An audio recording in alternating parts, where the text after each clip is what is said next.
The door is closed. Still nothing. This door can only be opened.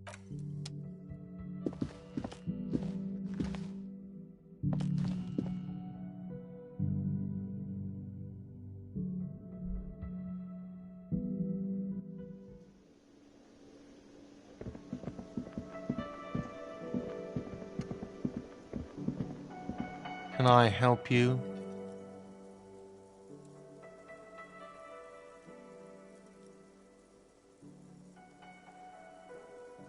Do I have a shaker in my hand? Is this... He sounds irritated, and it's not a shaker. It's nothing. He's holding nothing. Am I wearing a little bow tie? Am I wearing a bow tie and doing this? Am I smiling? Do you see me smiling and shaking my little shaker? No? That's right! I'm the cafeteria manager! Play it calm. This man needs to understand you need a drink to help the community deal with police stuff.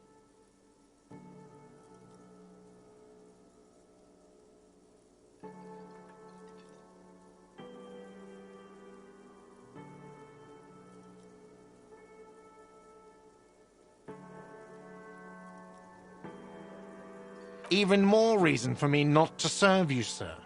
Was there anything else you needed, other than alcohol?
Hello, hello. Let me know if I can help you with any. Sure thing. You were at, and I don't... He's not telling you the whole story. It seems he's trying to... You weren't quiet. You were very... When I said that I don't normally buy firearms. 15 real.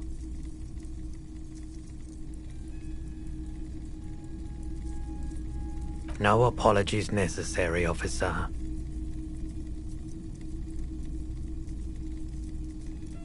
She didn't seem like a policeman, although she kept referring to herself as a pig, which was odd.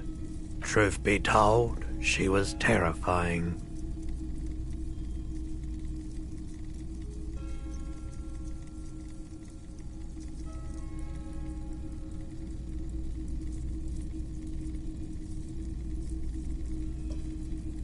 Oh, I certainly hope not. My apologies, officer. A needle in a haystack.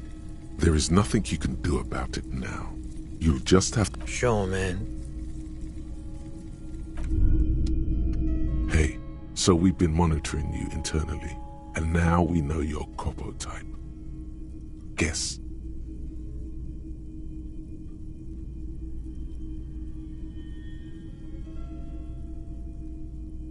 No, you're the sorry cop. The cop who's sorriest.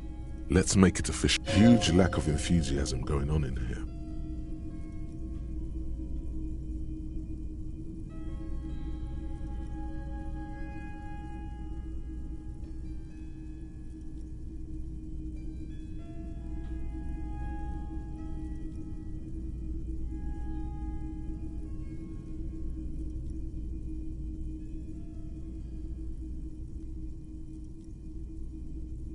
Oh, you know, Apocalypse, Superstellar, the advanced interesting cop, Liquid Shadow cop. But you're too sorry to say those things. So, here we go? What? Jealous of the sorry cop? They'll be super fine. It'll be totally okay. You can dual copo type from sorry to anything. Yes, impotent rage and lamentation. Let's wrap it up? No, you don't. Come on. You'll be back to saying sorry in 2 minutes. Stop wasting time and begin the repentance. Wow. Okay. Fuck off. Maybe we were wrong about you then.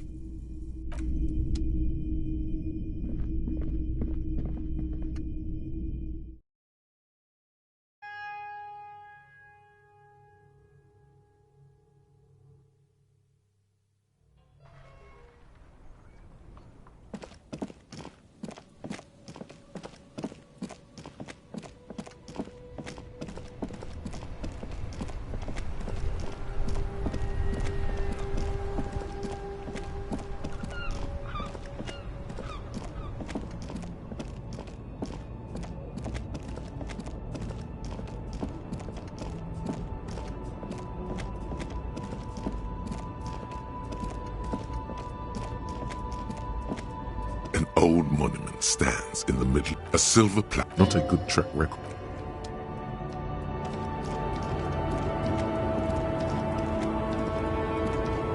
The woman is still hunched over the railing, her head swaying. Huh? What is it? What do you want?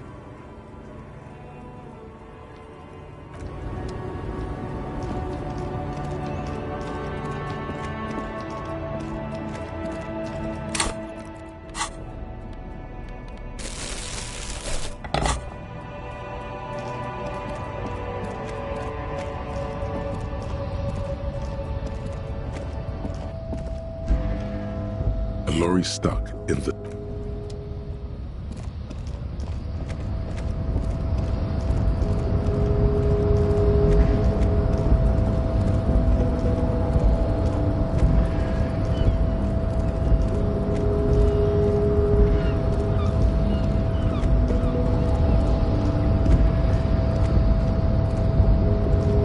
Your race descent has only worsened since I last saw you.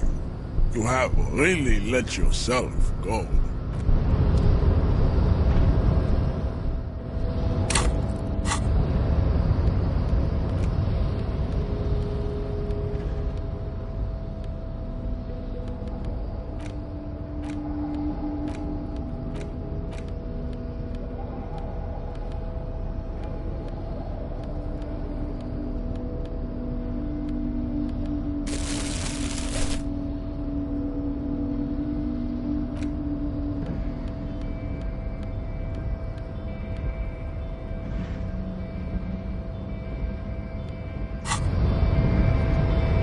Your race descent has only worsened since I last saw you. You have really let yourself go.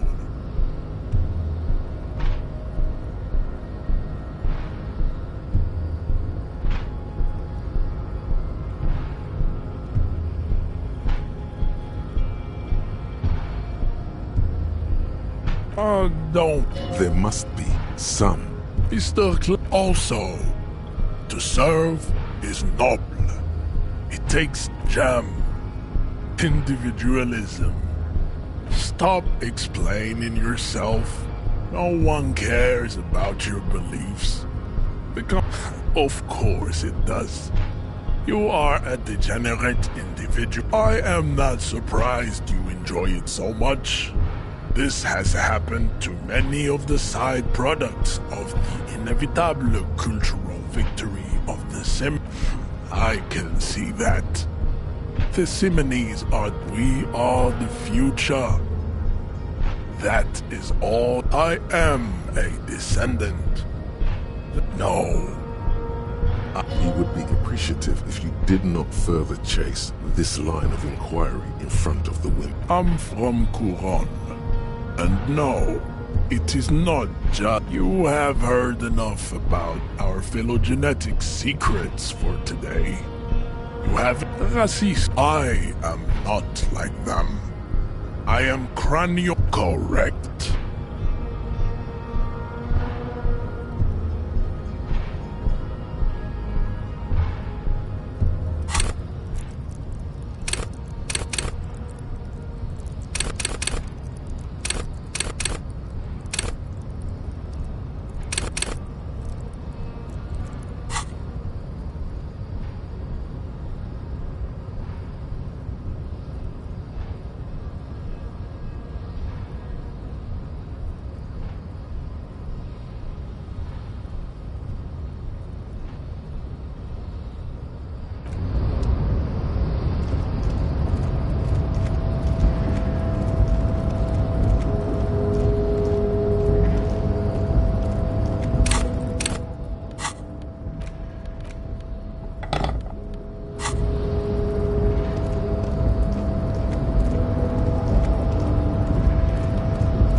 Race descent has only worse.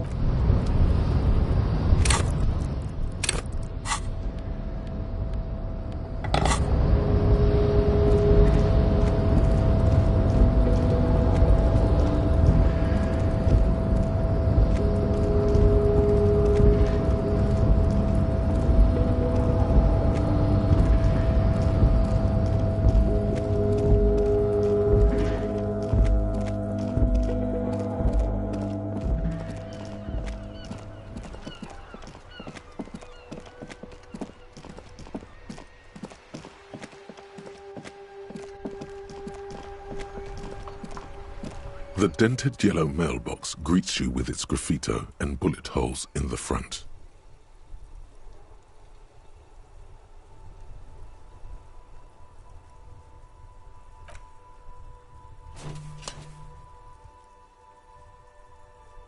The box seems happy.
You're back.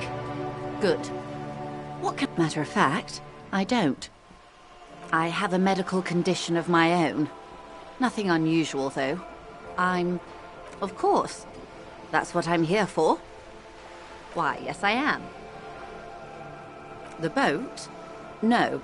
It is called Cordelati 19 because that's the type of sloop it is. The word "it" feels strange. Such a beautiful boat deserves a proper name. Okay. How about Cordelati 19? Why? Because it was manufactured in Revachol East by a company called Cordelati, and its hull is 19 paces long.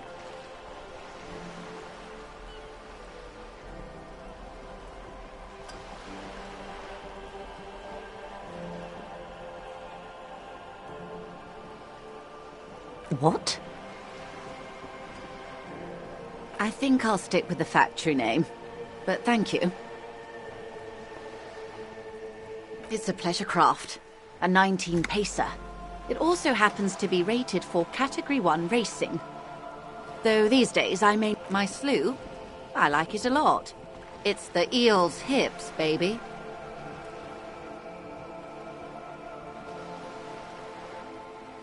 Officer, I assure you I'm a highly qualified player. The crowns of her teeth are porcelain, white as the boat's. Her nonchalance might be related to something called the Wayfarer Act, a law that says she doesn't need a license. Sly fox, you're not aggressive enough to her. Of course there are. We're on an archipelago. How else are you supposed to get around? I mean, we are on Le Caillou, are we not?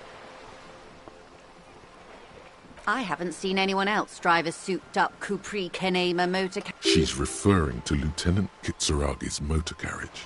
No matter whose it is, a motor carriage is just a tool. You need it to do your job, as I do. You need to make this lady admit she's only riding around on this boat because she's rich.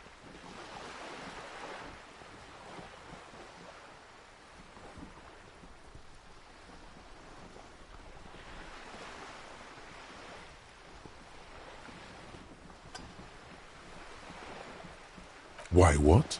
Stop thinking. Take her down. You're not? Okay then. Just keep on admiring the boat. Good.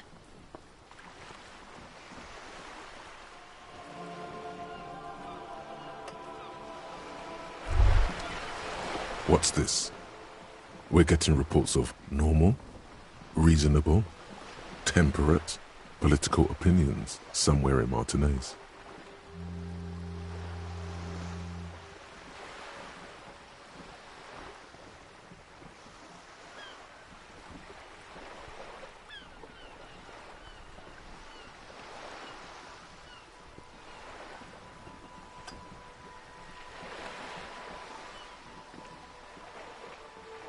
It's also about that, but it's also more. Perhaps it's time to become a citizen of the Kingdom of Conscience.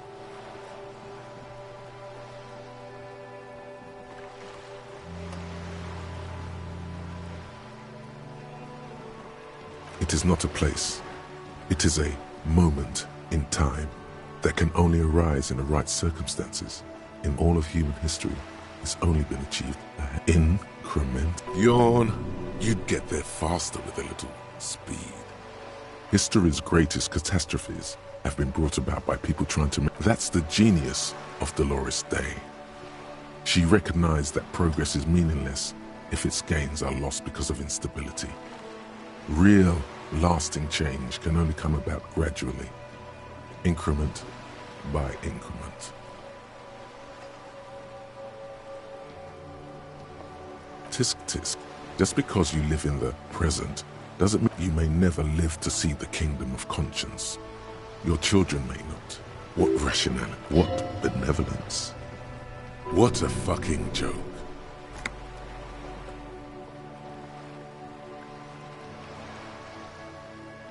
Do you believe the status quo is preferable to chaos and bloodshed?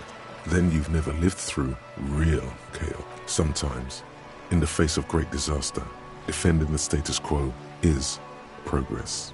The kingdom is difficult to comprehend, partly because humanity will need to discard many of the categories that define and limit it today. The kingdom of it's also post-industrial, post-ideological, and even post-sexual.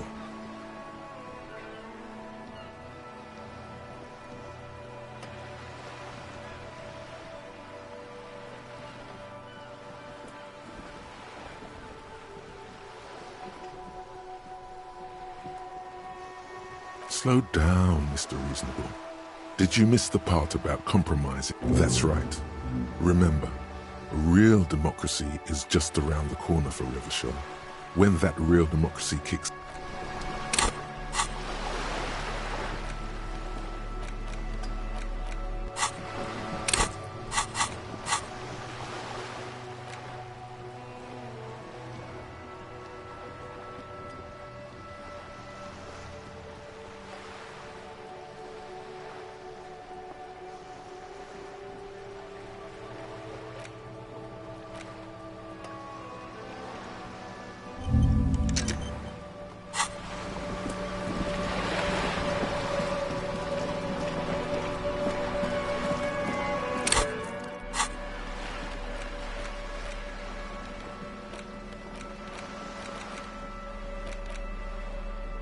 It's the ledger you found in the trash. A cabbage of papers hanging from the board, with the permeables drawer inside.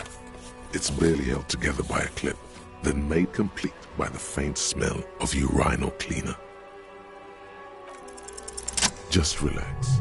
The two sides of the board are slightly misaligned, like a drawer that's come off the slides. The slides snap back into place. It should be possible to just, you know. Without resistance or sound, the two panels move against it. 2 ticket stubs and a handmade postcard.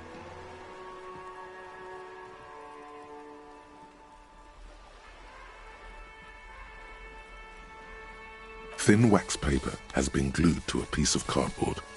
Sounds like leaves rustling when you pick it up.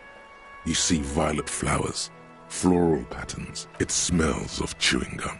A touch of cinnamon, the end of summer.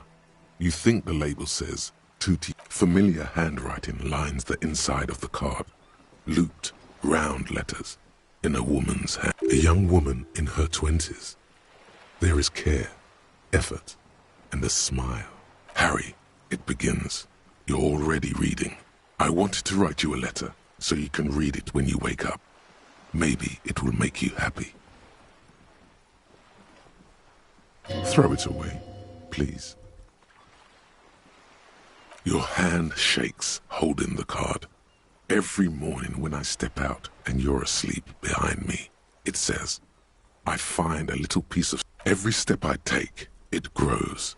By the time I reach the fuel station, it has filled me entirely. I step onto the light rail and look back. Sparks fall from the bow collector. I know it will be like this until late. You. Every step I take will get lighter. It almost makes me run. Sometimes I do. I can't believe I met you. I can't believe the happiness I feel. Kisses, kisses, kisses. You feel the air sucked out of your lungs and the blood sucked out of your head. You feel the ledger slip from your hand. No, hold on.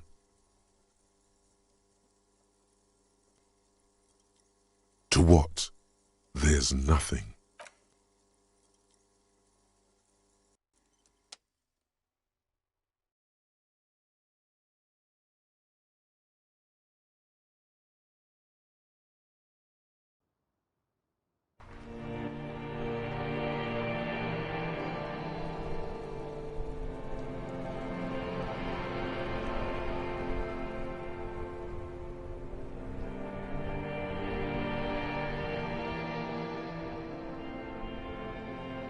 There is nothing again.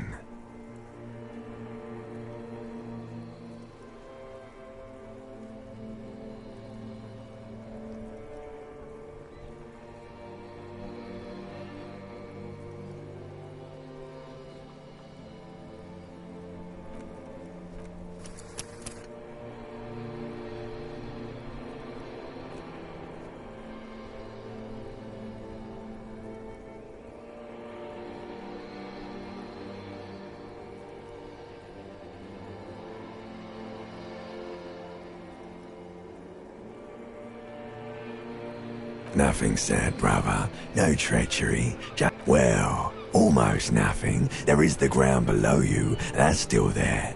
And the small light that's on. That's me. Blue eyes. That's me. Who was what? He speaks of the sickening longing, the unwell emotion. Even in the darkness, he's grasping for it. The call when you're dead. Here in the paleo-mammalian cortex, we call it because it's always there.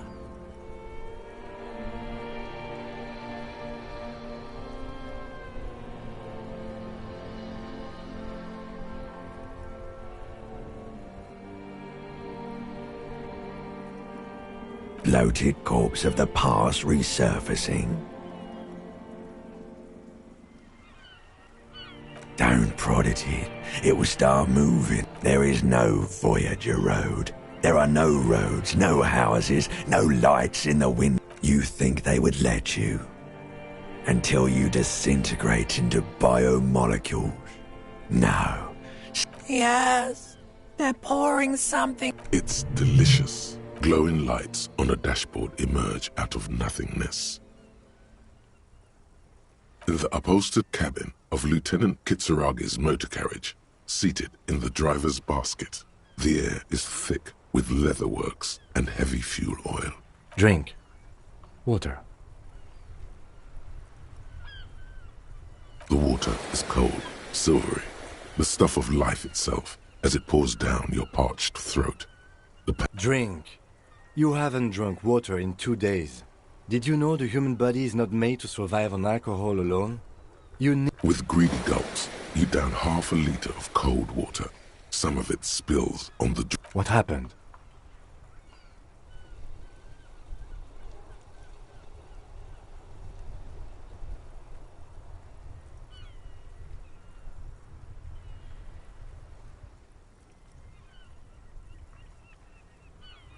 There was a call on the shortwave. Officer passed out in Martinez. I had a feeling it would be you. I don't know. It could have been quite a while.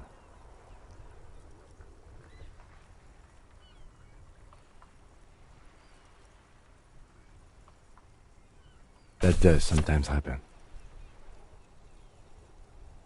He replies with such understanding, it's as if the burnt-out ruins of the past... I found this next to you. I'll tag along for the rest of the day, if you don't mind. My business is concluded anyway. Are you okay to go? Good.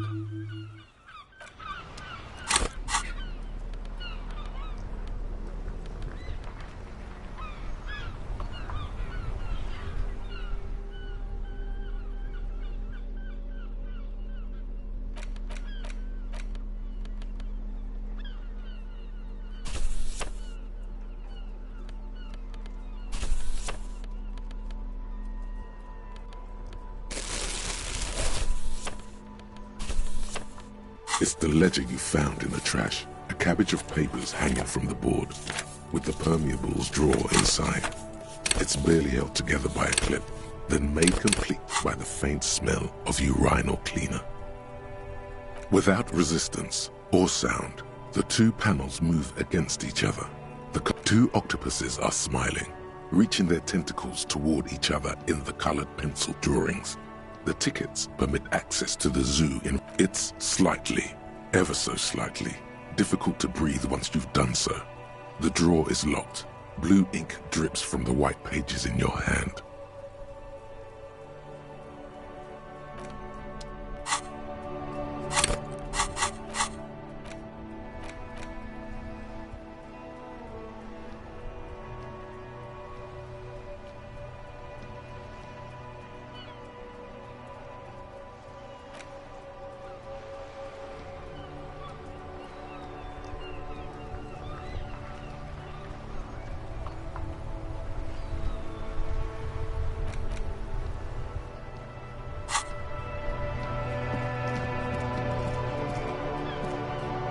Yes? Excuse me? You have a distinctive way of walking. If I were to walk in front of you, I hope you don't take this the wrong way. It's just a collegial observation. In the 57th, we call it the Jamrock Shuffle. They say it's a scene-clearing technique developed by one of your lieutenants for gathering evidence. Yes, but containers contain things, shiny things. They're interesting. I don't know.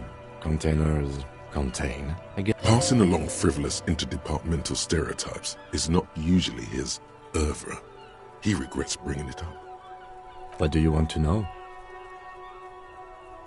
You mean like a brief? Do you want me to brief you again? There's no reason to wing anything. If you didn't, 3 days ago, the RCM... During that time, the victim had been stripped of his belongings. Okay then. Was there... Good.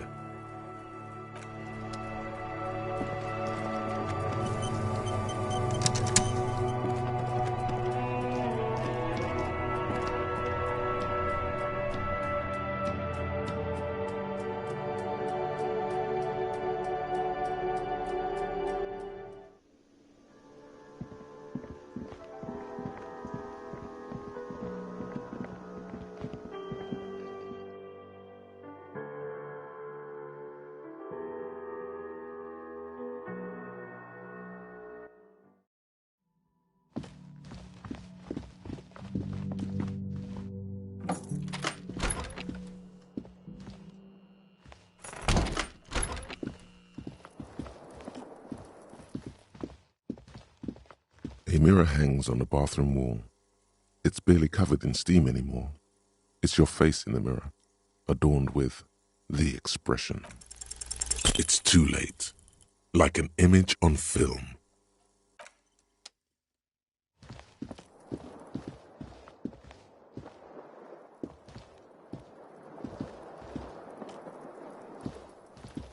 The fan stands still. The switch must be broken, because nothing happens. The air in the room is starting to feel like vaporized. The switch must be broken, because nothing happened.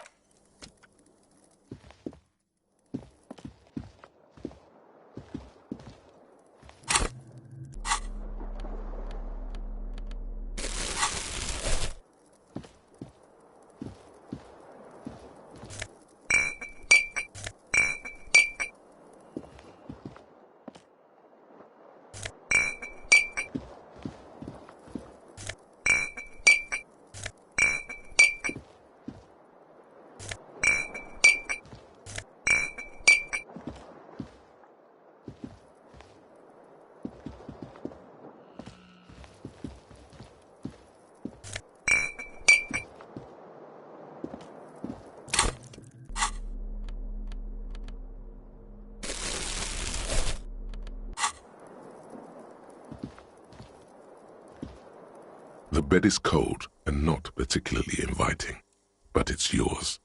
The sheets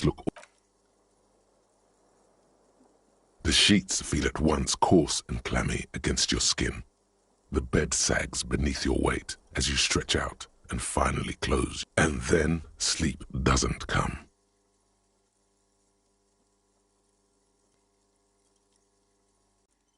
And then sleep doesn't come. Maybe it's the bed's fault. Its synthetic filling has separated into hard lumps. The pillowcase, it barely covers your toes, stretching over your soft belly. This is under your thrumming eyelids. You see a dizzying array of colors. You won't get off this carousel. It's a little better. Colors, scenes, and half-formed phrases still litter your mind. Part of you is still trying to solve the case, isn't it? Something to do with, what was it that the lieutenant said? Union? And it's gone again. Your thoughts, your breathing steadies. A great silence washes over you until your eyelids twitch in your sleep and images.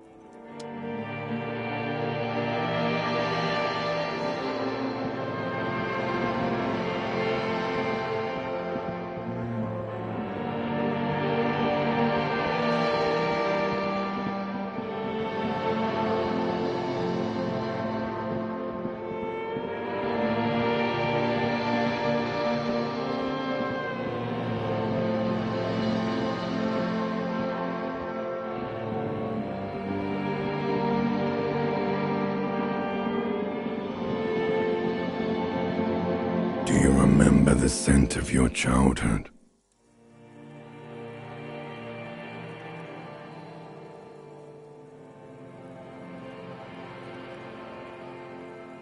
Do you remember your wife's hand on your face? Do you remember the warmth of her thighs between her legs and in her mouth?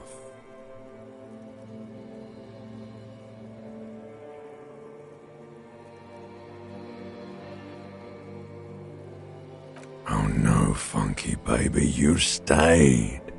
It was the rest of it that left. Or you just stood there with what? Tell me, where are your friends? Human beings have friends, Harry boy. Where the hell are yours? No, it's gone. Freed, you failed Elysium. Everything, the pale and the useless, on the surface, the outer magnetosphere, burning furious truth. You really dropped the ball, Harry. 4.6 billion people, and you failed every single one of them.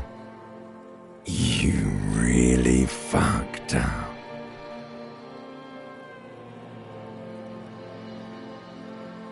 No, Harry.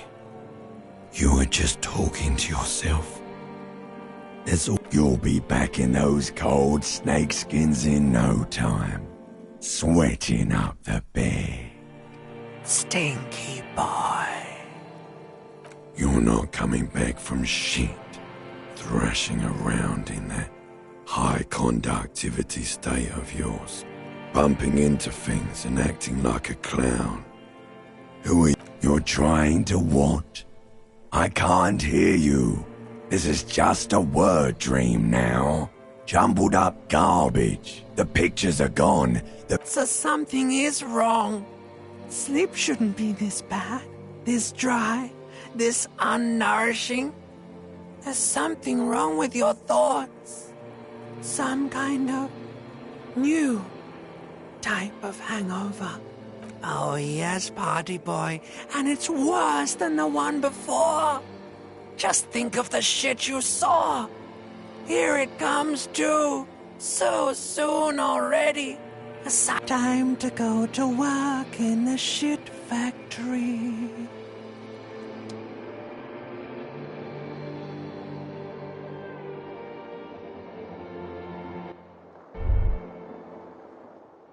Good going, buddy.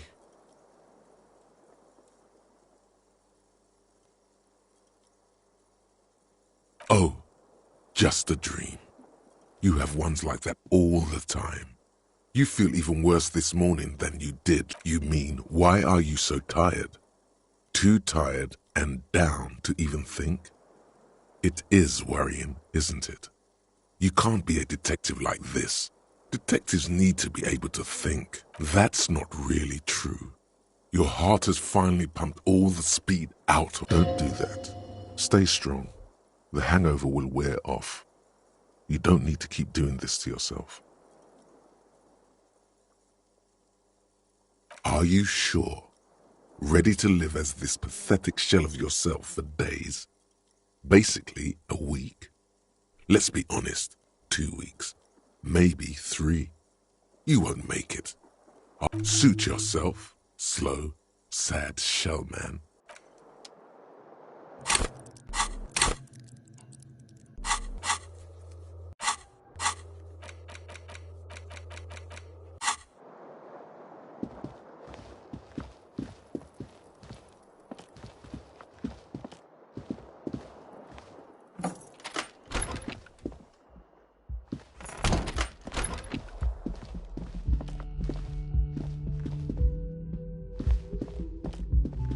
The door is closed.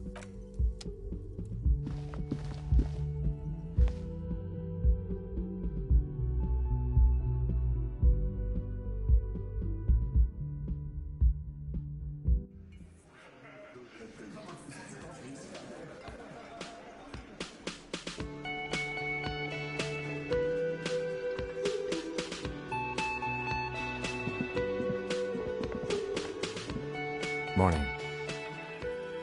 Looks like we can get to work at once. The union muscle turned up. They look rowdy. We should talk to them.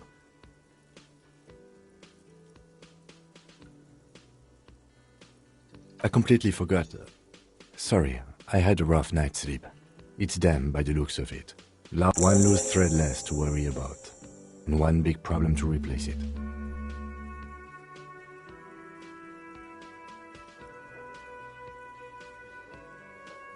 I mean ungovernable.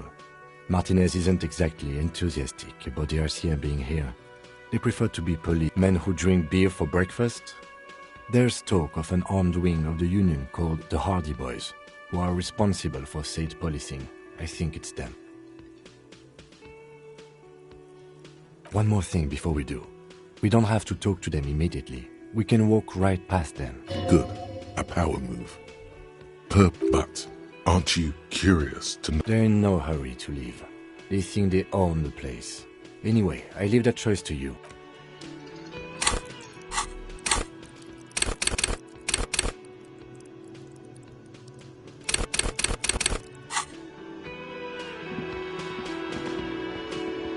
Just a moment, officer. And there's no public phones nearby? The closest phone booth is down the coast. Sorry for... It's fine, I understand.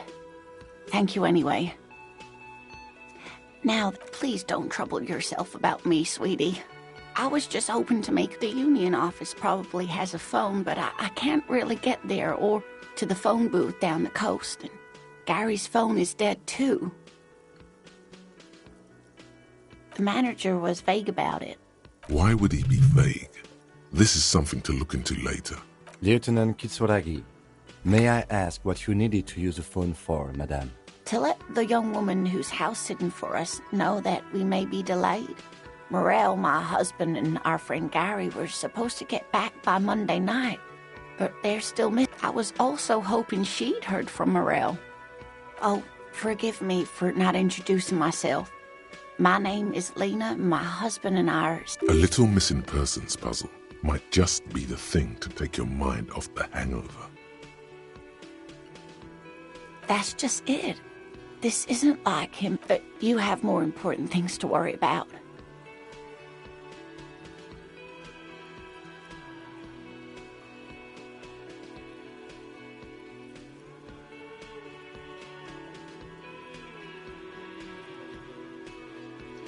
Just some field work, sweetie. Morel is a highly trained scientist. He and his assistant Gary are studying an extremely... But they should have returned by now. They were just going down the coast across the water lock to set a few traps. He said they'd be back on Monday. The water lock, that was broken. Could this be it? Oh, sweetie, Gary's as loyal as they come. I trust him with my husband's life any day. Oh my, what happened to the water lock? Well, whatever the cause, I'm thankful. To both of you. You've spared me another sleepless night.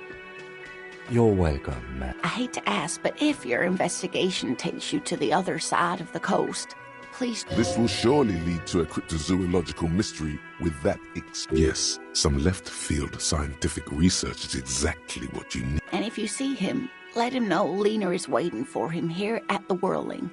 He gets so tangled up in his work that he may not know the water lock's been repaired. And it's cold. Oh, you're such a dear. Thank you, sweetie. Oh, yes. A zoologist.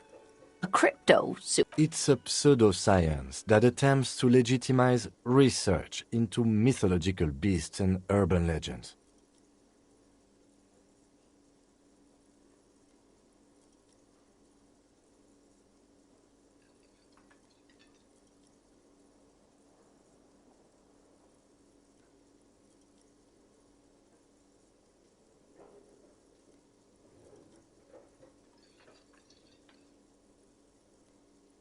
That's one opinion, yes. And people are entitled to their opinions. My apologies, ma'am. I did not mean to It's not a hobby, dear. It's a subfield of zoology. One specializing in searching for such species called cryptids is difficult and often thankless. And frankly, many scientists are too late. She's completely internalized her husband's struggles. They are her own.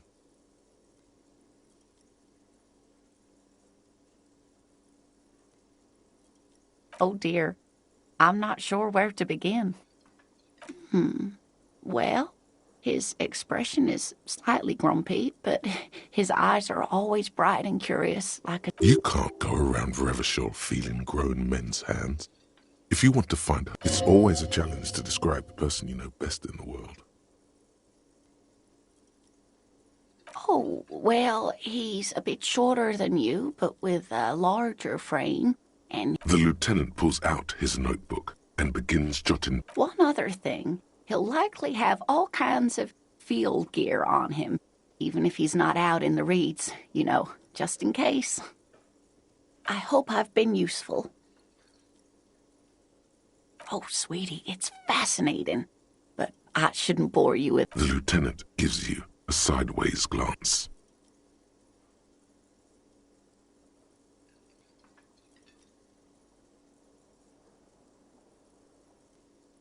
Well, it's a phasmid. Ah yes, Phasmatodia, a diverse group of insects whose bodies resemble twigs. Oh yeah. Where other phasmids imitate sticks or leaves, this one's a living reed, hence it's named the Insulindian phasmid. Perhaps you'll end up co-discovering the phasmid with us, officers. I knew it. We're gonna be chasing made-up insects with crypt. It's not made up, officer. It's simply elusive, so much so that most establishment zoologists doubt it exists at all.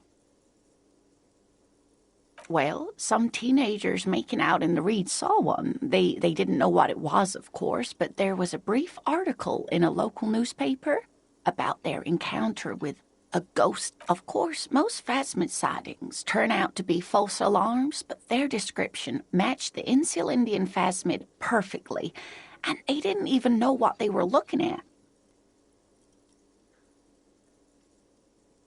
Oh, I doubt it.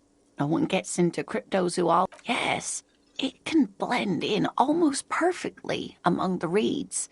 It's how it stayed hidden all these years, centuries even.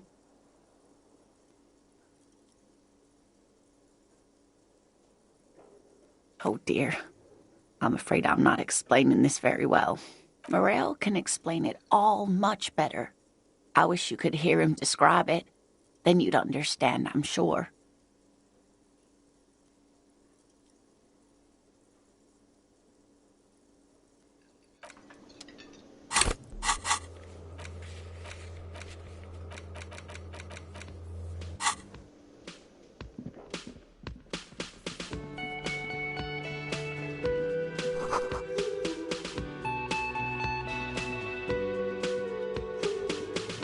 The man ponders his cooking utensils and gives you a little nod. He looks up at you, then looks away quickly, shrugging and muttering something. Shrugging is an international sign for, no, I don't know what's behind that.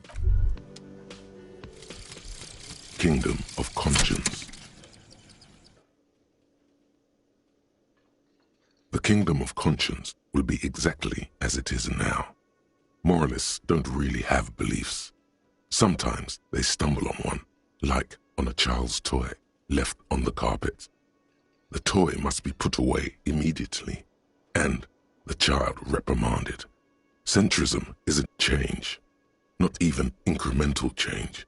It is control over yourself and the world. Exercise it. Look.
Let me handle this. Officer Discotheque? Still wondering if we listen to disco? We don't, but... Her entire character has shifted. This young woman is cold as ice.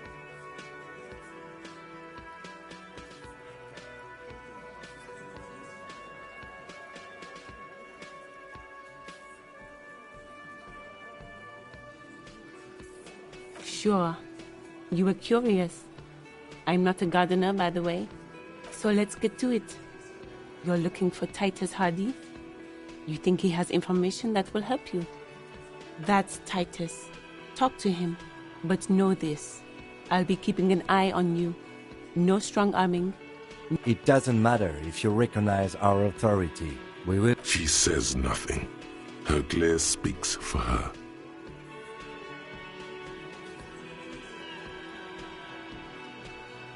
She looks as if pondering whether to... Another dance music. You wouldn't get it. It's beyond the horizon. She means it's part of the future you won't experience.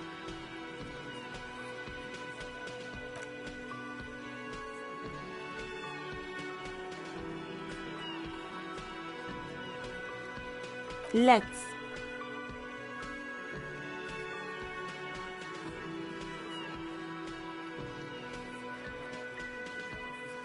What you want is of no significance, officer.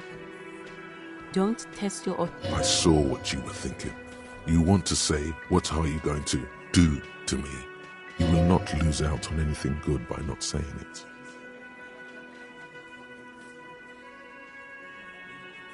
Like I already told you, I'm a legal counselor. Do you have hearing problems? Aggressive? You make your living enforcing violence.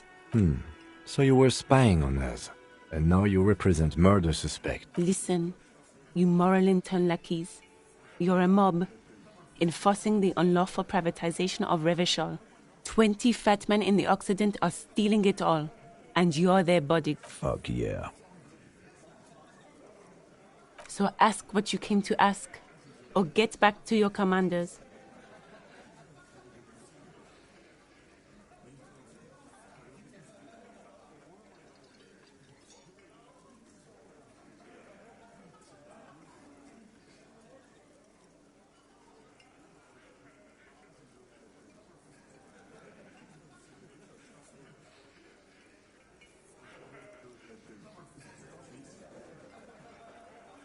Look, a comedian.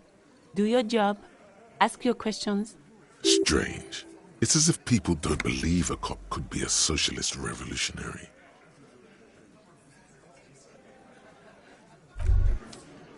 Hey. Psst. Psst. Hey. Yes, you. Word on the street is you're ready to start building communism again. You keep saying things like, down with the bourgeoisie, eat the rich, sodomize the landowners, impale all people who have more than 25 real in their pocket, literally murder all human beings regardless of their political beliefs. That, okay, not in so many words, but don't deny it. You're about to rip off that mask of social democracy and reveal the monstrous seven-eyed... Everyone can see that. So tell me, do you have any questions before we fire up the big communism builder? Or do we get right down to it?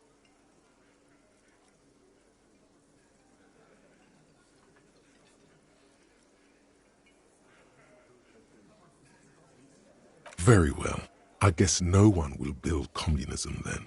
Tell the no objections. It's mathematically impossible to achieve a class. Did someone mention cocaine? Are we doing cocaine? No. I'm sure I heard someone say cocainism.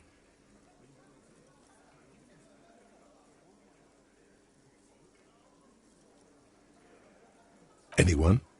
Anyone else? There's one. You should build communism, precisely because it's impossible.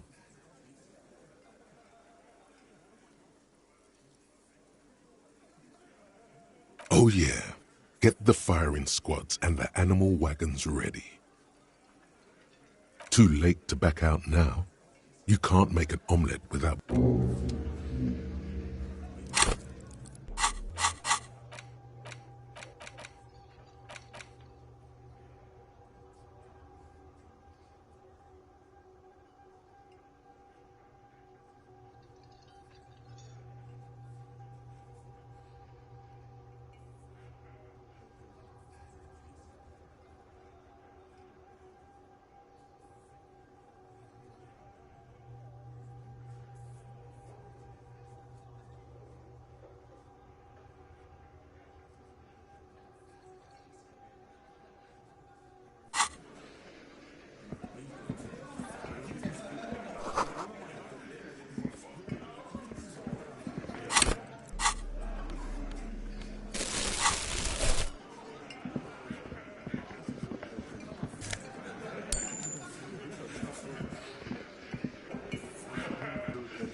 This is where you say your bit.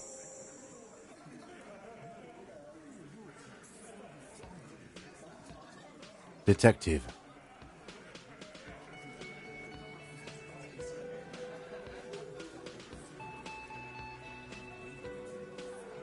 Oh, this is about him. You're sure taking your time, waiting for him to get... Oh, he was a real pretty boy by now.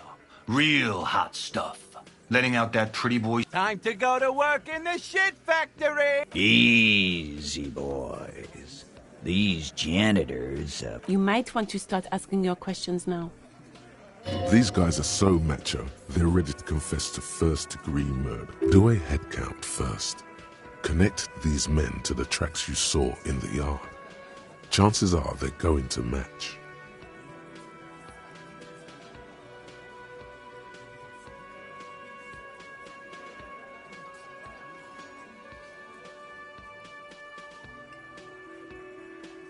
Starting from the right. Boot size 40, sitting on his right. Standard working boots. Size 45 or 46 across at the other table. Hobnailed working boots. Size 43. Ganged and then standard working boot. Steel reinforced toes. Size 46. The emblem on his vest says Rowing Club. In the far corner, standard working boot. Steel reinforced toes. Size 44. 40-something. On his neck. Forget it. Let's call this one the musician. Size 41. With the light step. Not a child, after all. An older man with a rat face in the middle, heaving and wheezing. Big guy. Boot size 46. Deep marks. Probably carried the victim over. In conclusion, these 7 are the actors on the crime scene. The footprints were theirs, exactly. The missing lady driver who was running the drug trade. Does it mean the Hardy Boys are involved in the drug trade as well?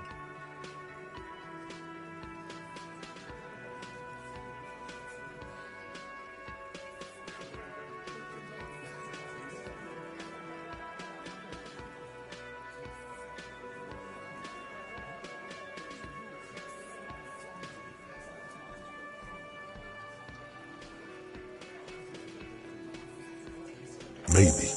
But hey, you've stood there for about 4 seconds, not saying anything. The fuck is with you, fella?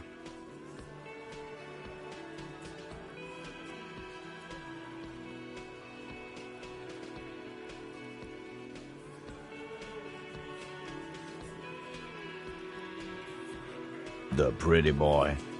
You guys really love. Funny. But my partner and I have a serious matter to discuss with you.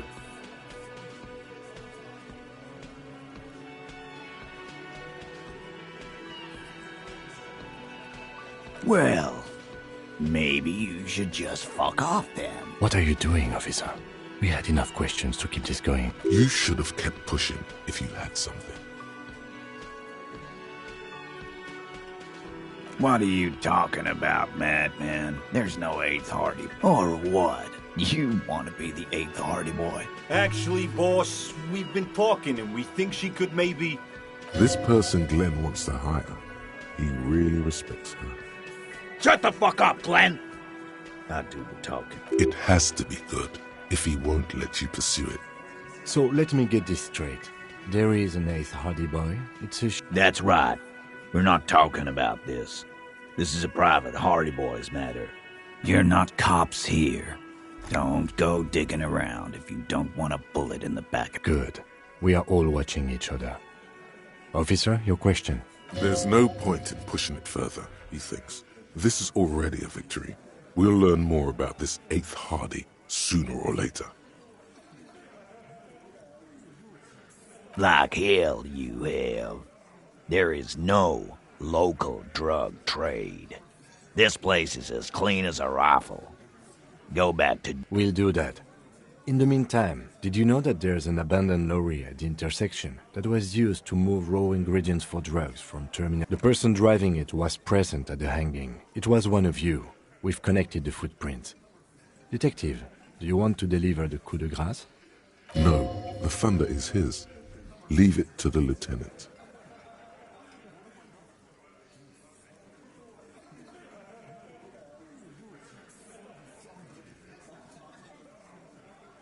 Thank you. You're right, Titus. There is no local drug trade, because it's all controlled by... That's a mighty interesting theory.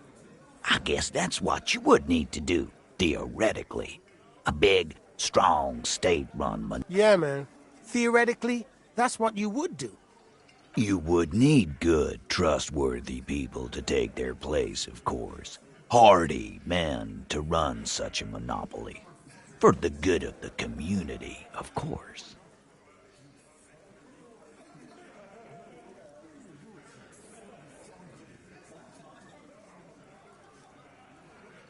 Thank you. Theoretically, of course. Thank you. He seems genuinely surprised at your response. Titus, I'm amazed. Where is the same professionalism when it comes to other topics? I don't know, Lizzie. I guess theoretical things don't make me emotional. Now, was the... Not quite yet, Mr. Hardy. There were 8 sets of prints on the crime scene. There are only 7 Hardy boys here. My answer is... fuck off. Mind your... Finally, you got something out of him. And here we go. I know! Fatty walked on all 4s. He's so fucking... Go fuck your mom, Dennis. That's more like it, boys. You heard him. It was Angus on all 4s. Anything else you need to know?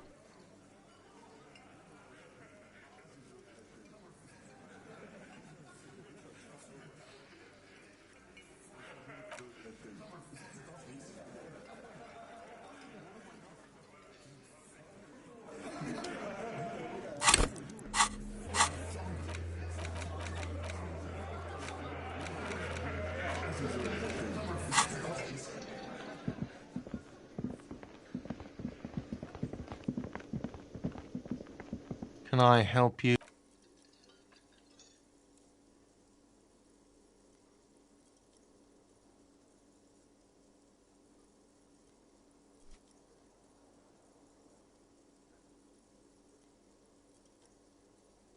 Got the 20 real?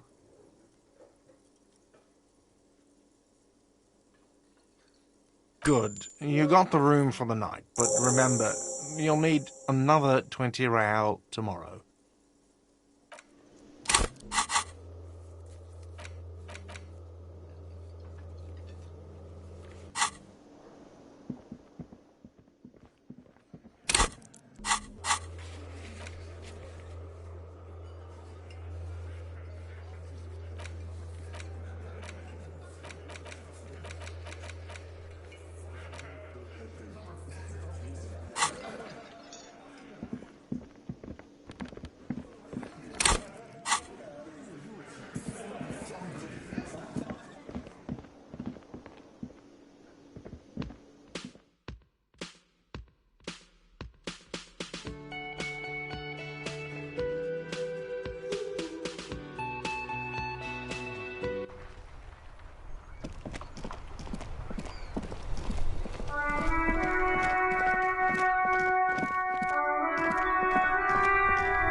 I have really outdone myself. This... Yes, that's what you need, Gaston. More padding on that fat ass. René, it's a little pleasures. Life... Hello, officer. How might I be of assistance on this fine day? Let me think. I heard someone was hanged and left on a tree for a week. But that's all I know, really. No, officers, I'm sorry. And I really would like to assist. You are both good guys. Then help them, you wimp. You have plenty of shoulder with the ghost caviar in the Union. Someone must know something. He means caviar social. I wish I could, but I just don't know anything. I always keep my nose clean and don't gossip. Everyone knows and respects that.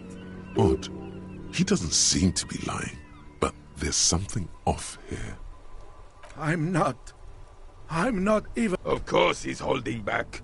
His mouth is so full of union prick he can't even speak properly. Can I at least finish my fucking sentence before you piss on it? Is that okay, René?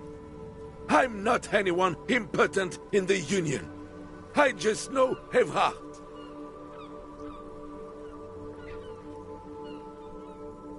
Everyone in Martinez knows the Clare brothers. I taught these boys human studies and history. What do you know about history? You never witnessed history. Only heard about it years later, when it had already moved. The old soldier mumbles something under his breath and turns. There he stands, proud, rigid and alone. Let's try not to get caught in a crossfire. Lest we leave riddled with bullet holes. This animosity is ancient.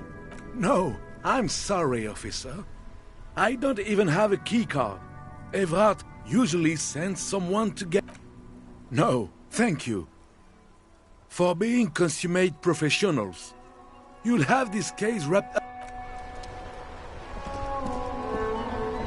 We're still waiting for a replacement for the bull you sent sinking. Ah, yes! King Philip III, on his steed. Oh, absolutely. At the mercy of a cocaine-snorting tyrant who emptied the treasury so he could sleep on a bed of gold. Cocaine? Cocainum? Sounds like our kind of king. And... a superpower, feared and respected. A testament to what this country can be under the leadership of a true king. Someone who knows how to rule. Decisively, without fear of offending the sensibilities of the frail and weak-minded among his subjects. This is something the insurgents never understood.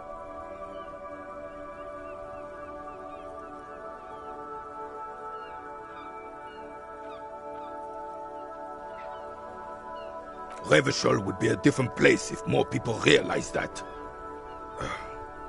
We could... Don't get started on that again. What happened, happened. The Carabinier doesn't reply, but his entire being communicates unbreakable resolve.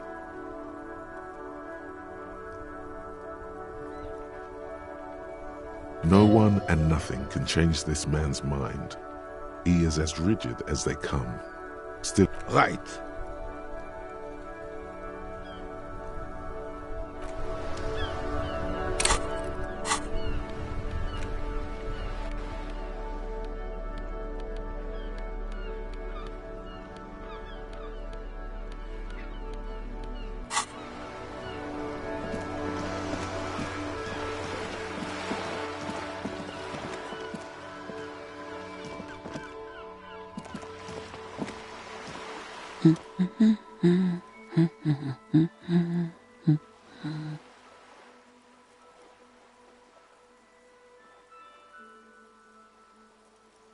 Yes? Hello? Me? No one. I'm just a working class woman. She doesn't really want to be disturbed. If she's such a working class woman, why isn't she working?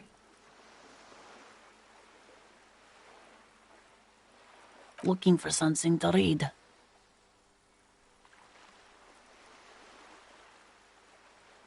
It is.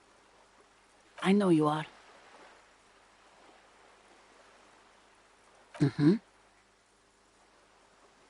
What with?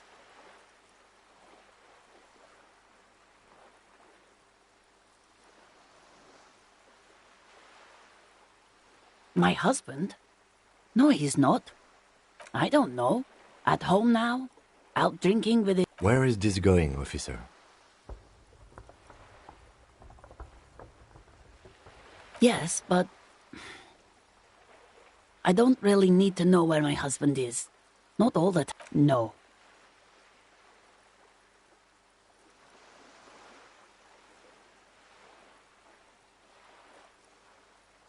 Why are we still talking about this? She has, though. The husband is totally lost. You should tell her that it's okay.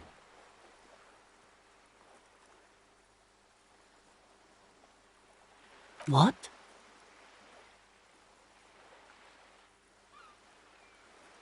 Who said anything about shame? Stop talking down to me. But he is. You can feel it. Or maybe it's something else then.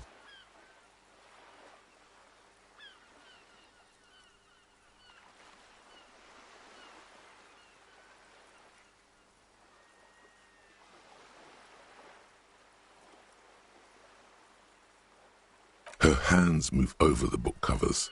The tips of her fingers look rough. Another comrade. Years of labor are pressing down on her shoulders. She deserves a hug for all the work she's done for mankind.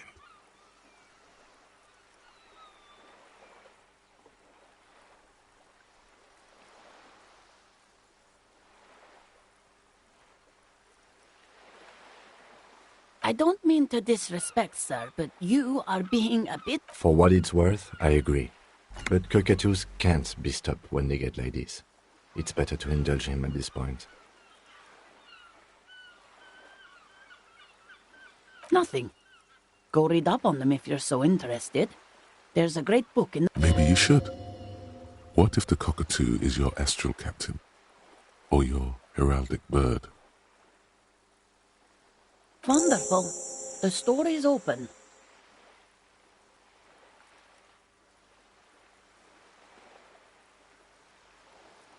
The woman before you.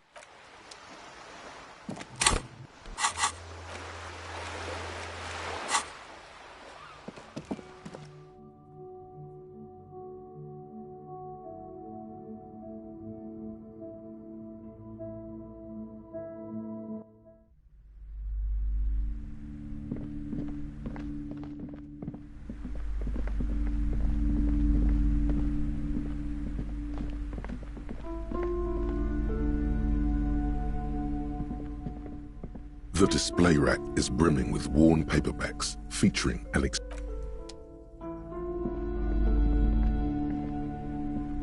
Hello again, esteemed officer, and welcome to Crime, a book about cockatoos.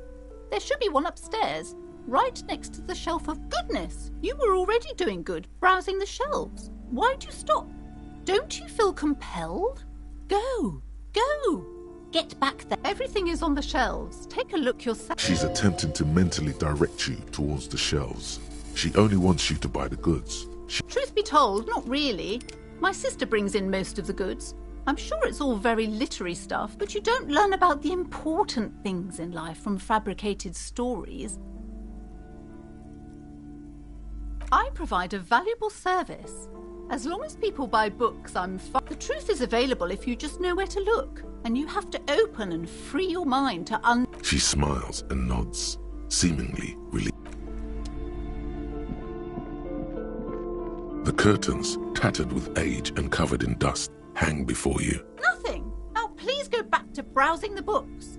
She speaks almost as if she's trying to put a spell. Oddly enough, the more she tries to draw you away from the curtains, the more alluring they become.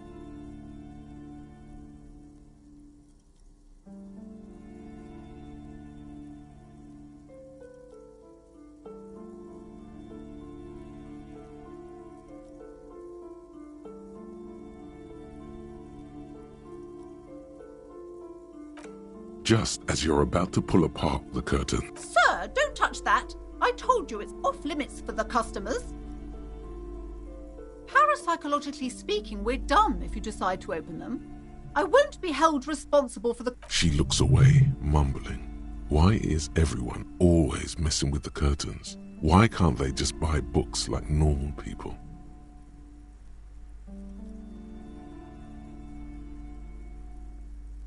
Why? It's not like anyone was killed there. I am sorry. I don't mean to be so impolite. Just please don't go there. I can't allow that. You'll only make things worse and unleash the powers. You do? My God, even more reasons not to mess with the curtains. Just step away, dear sir.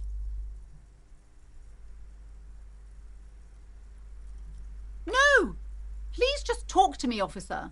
Come here and let's talk. Talking is always good. There is something mysterious about the curtains, tattered with age and covered in dust, hang before you, as if taunting you.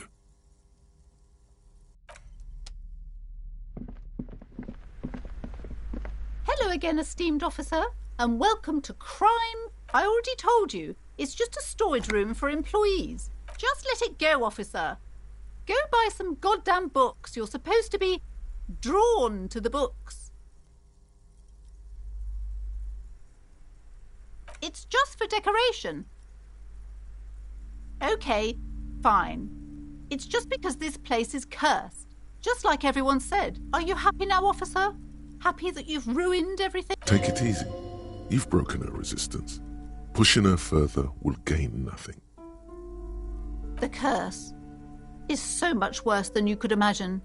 It's a disease, eating at the very... It's the curse of financial distress, of ruin and bankruptcy. Didn't that curtain just move? But officer, there's nothing natural about entire companies declaring bankruptcy. I'm talking about cacodemons feeding off bad business practices and disappointing. There's something wrong with this building, I can tell you. Ever since I arrived, I've sensed a... Sounds familiar. Truly so? Perhaps the dark energies are leeching off you. You shouldn't stay in the store too long. It may be dangerous. It's not good to talk about the curse, not in detail. The negativism, it's dangerous. Wow.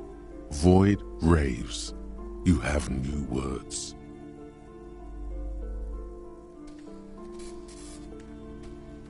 Yes, I've contacted numerous parapsychologists and even a pair of Simonese mediators.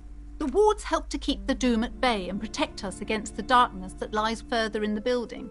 Even though now I fear it's not enough. Oh, this? No, it's a special Himian amulet, blessed by desert pygmy shamans. There are numerous spells cast throughout the store. I had the books anointed with a different inducement spell, for example. It's guaranteed to... Desert pygmy shamans. That sounds like a rather questionable way to describe a group of people.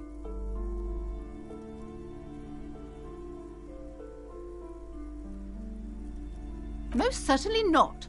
I don't want anyone who's not familiar with the psychic arts to get involved in this mess. My liege, you know what this case calls for? A para-detective.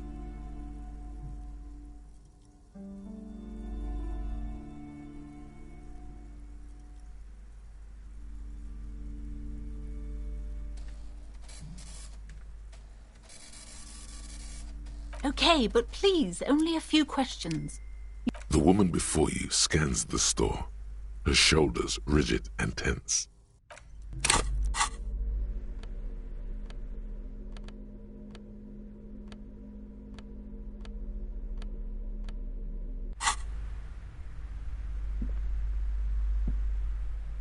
Hello again, esteemed officer, and welcome to Crime... Time to fire up the old lie machine.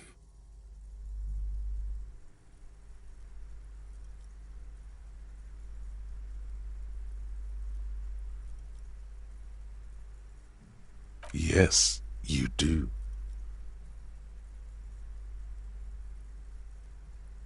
The woman before you scans the store, her shoulders rigid. The curtains. Nothing. Now, please... She speaks oddly enough. The more she tries to draw you... You see a dimly lit room full of dusty furniture and trash. A doorway stands in the back. I warned you. You're unleashing forces beyond...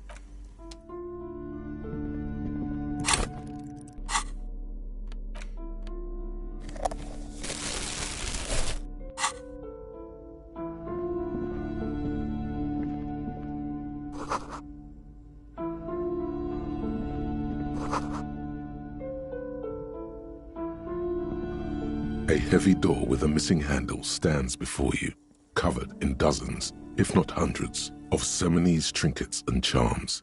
It appears to be locked. Only Echo. No one is...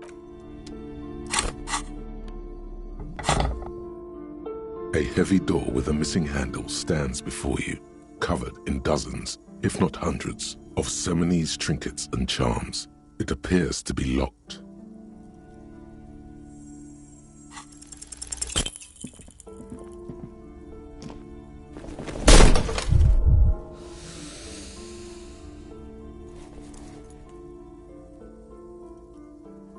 Ow, shoot. Whose moronic idea was it to just run through the door? Don't you know that things like that hurt?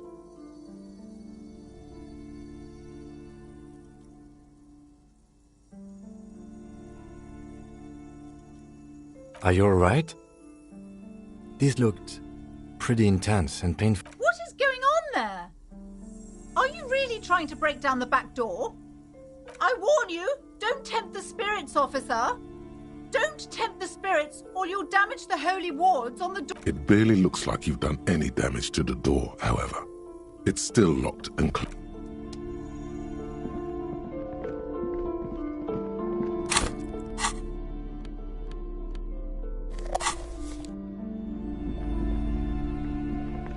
You've hurt yourself now. I told you not to mess around back there. What are you even trying to accomplish, you fool?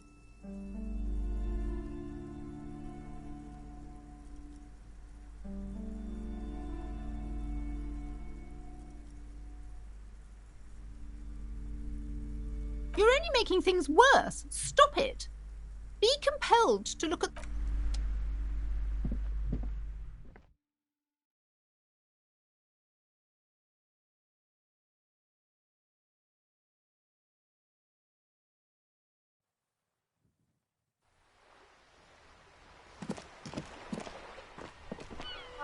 Hello again, sir.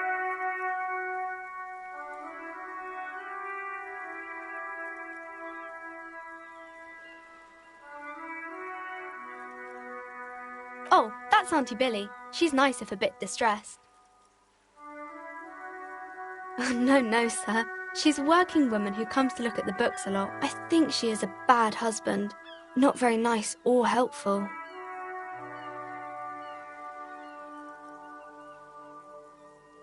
Oh, kings and queens and generals of old, or artists and writers, or music. I think that's why people read them, to find the secrets of their fame. Seems like most people who read those books fail to get more famous from reading them.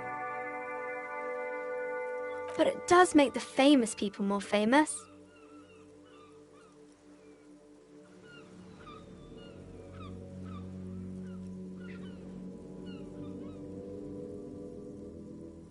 Why would they do that, sir?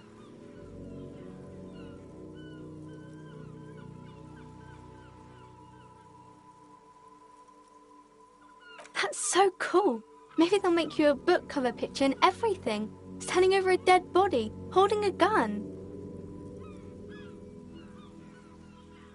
I do my studies at home at the moment. I have to help Mum keep this place running.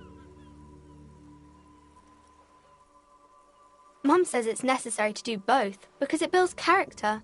Mum says a proper worker is dutiful. That's how you get ahead in life. You succeed. Mum says it's peachy. She was a little afraid at first. There's talk about the... Behind her, the window has been boarded up. You sense the boards creaking, twisting for a second, and some kind of doubt in her tent. Cursed in the way that makes them say that no business has ever really thrived here, sir. That they all go... Exactly, but we've been doing fine so far. Yes, she can be quite strict about it. My mum doesn't let anyone sneak around in the back rooms or the cellar. Crime fiction is about murders or burglaries or things like that, and the work of a policeman or a private detective who's trying to solve a crime and catch the criminals. It's exciting to people, I guess. They get to imagine dangerous things, and it's kind of like you don't look much like a policeman.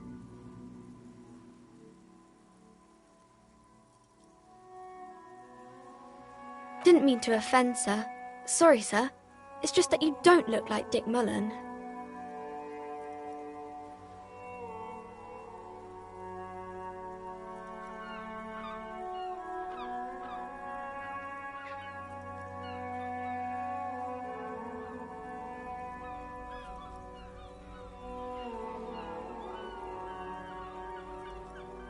Head, yes.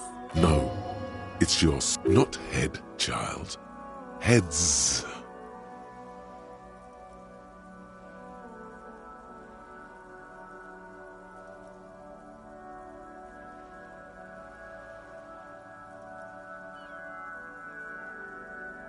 I'm not sure I understand. If you say so, sir. He's just a fictional character. He's no match for your... So? Maybe you can show me some real police work, sir. Like in the books.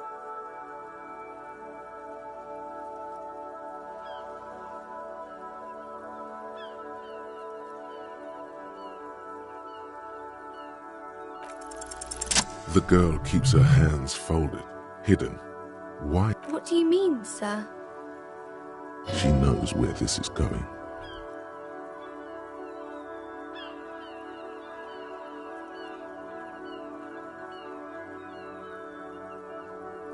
She looks around anxiously. Her hands, the lieutenant stands by, looking at the two of you, a facade of true professionalism. He is far more intrigued by the situation than his poise reveals.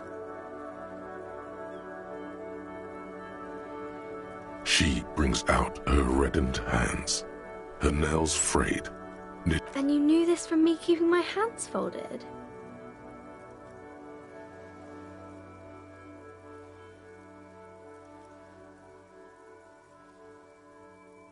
Well, that proves nothing.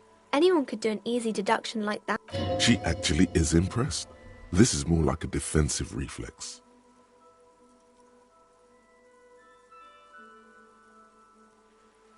She nods, half provocative, half enthusiastic.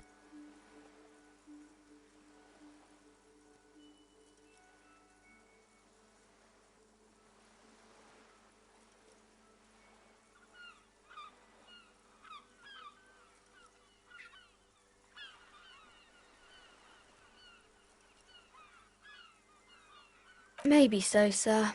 Okay, I know it's a bad habit, and I shouldn't. It was okay, sir. There's more that can be achieved here. Ask her to do the same. You're quite sober. The lieutenant does not flinch at the comment. He does not flinch even a single bit. He is intensely not flinching. It takes effort.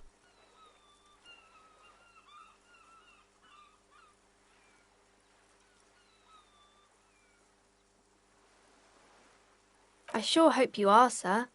There she stands, swaying on her feet, assaulted by the early spring. There's something you're missing.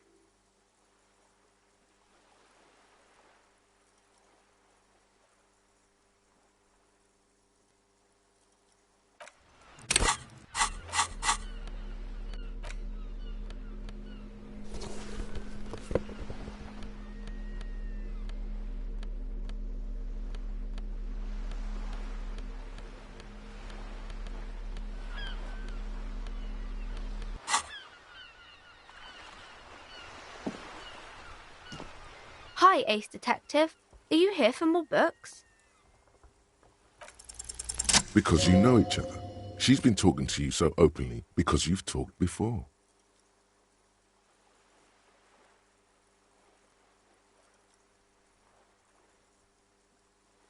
Yes, I stand in this spot all the time. You've been running around all week without your shirt on, sir, apologising to everyone. I don't really understand what you've done wrong.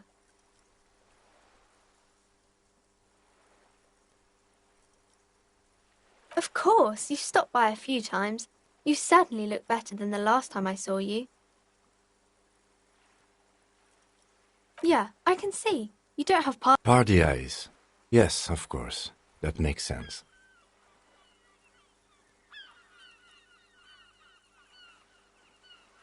I'm not surprised children have seen you running around with party eyes on. You know, like a cat in the dark, all big and wide-eyed. It certainly looks odd on a man. The swiveling eyes of a loony drug addict. That is what she meant. Fuck yeah. You should get some party eyes right now. Snap those sequins on you, boy.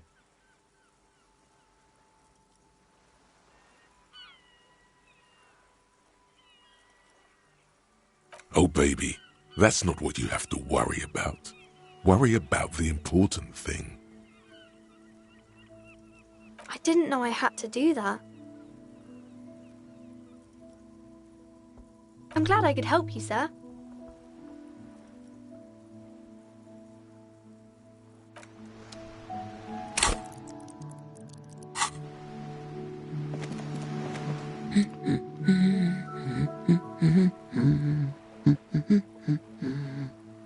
No, absolutely not. Are you a policeman or a nanny?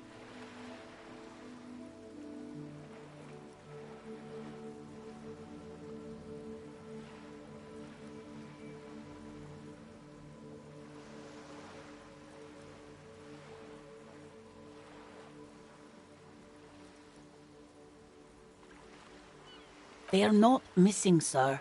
You know where they are. They're at home. What if something horrible has happened? What if they're dead?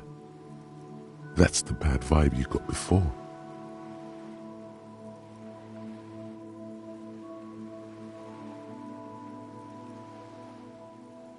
What? That's just... My daughters are perfectly fine. They're almost grown up now anyway. They're past the age they need me protecting them from everything now.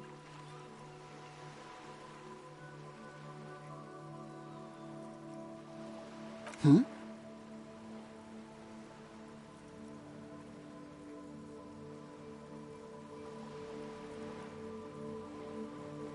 The woman...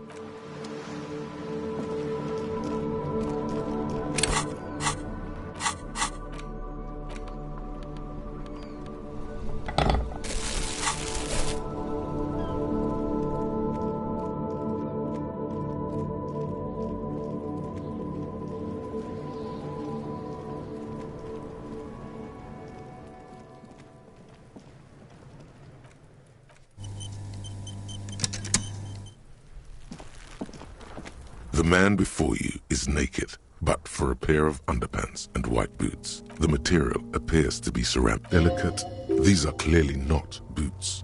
There are... Indeed. Technically speaking, ceramic under the heel. Fair weather. Fair weather model T500 VE. I'm guessing that... The cadaver slowly twists on the cargo belt. Of course. You have questions, don't you? Come back later, cop. The material delicate. These are clearly not boot. The cadaver slowly twists on the cargo belt. His torso covered in tattoos. As you know, this is a trip. Only the lower extremities are pink with the cadaver slowly twists on the cargo belt. His torso covered in tattoos and extremities. The material delicate. These are clearly not boot. Indeed. Ceramic plate under the heel. Fair weather. Fair weather model T500. A small... It's anything but. Faint, like whirls of floorboards. The design looks organic, influenced by highly resistant. If trees were made of the smooth, the whirls are in the shape of a Good. We have a make and a number. That's something. We can use the radio in my kinema when we're done. You work for Cornell, like Joyce told us. It is. We've requested for a full... For the northwest region of Revachol, an officer's average yearly income is 5,500 real. Not too much, yes. The lieutenant nods, wiping his finger on his It's anything faint, like whirls of floorboards. The design looks organic, influenced by highly... If trees, the smooth, the whirls... Good. We have a make and a number. That's something. We can use the radio in my kinema when we're done. Either station can chase it for us. It is. We've requested for the northwest region of Revachol. As a wage, it's regrettably small. But for a piece of peace by, we should keep a lookout for these species. No, I see. Nice. That makes sense. They usually hang them completely. Clearly, Kuno would like to interject something here. But there's not enough for him to... He worked piece by piece. He's been... We should keep a lookout for these species. The Sabatons dangle... He worked for Cornell, Like Joyce told us. It is. We've requested for a foot. For the Northwest. By catching, do you mean let's not log them as evidence? What was that about the constabulatory before? You need to push some buttons if you want to recruit the lieutenant in a conspiracy.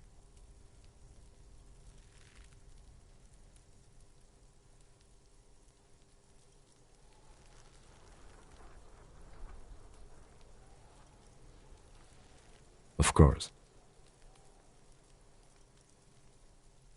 The cadaver slowly twists on the...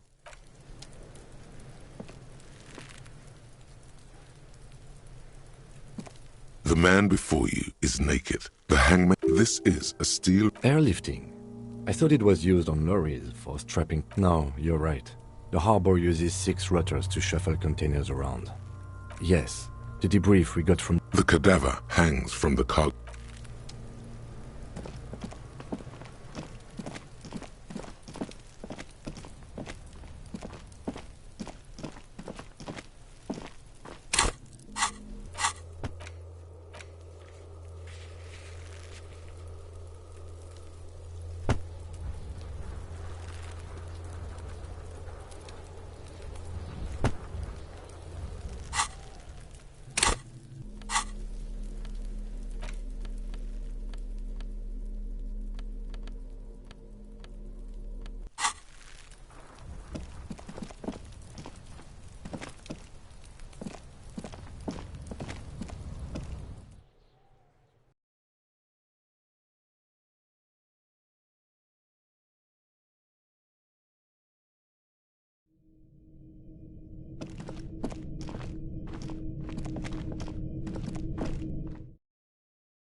A tarpaulin cloak is still caught on the railing. No one has claimed it for their own.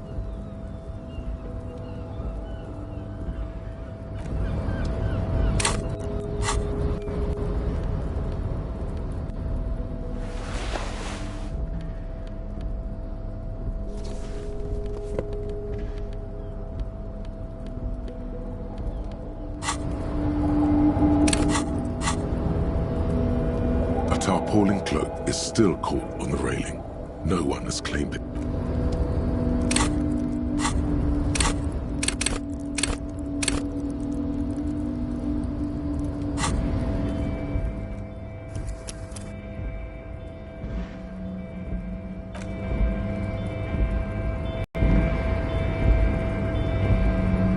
A tarpaulin cloak is still caught on the railing. No one has claimed it for their own.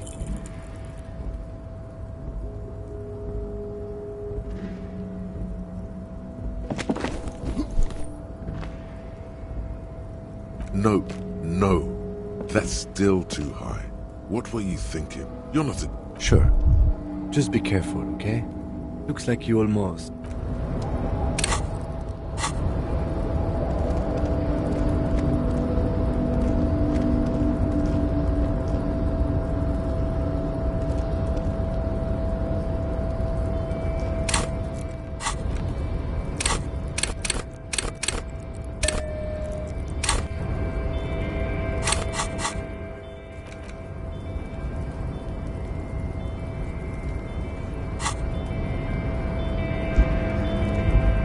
A tarpaulin cloak is still caught on the railing. No one has claimed it for their own.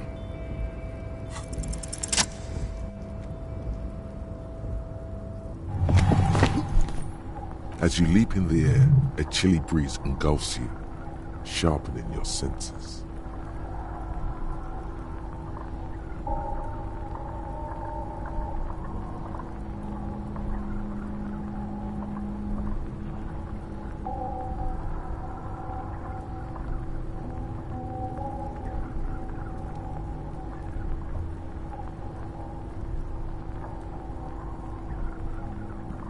ankles tingling from the tension, blood roaring in your ears. You are ready for your rendezvous. He's so on the money, Bratan! Just imagine yourself dual-wielding a bottle and a flaming cigarette while... As the concrete floor welcomes you, you realize it's been a while since you felt so alive. I knew you could do it. My climbing down might not have been as disco as your jump, but... With your feet firmly planted on the concrete, the noise of the harbor.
On second glance, someone has forgotten. It's unfortunate for the Union to just leave their paperwork. Let's see what's inside, he thinks. The drawer opens smoothly.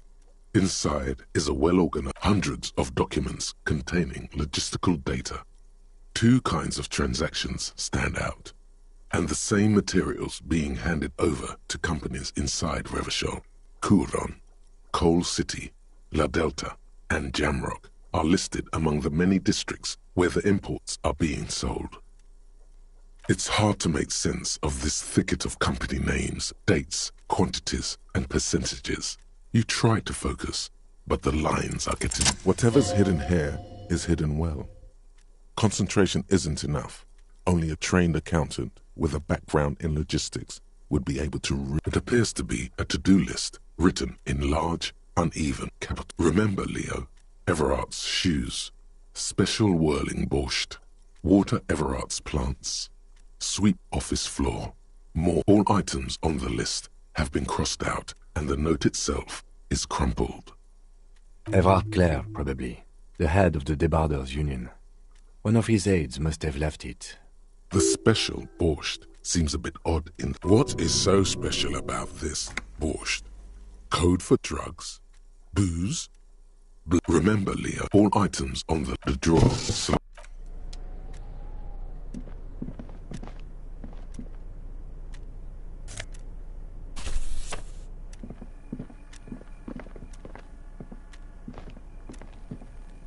An imposing combination of a punch clock and a payphone is looking down at you from the...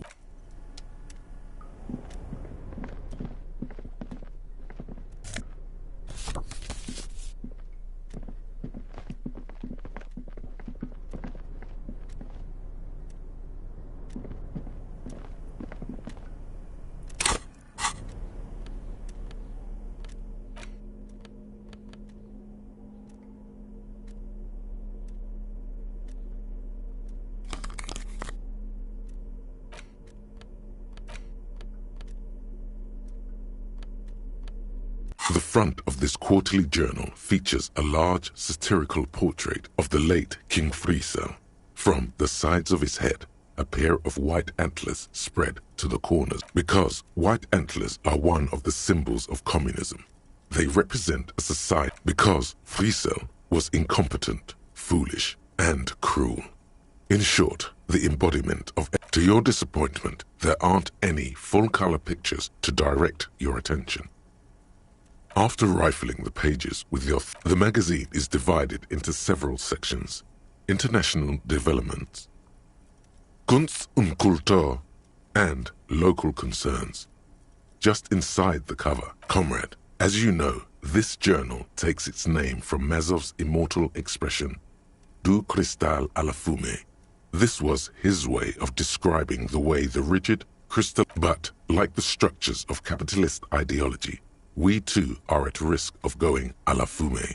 Unlike many publications which are content to spoon-feed their readers reassuring drivel, La Fumée is only 4 issues in, and it sounds... So please, if you value our radical Mazovian perspective on contemporary politics, culture, and international affairs, please consider subscribing today.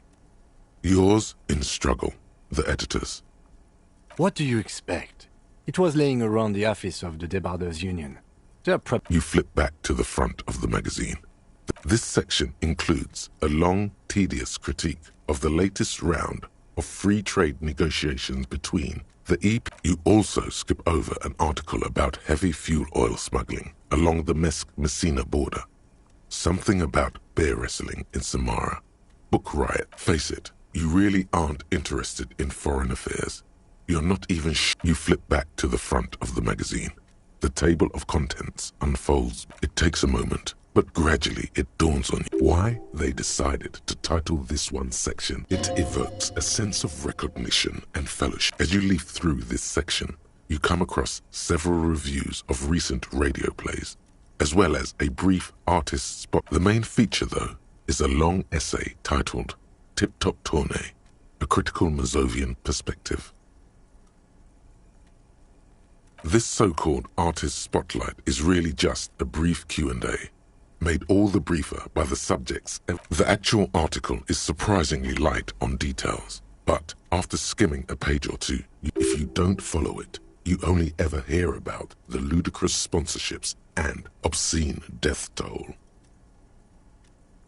You think you're settling in for a relaxing recap of the most recent season, maybe sprinkled with some nice anecdote. Instead, you find yourself skimming a 10,000-word feature about all the politically problematic. Where to even start?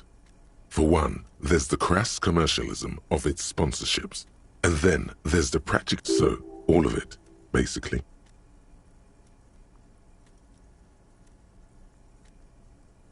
Oddly enough, this article has 2 bylines.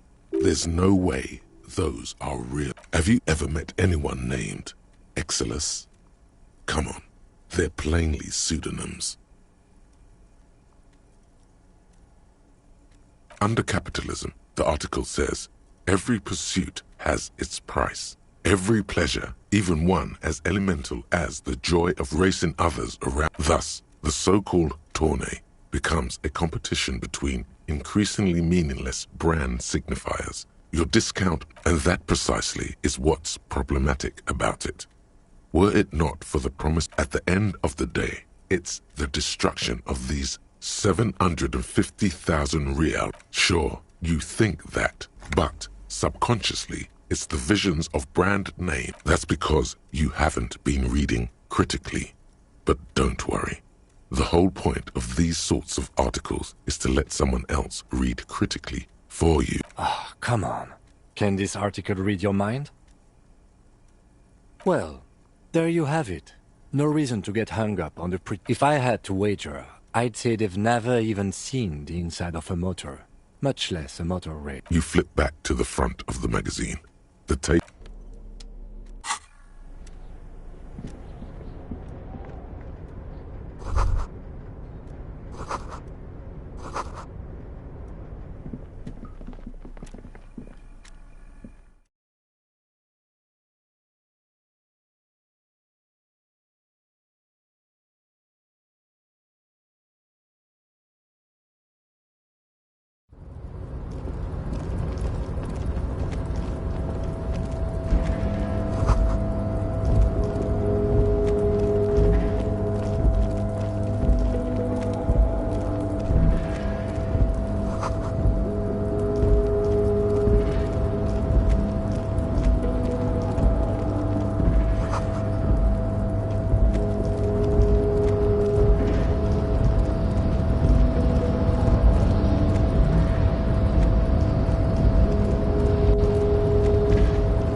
This is the night watchman's booth. That you need to rest. Your body is aching. Getting in here has taken something out of you.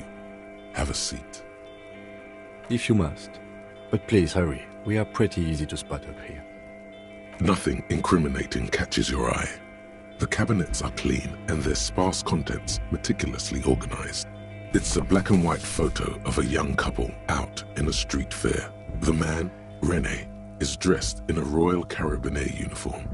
The girl is young and very... René looks like he's about to smile. This photo must be... Why did you take that picture of René?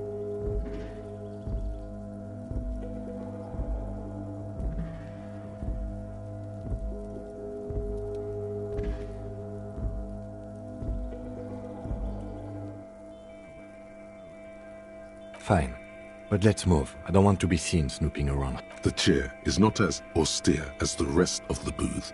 A thin grey pillow is attached to the seat, secured to the stiles by black ribbons.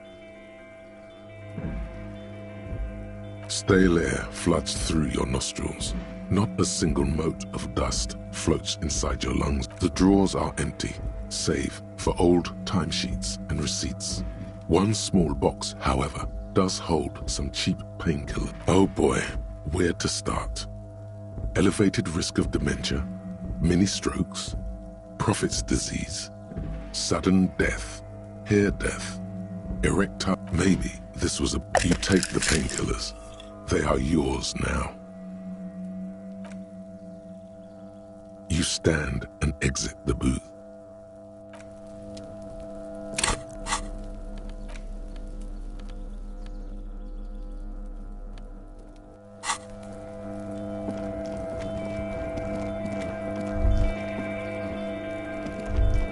All those empty wine bottles and cigarette butts on the ground.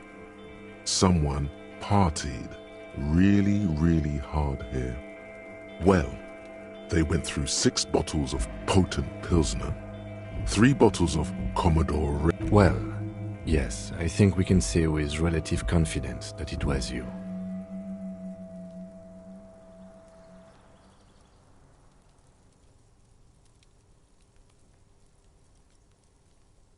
It really, really doesn't. Let's turn our...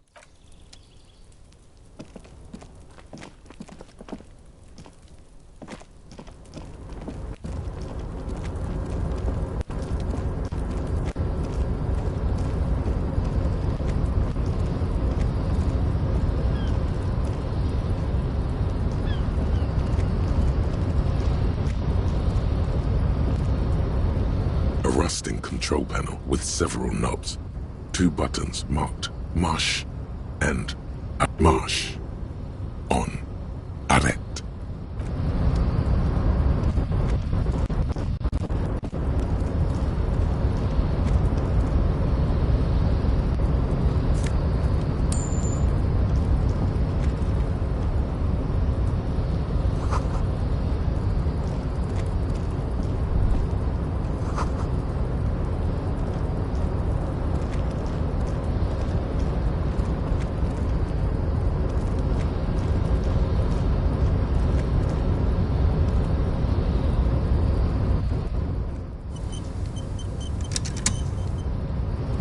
Arresting Marsh. On. Arrête. Off. With a loud grind, the crane shifts overhead, moving a massive metal container through the air.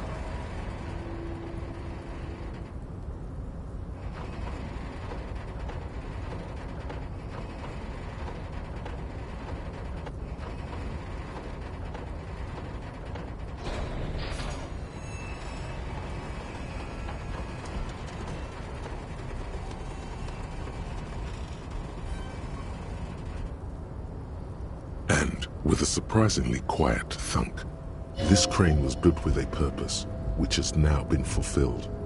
To move this container. Who can say? All you know is... I can't see how that was worth the wreckers, except for seeing the crane in action, which I admit was satisfying. The crane does not return to its original...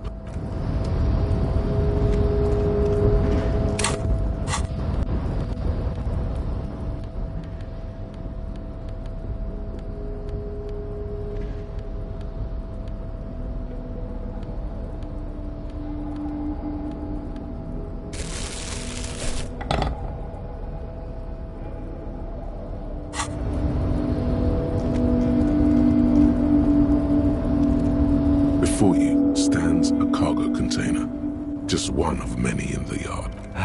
Is this like your thing with that wall again? You do? Because I don't. There are a million containers here. Why are you fixating on this one? You just picked one out because you wanted to interact with a cargo container. We are not here to interact with containers. We are here to get the body down from the tree.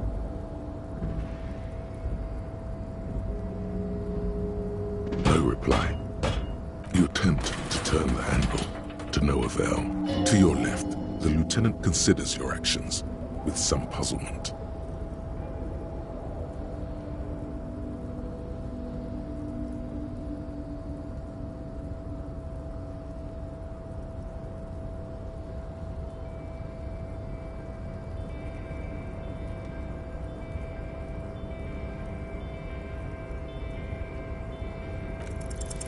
Why are you even trying to open a door with rhetoric?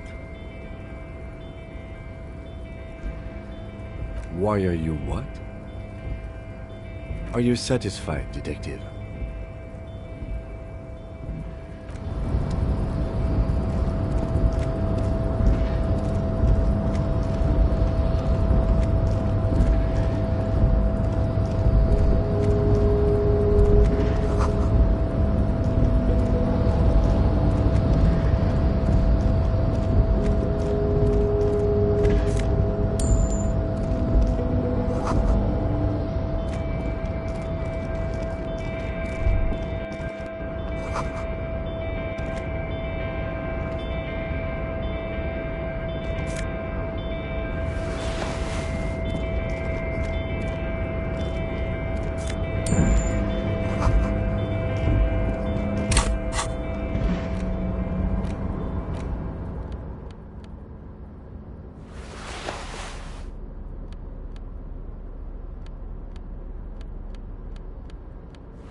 Container, I'll turn you nice and red. The lyrics to this container song are being... The accent is so thick, it's impossible not to notice he's Ubi, from the vanishing peninsula of Ubisunt on Muindi.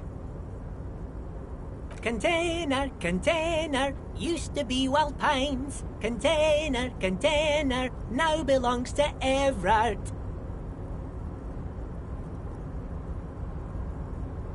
Everard, he looks after everyone. Huh? Well, hey there. How can I help you, mister? The look in his deep blue eyes is as sincere as you've ever seen. I see you are not a union man, mister. Did you get lost? You're not one of them scabs, are you? I mean, I don't personally mind. Folks is just folks, you know, and folks gotta eat. Just some of the other guys don't look too kindly on the scabbing kind, if you know what I mean, mister.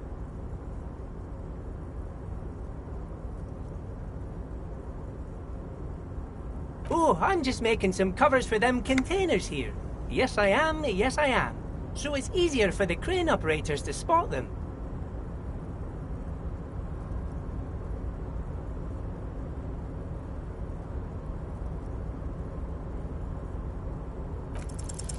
The containers in the yard are green in Wild Pine's livery, and the mountains it's like some red infection was spreading outwards from the container yard's core.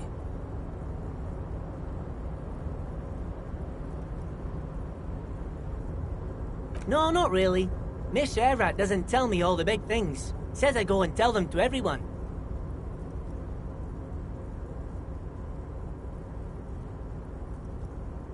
Oh, no trouble at all, mister. No trouble at all.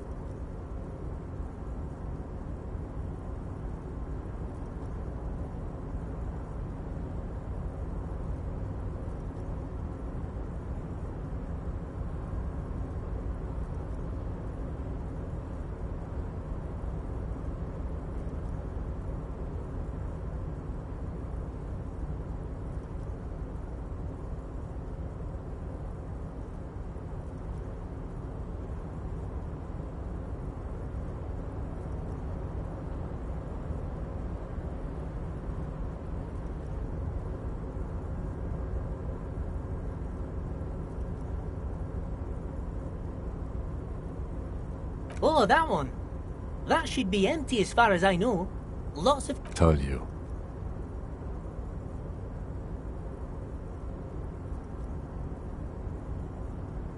Oh, you want Mr. Everard then? He's an awfully nice fellow, he is. Him and his brother are both nice fellows. They've lived their entire lives in this here neighborhood. Guys like Mr. Everard and Mr. Edgar, his brother, are real good guys. Made Martinez what it is today. Mr. Everard and Mr. Edgar and I went to the same school we did when we were boys.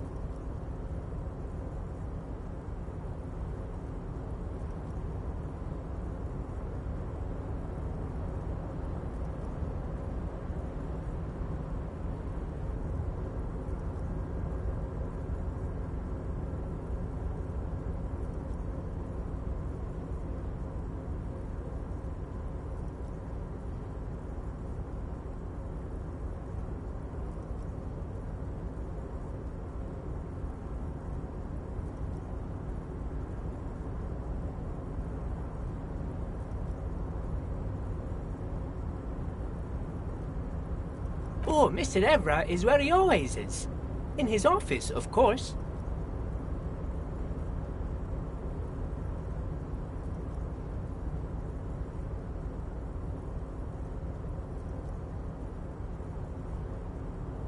Oh, yes, yes. I leave all kinds of notes for myself. That old head of mine ain't so good at keeping things in no more. I almost forgot about the borscht. Oh yes, I've been taking special whirling borscht to the men every day. It's very, very good. Makes a man feel so warm and happy. I feel like I could take on Mr. Renadan's boar dogs every time the lunch is done.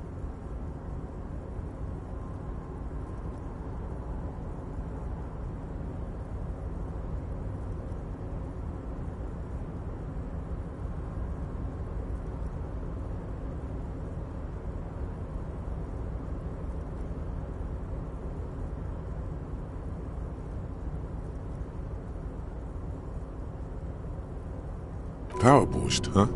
Never heard of a borscht that turns little guys into dogfighters. Alcohol, however.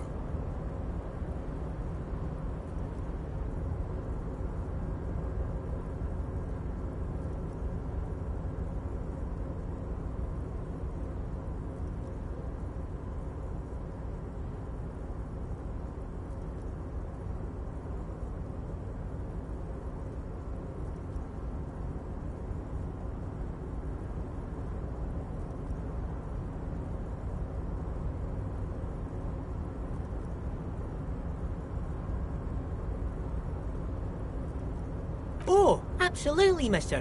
What do you want to know? Bye-bye now.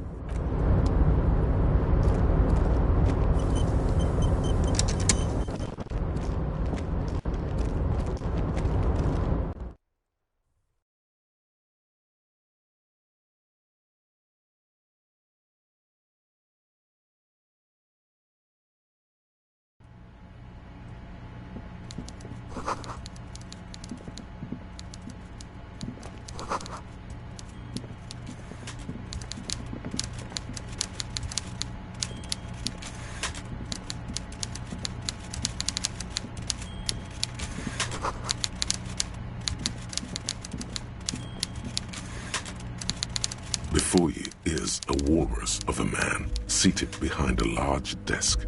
He looks up from his work, not the least bit surprised to see you. With great effort, he straightens himself up in his chair, yet says nothing. He simply stares at you.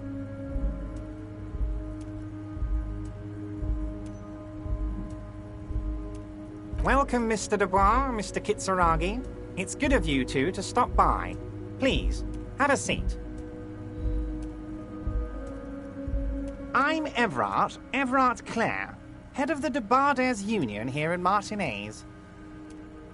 I'd offer you my hand, but unfortunately my health prevents me from getting up. You understand? He looks extremely comfortable. The tiny folding chair, on the other hand, looks... You go ahead, detective. Whatever he has in store for you, it can't be good, he thinks. I'll do my best. Forget about that. What's with this Dubois stuff? You're getting some seriously bad vibes from that name.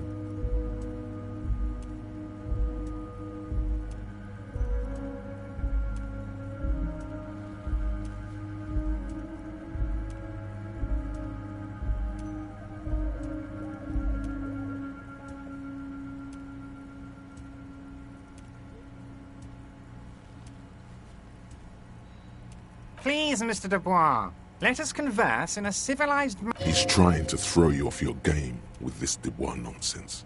Don't give him the pleasure. Very well, Mr. Dubois. I respect a man with strong convictions.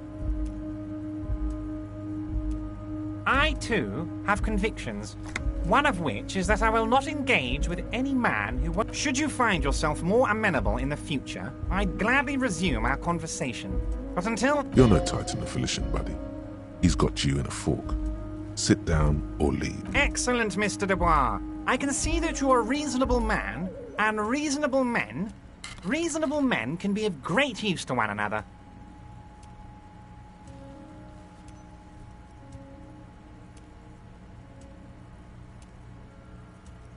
So tell me, how can the head of the Debarders Union help a representative of the Revachol Citizens Militia today? The chair you're sitting on has got to be the most uncomfortable chair in the world. It's violating your backside.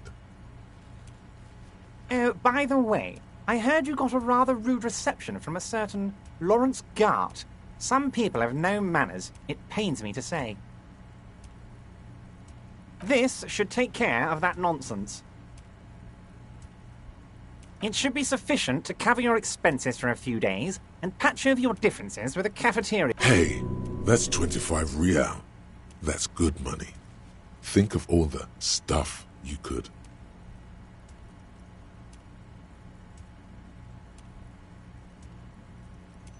Yes, I know Lawrence. He's a real character. No union man in him. A real... With a grin, he points to the checker game. It's like you're on a game show. At least don't thank him for it. Okay. I respect a man with principles. No handouts. Now, I'd like to set your mind at ease about one other matter. Your lost gun. Let me assure you, Union people are on it. His slug-like lips move, but all you hear is an echo. The world is swallowed by a black hole of fear. Only 2 words escape its gravitational pull. Lost and gun. I know everything, Harry. Right now, I know that you're worried. Don't be worried. It's not like you left it loaded. You didn't lose a loaded gun. Local children aren't out there playing with it right now, pointing it into their own mouths. It's in a safe place. I just know it. I have a feeling everything's going to be all right.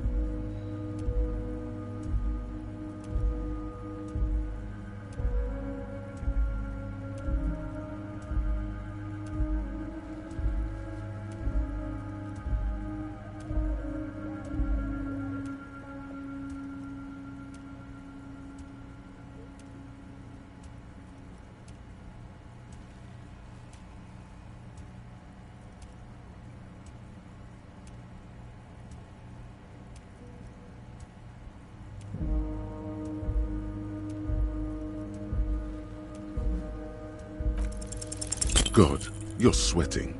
Your knee is jerking. You're about to cry, aren't you?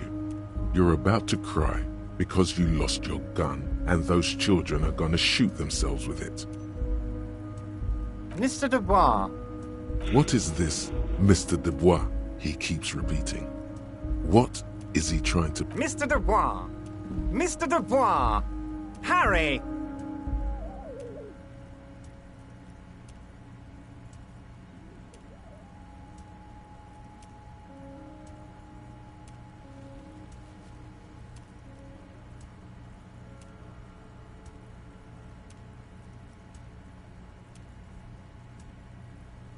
Mr. Dubois, are you okay?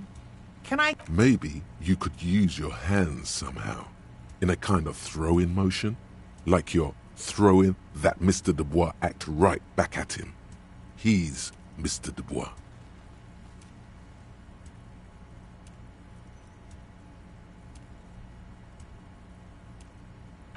What an odd demonstration of... you got me, Harry. I don't even know what. As entertaining as it was, I'm afraid we're wasting our... Okay, enough. We are here to ask you some questions. Quick, here's your window. Get yourself together. It is about time to stop embarrassing yourself. Questions will help you regain some of your lost dignity.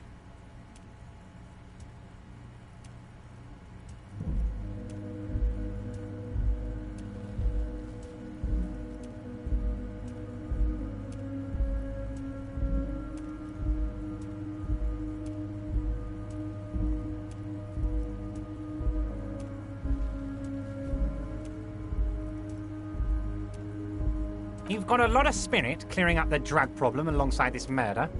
I'll talk to the mayor and see if I can get you the key to the city, Harry. Now, let's talk real... Actually, Rivershot, he refuses to discuss it further. It's probably just not even a speck of anger in his voice. That's that then.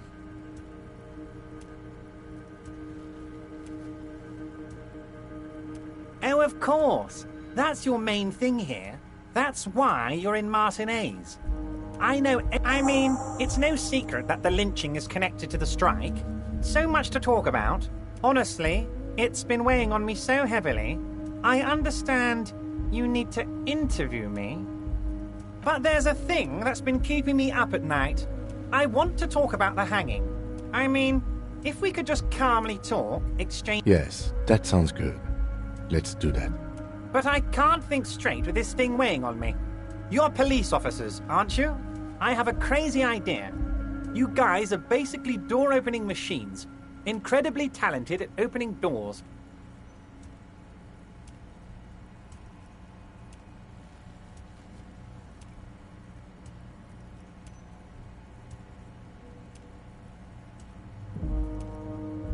Oh, you're being too modest, my friend. But don't worry. This annoying thing I have is completely legal. The stars aligned into a cosmic frown here. He has your fate decided. Bide your time, however, and let the stars continue their course, and that frown shall turn into a smile. Only if you play along. Harry, my dear friend, I am what people call a local bigwig. I know everything that goes on in Martinez. Oh, no one's. It's just a weasel. A weasel lives there. Nothing for you to worry about. A loud blabbering weasel. When weasels feel no one is watching, they start acting foolishly. Just go there, unlock the door, and leave it open. It's been such a burden on me, Harry. I just want this to be over so I can discuss business with you. Harry, I'm a very busy man, and more importantly, I don't have that extraordinary physique you do. You look like you could run... You want to send someone a message that the police are working... I repeat, I'm a very, very busy man, Mr. Kitsuragi, and therefore I must occasionally enlist outside help. So what will it be, Harry? Fantastic, my friend. Just let me know when it's done and we can take our friendship to the next... You can get the key from Manana. He's down by the gates. Manana's like a free agent in the Union. Special operations. Hardened socialist. A real free thinker, too. He'll tell you precisely where the door is. One last thing. Just open the door. You don't need to go in or anything. I just want that weasel to come home and see the unlocked door.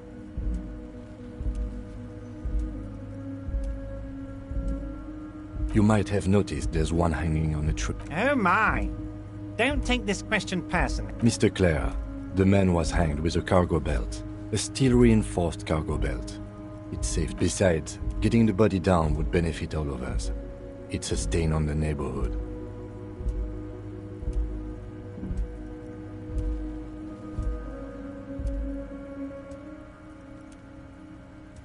I can certainly see how having him up there might start affecting some realist. But of course, all joking aside, I am going to help you.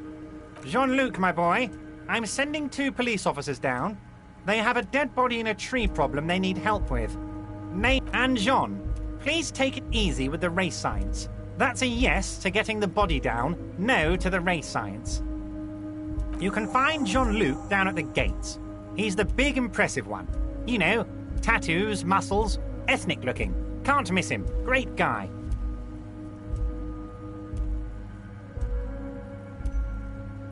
Yes, your lost gun. My best men are on it. They're turning every stone, searching Your gun will be found, Harry.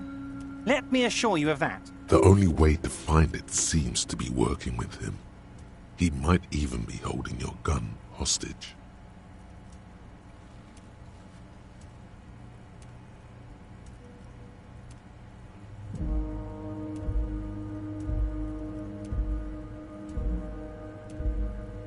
Harry!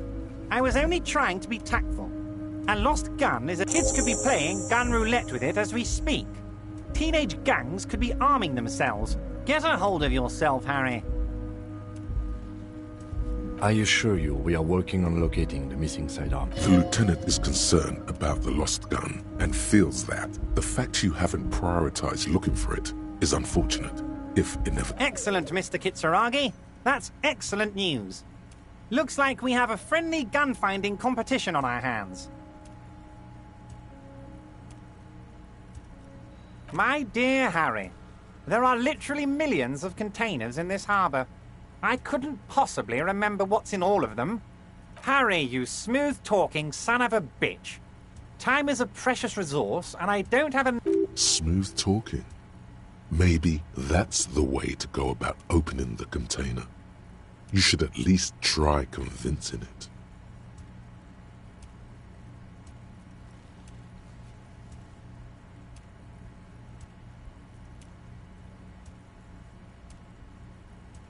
Oh, that's very nice. I haven't gotten around to her yet. I'm very, very busy. One thing I want to make very clear, Harry, is that this is not some kind of We're all trying to do what's best for Martinez here.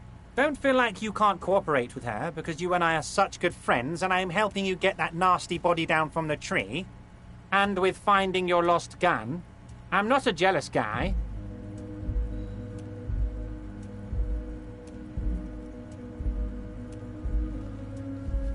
If she actually wants to see me, she will find a way. Any good negotiator... He doesn't want to see her. It's as simple as that.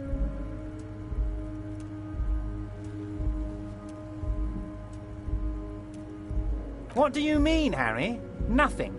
I let him go.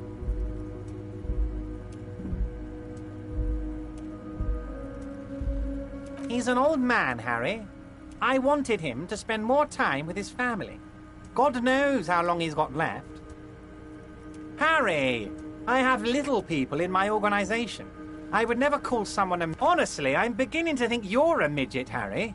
I'm only kidding, Harry. You're not a midget. No one is. We're pals.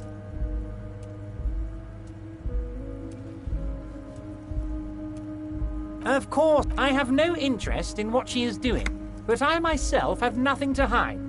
Your business is your business, and I respect your privacy. Just remember, none of this is secret. Tell her about all of it. My brother's picture, my singing swordfish clock. Tell her how overweight I am and how I'm helping you find your lost gun. Tell her about everything. Everard doesn't mind.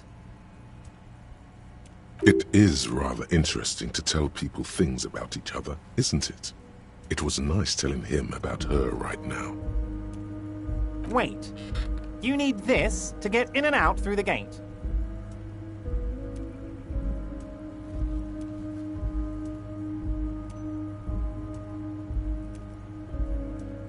Here, you're one of us now.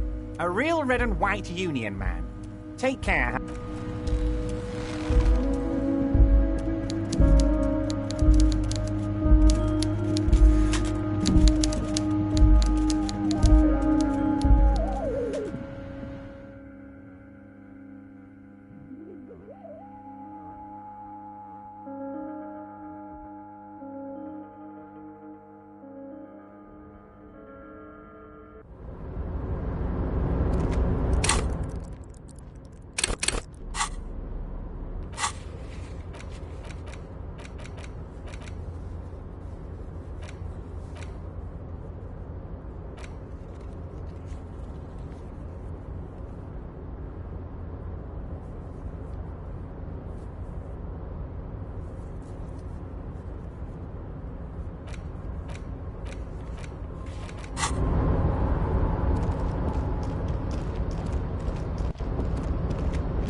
descent has only worsened since I last saw you. You have really let yourself go. I am not the first line of defense. I am the last. In addition, the hardy manlets are on the pay of the company. I answer to the Union alone. And now leave me be. I must luxuriate in the company. So it was.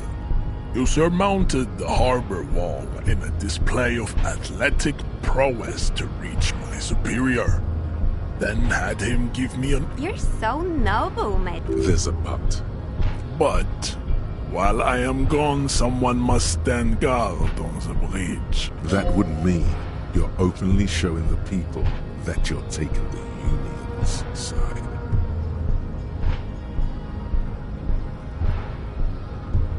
This is the uncomfortable result of not taking it on ourselves. I can live with it. Listen to your little friend. He is wise in his childlike way. His mysterious race may yet... Yes, that is precisely what it means, homunculus. This is not going to happen any other way. Babe, see that they stay here the whole time.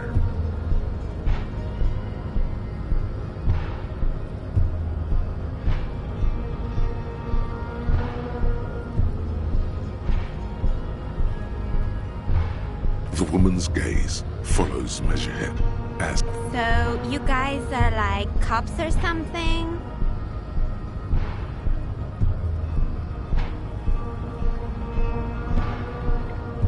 Look at him. His craniometric perfection.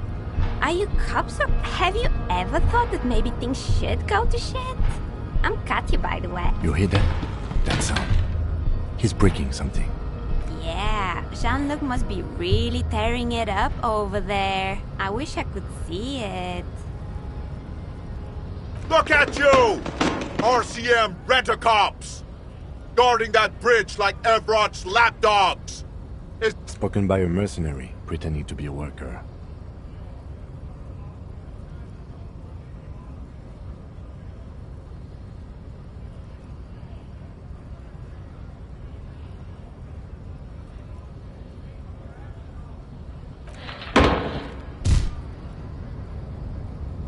A shrill laughter interrupts you, echoing across the man turns to look behind him at the behemoth appearing around the corner, approaching him, walking past him.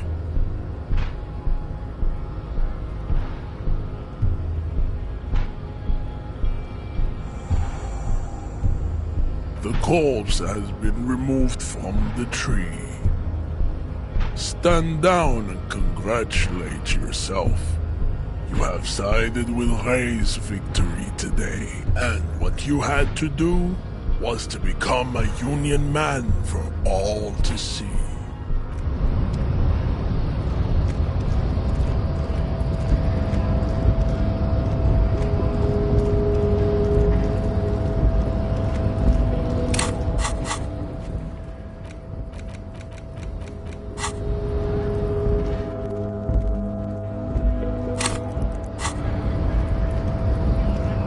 So, how'd you like our harbor?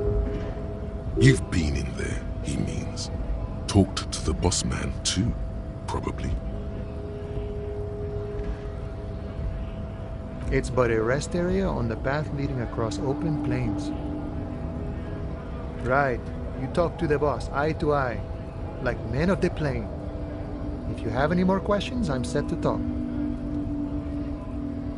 The mercenary, eh? Who could have killed him? That's indeed the question. Why even do such a thing? What a thought! Why would noble workers resort to such a thing? Unless they were pushed, of course. Your dead guy was an enemy combatant. He was an agent of the opposition, attempting to undermine our honorable effort. I ain't the murdering type, but that's just me. Large organizations like our union have all sorts of men, with all sorts of... Understood. This has been of limited use. Still, thank you. No problem. I wish the best to you in your search. Sure, I'm glad it's not my search. A key, huh? What door is this key supposed to open? Oh, say no more. I got you. I got that key right here. And let me tell you, it's mighty good of you to help us out during the strike. Working class solidarity, as they say.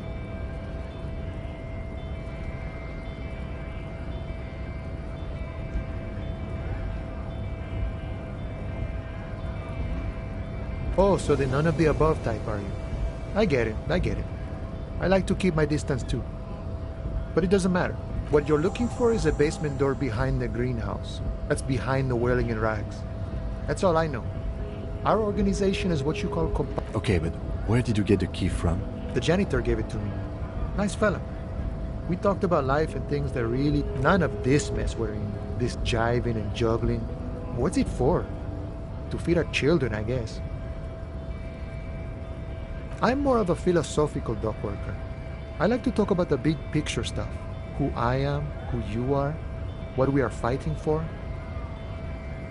He means he's not going to tell you cause he doesn't know. But he will who he is and what they're fighting for. This is interesting. Los Ardis? They're an independent militant group. A bit too high-strung, but it comes with the responsibility. They're sort of like you. Preserve the rule of law and all that. Except it's Everard's law. But really, they're just like you.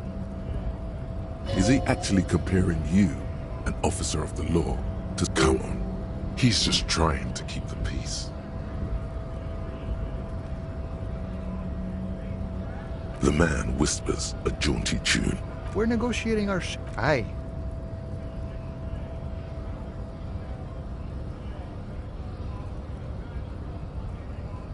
This stuff, they already covered.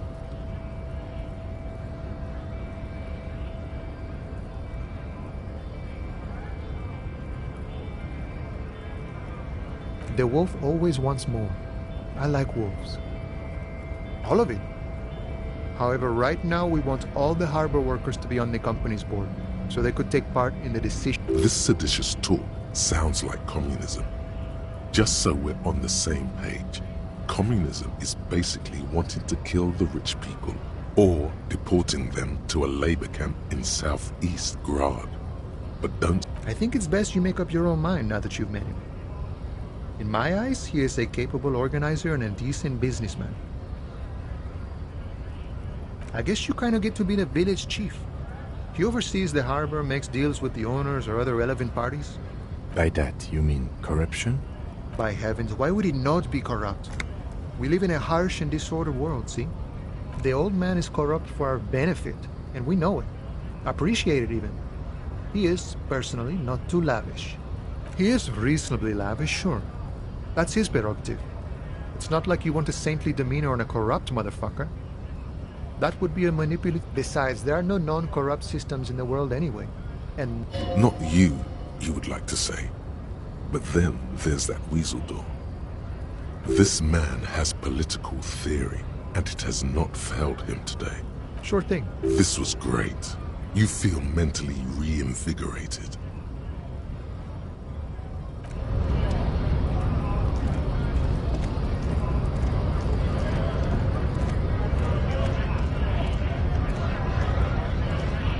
Right to work! Right to work! Shame on you! Don't think so. Suddenly, this feels like a really, really bad idea.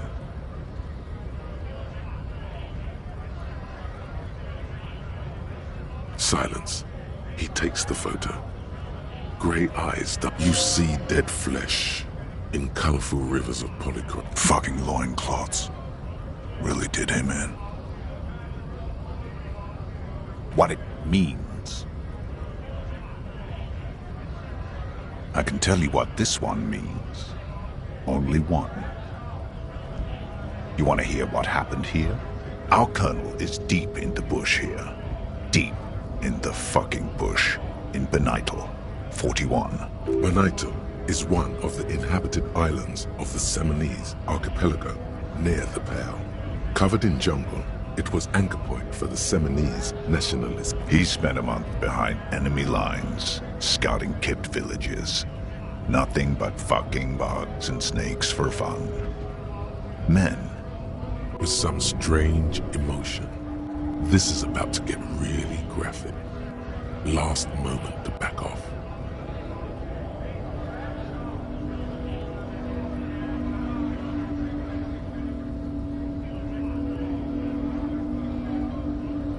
Our boy. He's only a captain then, but he knows how these men think. If they don't see action soon, at dawn, he comes upon two kids, breeding in the bushes by the river. Or maybe they weren't breeding. We shot the boy. He was useless, but the girl, she was nice. A little fat. She was quite the entertainment. For the week she lasted, expired in the hands of Sarge Mason. The kind of guy who'd make Chief there shit his pants and cry like a bitch.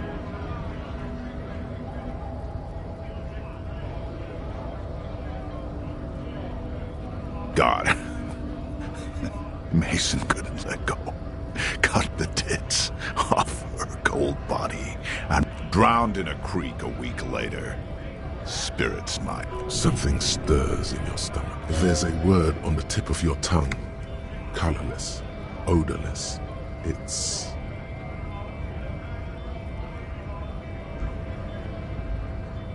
You bet it was.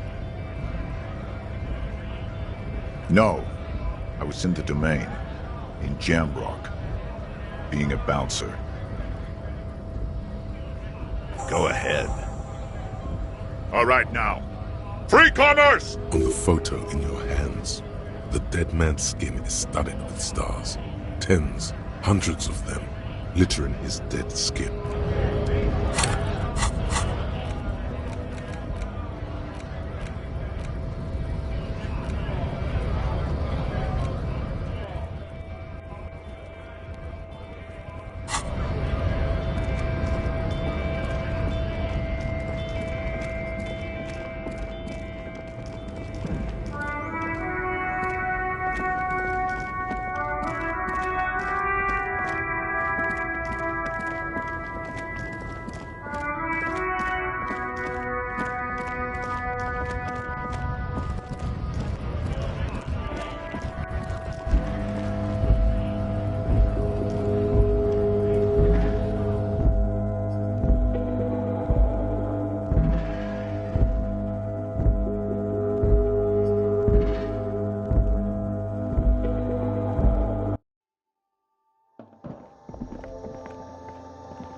The tear machine stands in the corner. Your bottles clunk into the machine, and the money appears with a satisfying jingle. Do you know what you should do with that money, kiddo? You should buy...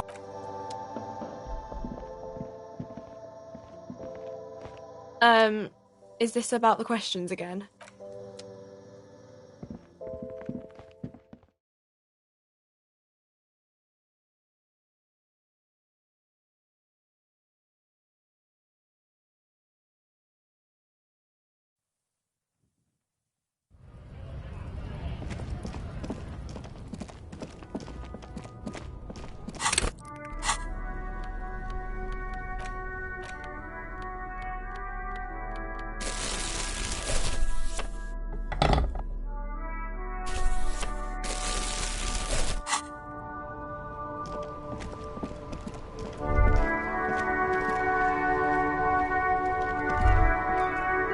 The afternoon sun shimmers off the white on blue police livery of the motor carriage.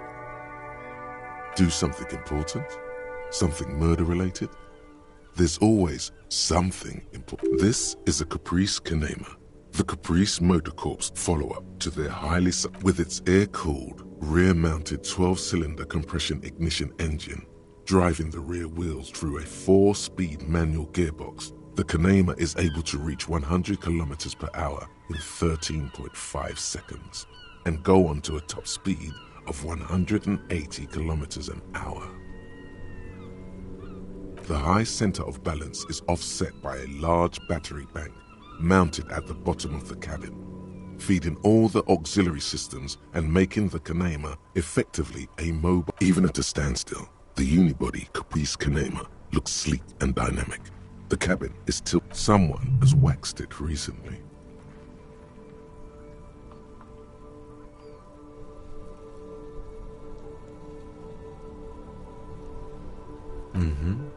You want to take a closer look? 130. I reckon that's a 7-liter V12 there.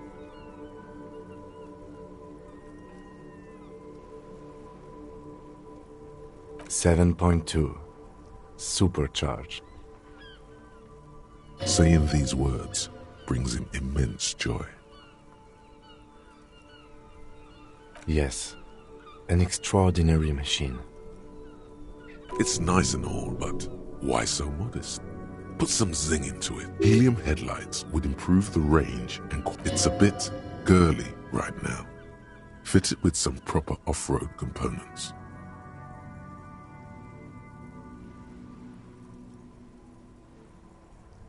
Actually, I have a pair at home.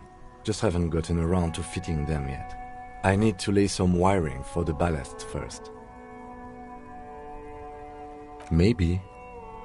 Yes, definitely, maybe. And means no.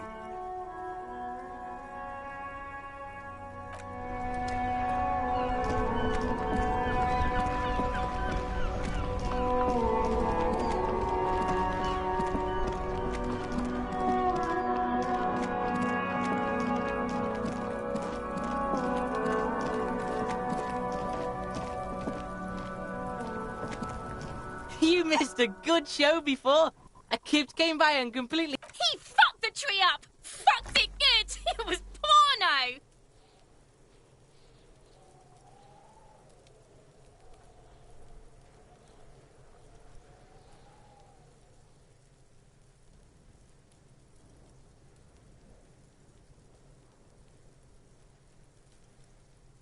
Watch out, Kuno! Kuno knows which Kipt Kuno meant. Kuno knows all the Kipt. Kuno's dad's a Kipt expert.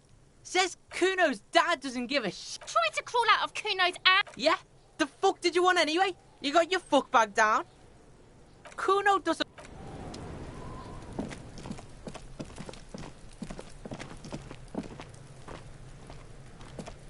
The corpse lies on the ground among the remains of an absolutely demolished pinewood branch. It's gently laid on one side. Mr. Measurehead has done a good job. Nothing is too broken or compromised. The victim is ready for a field autopsy. Yes. 1. Investigation of the scene. 2. Initial examination of the victim. 3. Field autopsy. 4. Transport. The RCM's 4-phase murder scene. The fuck are they on about? Cop's gonna cut his shit up. The lieutenant adjusts his glasses and takes a deep.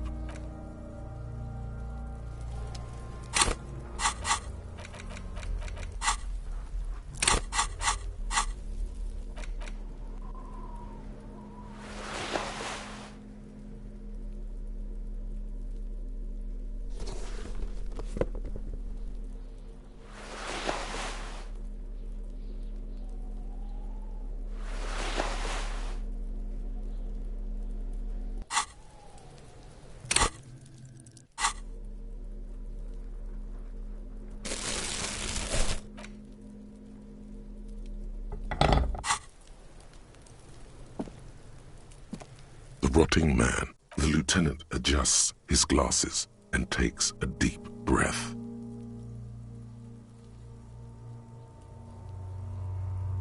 Shoot, Looney Rooney. Come back later. I thought we decided to leave it to processing. Let's not turn this into some... Damn it. This is okay. So you can sneak out of your room maybe, after he's gone to sleep.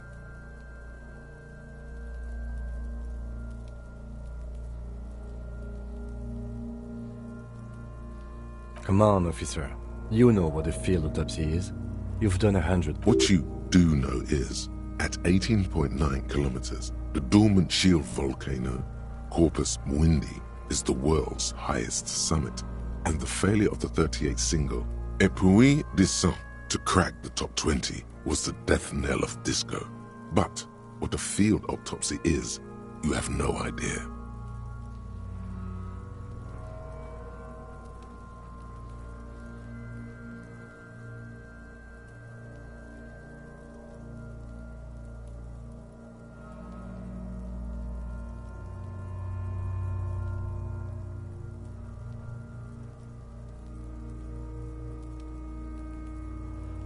There truly is a time for everything, even for yellow gardening gloves.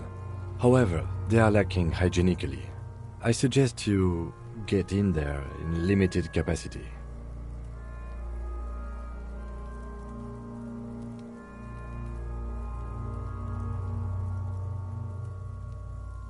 I mean when I need you to. Until then, I should handle physical contact, and you should take notes. That's right.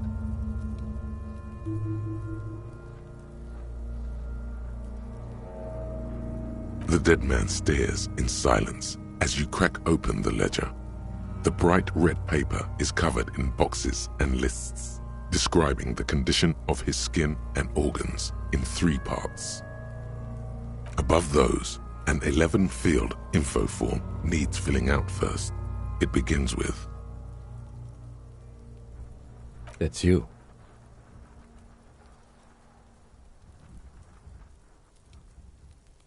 The corpse is indifferent to your scribblings. Just KK57 dash. KK equals Kim Kitsuragi. 57 equals Precinct 57, followed by his date 0803 and time of arrival 0815. That's because he doesn't want to bring up the messy question of your initials. Next, we've heard the nom de guerre, Lely. It's better than nothing. What's next? NA. Roughly 50. Try 40. The damage is so extensive, it's better to err on the young side.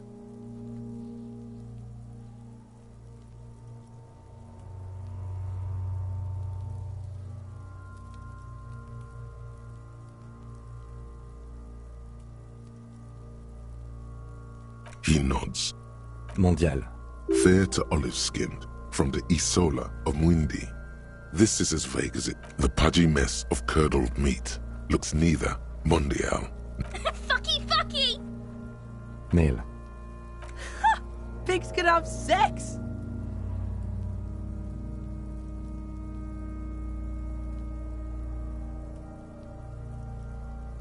Nor does he look male, with his pregnant belly and... We're still going with March 4th. 50. What else? 9. Body identified by is non-applicable. KK57 0503 0815. None. At least not after the initial... A strange word. Treatment.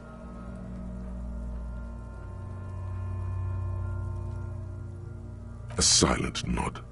The lieutenant places his... Your central nervous system recognizes this gesture. It's the stations of the breath. Ecclesiastic, religious in nature, a holdout from somewhere in Jamrock North, a small wood shed behind Rosencrantz Row. Lieutenant Nick Feuerbach puts his hand to the chest of elsewhere yet. An obese female sits in a wicker chair, her silhouette bull-like against the window. Outside, Grand Coudon. The day is turning dim for Sergeant Mac Dawson. Hand extended, and so, all across Jamrock, Coal City, GRIH. We should start the post-mortem. The corpse cannot feel Kim's hand on his chest. It no longer meaningfully interacts with its surroundings.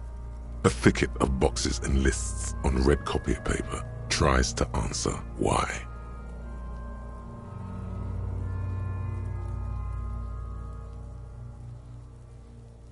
Clothes. The deceased wears armored boots and white briefs. The make of the briefs is Babrodine, I think. Let's See? Babrodine, yes. Inexpensive. The disappointment is palpable. The red-haired thing. The rest of the clothes have been removed post-mortem by scavengers in order to get to the victim's ceramic armor. Officers are in search of the missing pieces. Removal of the boots is left for processing. It would be clever of you to omit the boots altogether, sire. If you are to keep them for yourself, as you ought to, you have deserved them more than anyone else.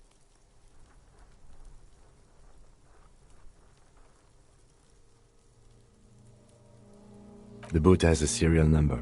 It's E50.100.100. The lines between the plate tattoos. The upper torso is covered in a single, continuous tattoo, resembling a map of the night sky. It reaches from the right shoulder to the heart. The assistant has a color photograph of the markings, to be added to the case files as document A1. The deceased has a belt for airlifting cargo around his neck, tied with a hangman's knot. Color, yellow. Length, 3 meters. Well-nourished, athletically built, measuring 1.8 meters. Generally consistent with age 42. Preservation is good.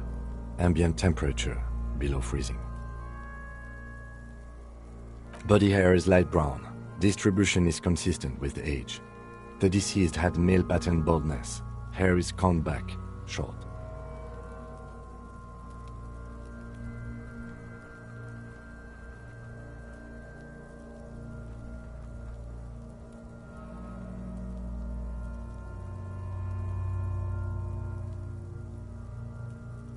Lividity is consistent with hanging. The head is congested.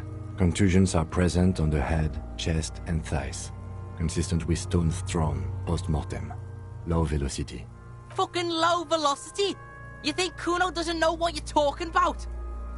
Talking shit about Kuno's velocity. In addition, there are bite marks on the face, scalp, and chest, consistent with predation.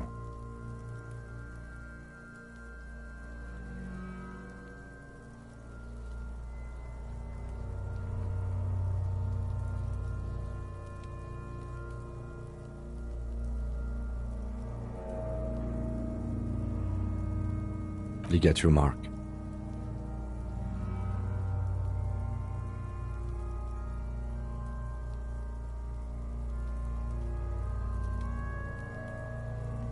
The steel wiring. There's too much of it. We need to remove the bells. You got just the right tool for that. The chain cutters.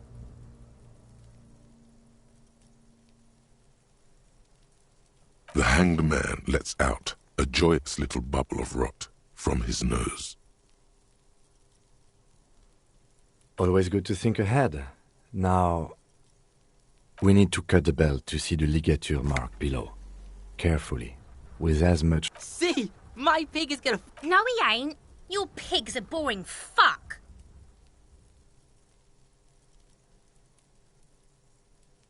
The belt is equally tight around the whole circumference of his neck. The knot is the weak spot. The chain cutters fit in there. Steady now.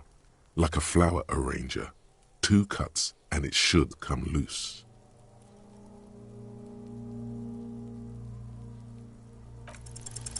After some deliberation, you sink the cutters into the knot tying the belt together. You squeeze the rubber hand. Snap. The knot is slashed. Another cut and the belt falls apart like a flower bouquet, revealing the dead man's neck and the dark red ligature. The rope rises to a point, leaving a gap in the ligature mark. The suspension point is in the back of the neck.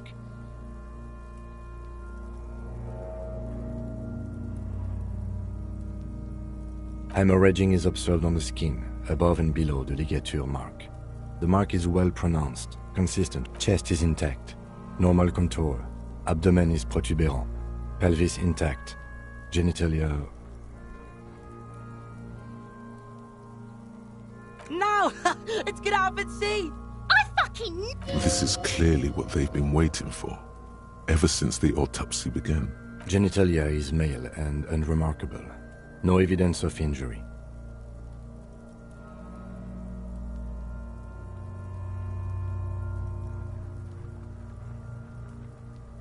dead man's penis is average-sized, congested from the downward collection of blood. The testicles are uneven in length, hanging under. Back is symmetrical and intact. Upper and lower extremities are intact, but asymmetrical. There are combat injuries on the right hand, thigh, and hip. In addition, I see smaller, residual scars, too numerous to count, covering about 30% of his skin. From wounds sustained over 2, maybe more decades, dispersal and accumulation indicates long and active combat duty. We have a real museum here. Of battles, last item, hands.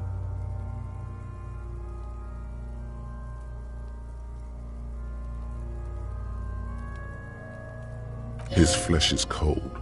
Pleased to meet you. Where are you from and what's your name?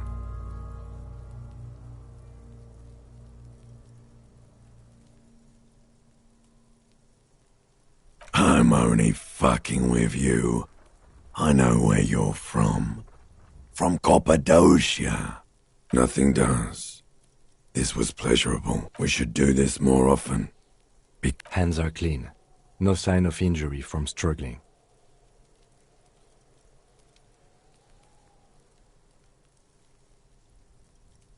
I was.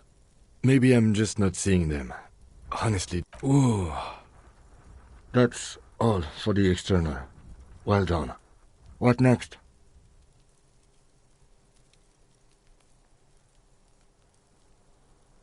I'm afraid we can't continue before we've gone through both the external and internal examination first. Central nervous system. I have nothing. Do you have anything on this man's central nervous system? Of course, there is a moral to be drawn from it. A moral to this story. What would that be? The dead man looks, too, with barely contained excitement to hear the moral of his story. I think that may well be the moral of every story, officer. Good. Musculoskeletal. Purge fluid is coming from the mouth. Not injury-related. Eyes and tongue protuberant. Hyoid bone. Let's see.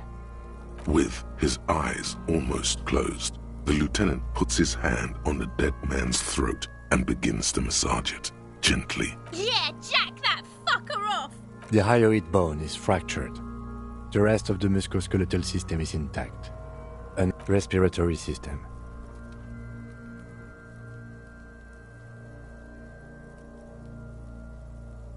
Oral cavity shows no lesions. The victim has received dental implants, possibly after a combat wound. Mouth small. From here, it looks as though the clown-faced man is screaming. The tendons of his jaw are torn apart. Hyoid ripped from the force of the lieutenant's head. No scream, no sigh of relief rises from the darkness inside. It's humid there. Sickly sweet air, unlike anything living. You feel like you're about to throw up again, straight in that mouth of his. It's hard. Once more, you taste stomach acid in the back of your throat. A contraction. Your throat pumps a little something from your stomach and into inside, you see darkness. There are ancient mysteries. Hemorrhaging present in mucus.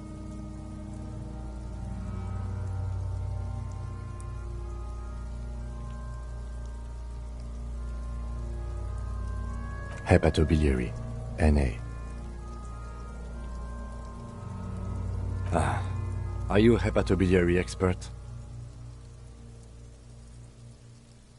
Neither am I. That's it. Same for toxicology and serology, NA. Cardiovascular. The body exhibits heavy lividity. Blood has gathered in the hands, feet, and neck. Hypostasis is visually consistent with a gastrointestinal.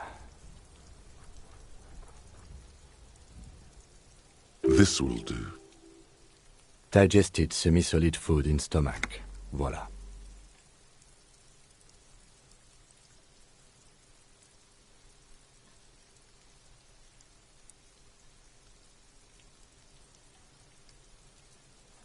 What's next on the list?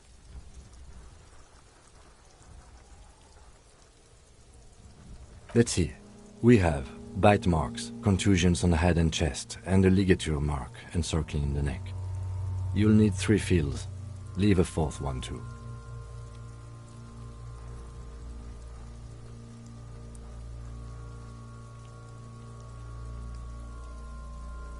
Head, chest and scalp bite mark injuries. Predation by birds has caused damage to the body. Odontologist does not need to be concerned. And your opinion, officer?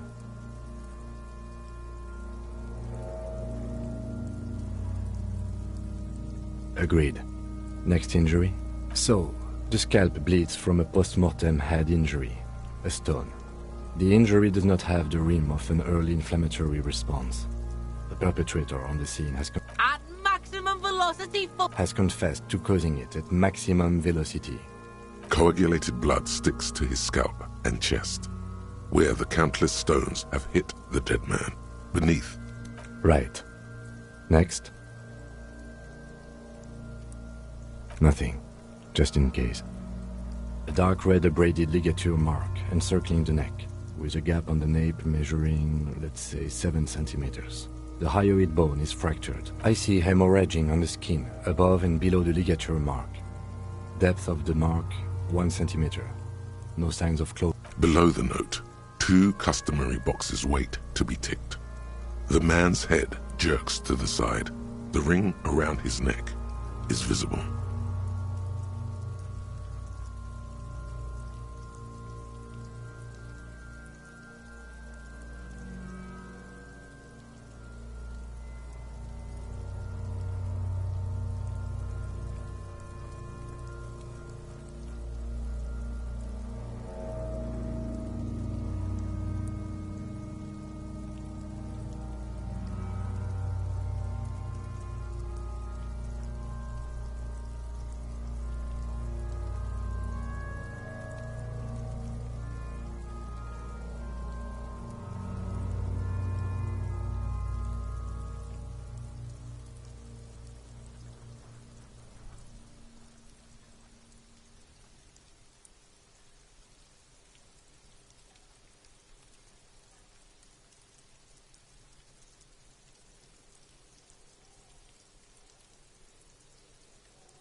He is deep in thought, eyes fixed on... Why do you say that?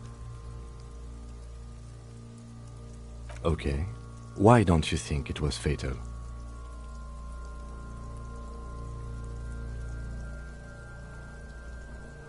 Honestly, I'm not sure there weren't marks on his wrist. That part got blurry for me. The stench. But you are right, I was ready to call... Let's wrap this up. I pronounce this field autopsy over.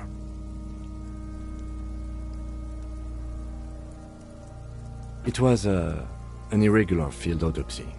We did not establish cause of death, which is supposed to be the goal of an autopsy. We were thorough with the list of injuries too.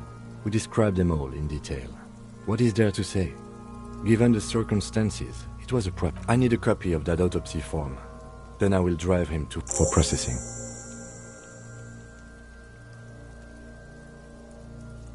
He's thinking.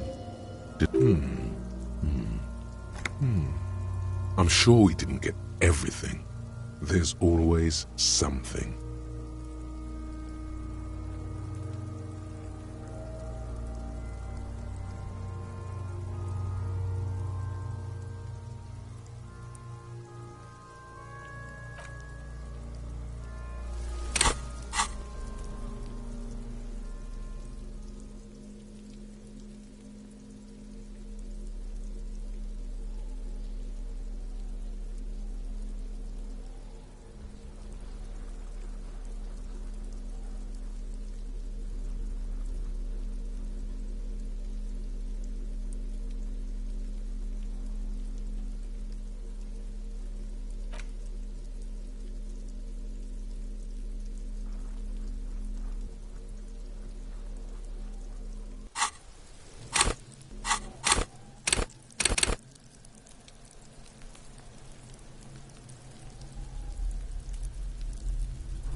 The lieutenant adjusts his glasses. Shoot, Looney Rooney.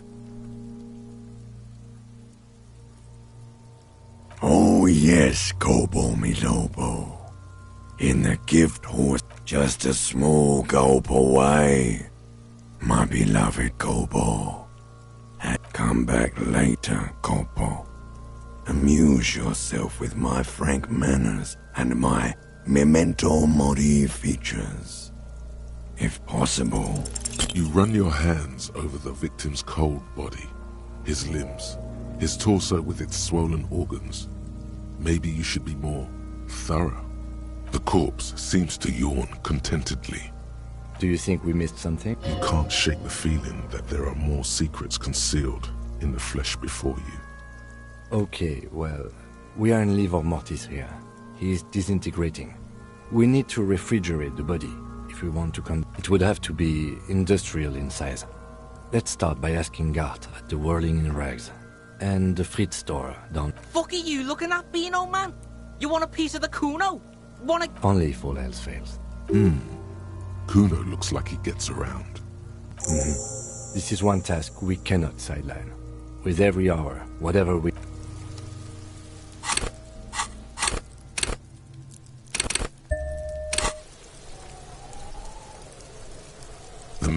The lieutenant adjusts his glasses and takes a deep breath. You really ought to wait until the cadaver is refrigerated.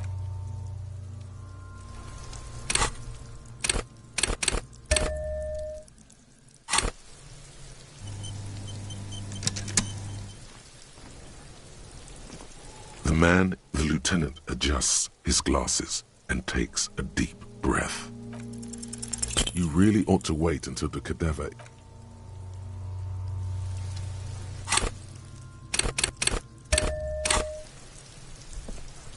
The lieutenant adjusts his glasses and takes a deep breath. You really ought to wait until the cadaver...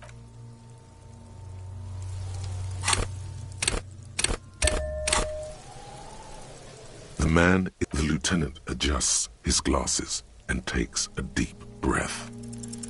You really ought to wait until the cadaver is refrigerated.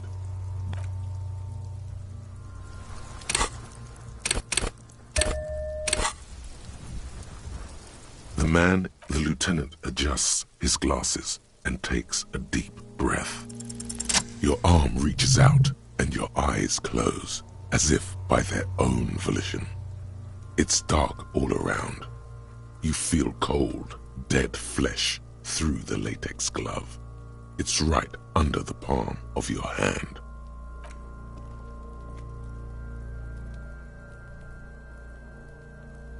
His face, his cheeks, his nose, his fat, swollen lips.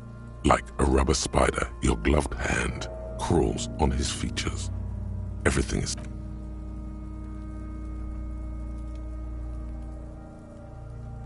The oral cavity is cold and moist. You're on the right track.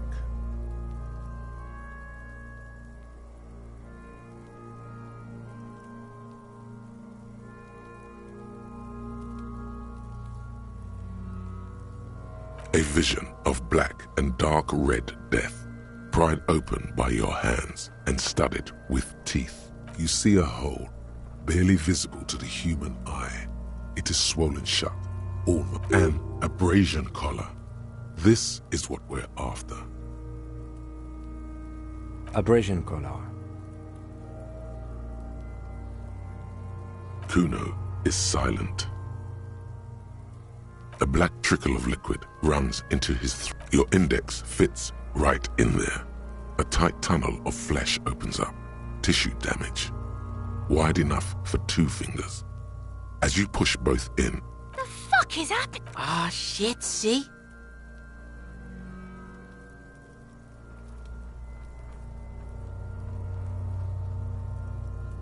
The basal ganglia feels clumpy. What entered him? This man will never sleep again. Never. Your yellow fingers slide into the remains of the limbic system. There is no resistance. It's gelatinous. The slug-like structure, the ululations of the limbic system have ended. all is quiet. The lieutenant answers with the sound of his pen, Fucking cavity, see? quivering with awe. Your fingers are all the way in now, reaching toward the inside of his skull. The cavity goes further, but the entry wound isn't wide enough for the rest of your hand to follow. Your fingers reach toward his skull. His cerebral cortex feels like jelly. Cold jelly. Ice-cold serrated metal. Its edges cut right through the latex and into your finger.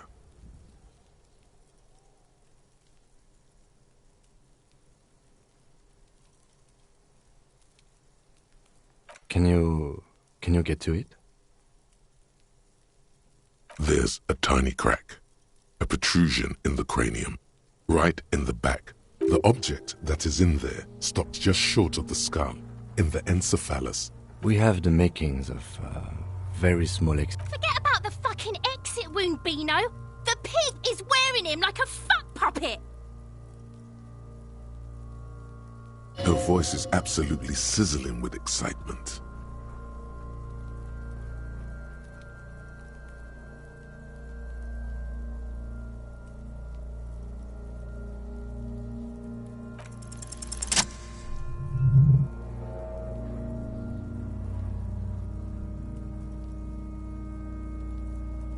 You pick the object between your index and middle finger. It feels sharp, like metal. With your face twisting from pain and concentration, all you need to do is just...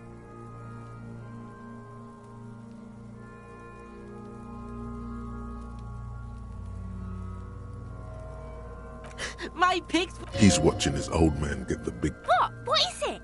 The inside of the head feels cold and smooth, like a glove. Sweat dripping down your brow. Careful not to lose the pride. With a plop, your hand emerges from the mouth. The garden glove is covered in blood right up. Fucking beautiful! A bullet.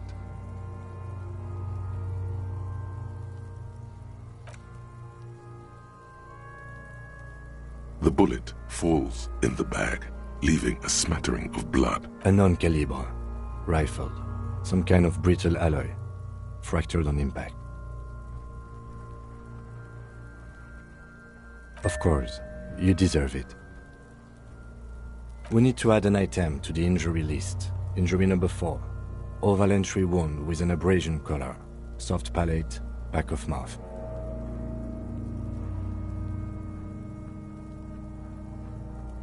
High velocity. Temporary cavity in brain tissue. Small exit wound on the occiput. How does that sound?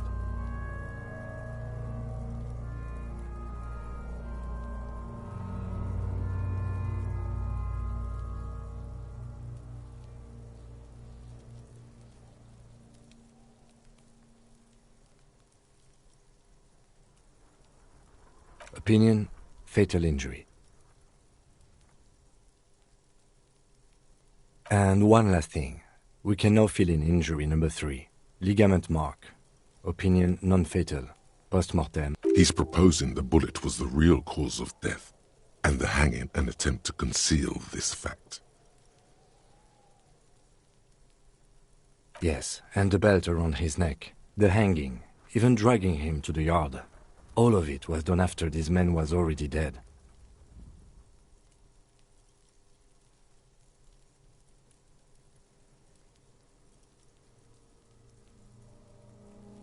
Deadity dead.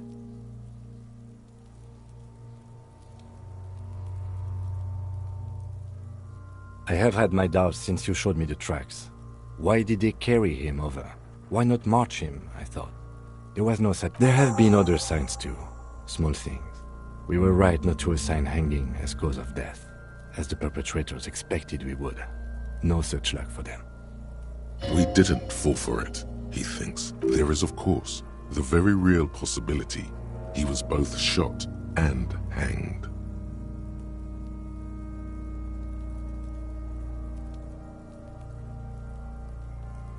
To put him out of his misery? It's possible, but it doesn't explain all the other dubious things here. Lack of struggle, primarily. I may be intellectually sloppy, but I prefer one theory at a time. And this just smacks of treatment to me. Yes, we should take a closer look at it. I am so... This little thing could reveal much about the weapon that shot it. Oh, you really do. I am glad to hear you say that. Your room in the Whirling in Rags should come with a bathroom. Be sure to make use of it in the evening. To hide something. The real killer? The real motivation? What really happened? That's for us to find out. But this, it will make finding them just a little easier. We bag the corpse and carry him to the holding pen of my kinema. I can transport him to processing myself, but I will be gone for the rest of the... Work on the case. Tend to personal matters. Try not to do anything too dangerous. I'll leave that choice to you. And one more thing. Great work, detective. The word lingers in the air of the yard. Far away, dogs are barking. Further yet, the detective.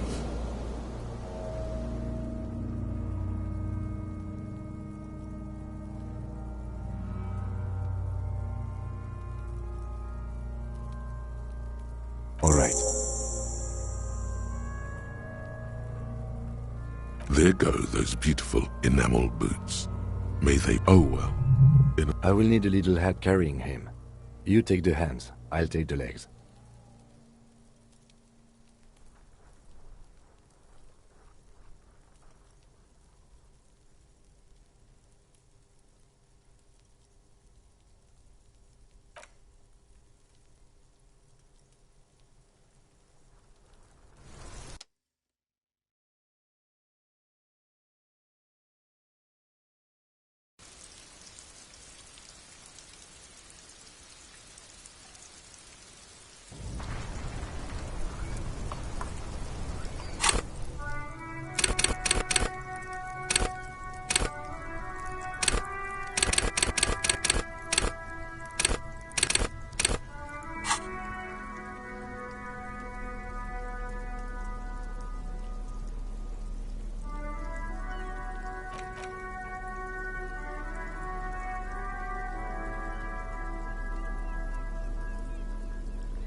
The bullet is safely sealed away in a plastic bag bearing the RCM stamp.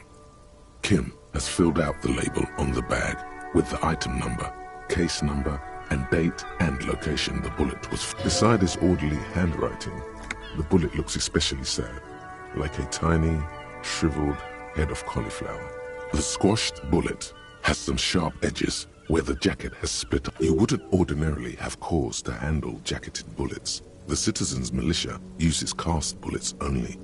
Little pebbles of metal loaded from the muzzle, usually in the squished little thing. I know. You should find the gun that shot this bullet.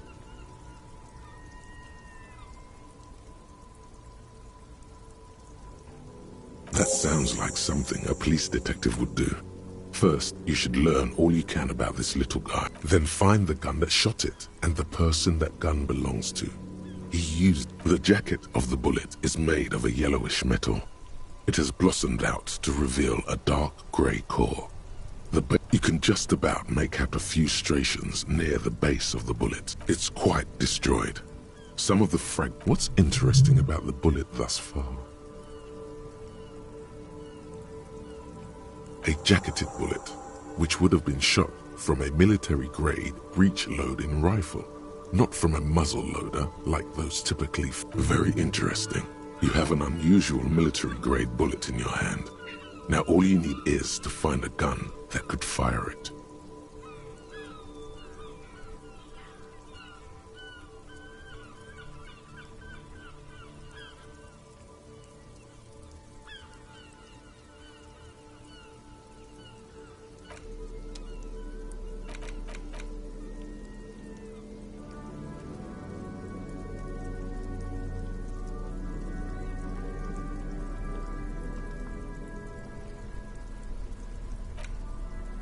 The bullet is still safely sealed away in a plastic bag. You can't remember what happened last week. What makes you think you're going to remember?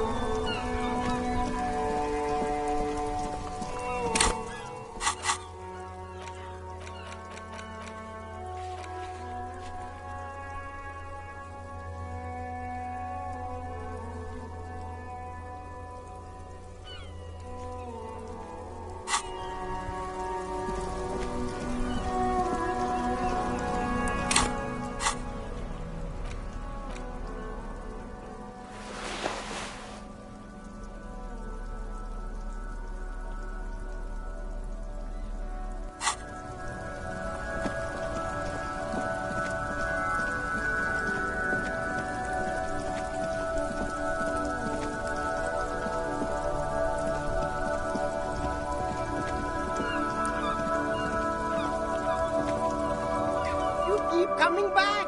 That's good, officer. Keep browsing those clothes, keep saving that economy.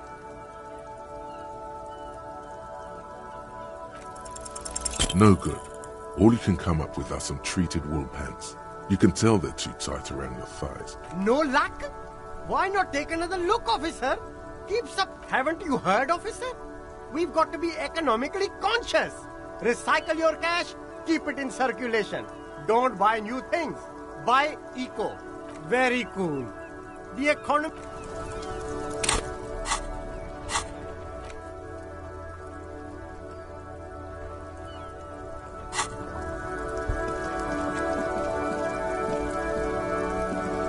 The shine on these sunglasses lasts a lifetime, officer.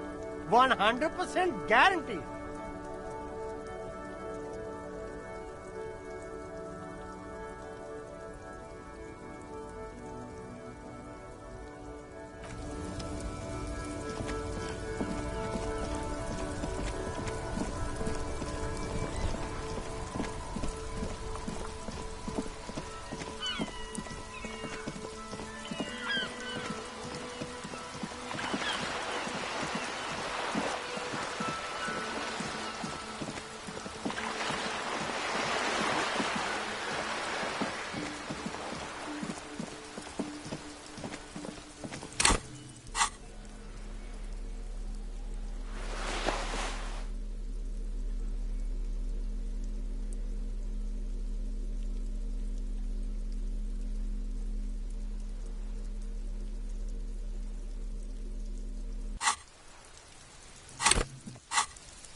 Just an ordinary wall.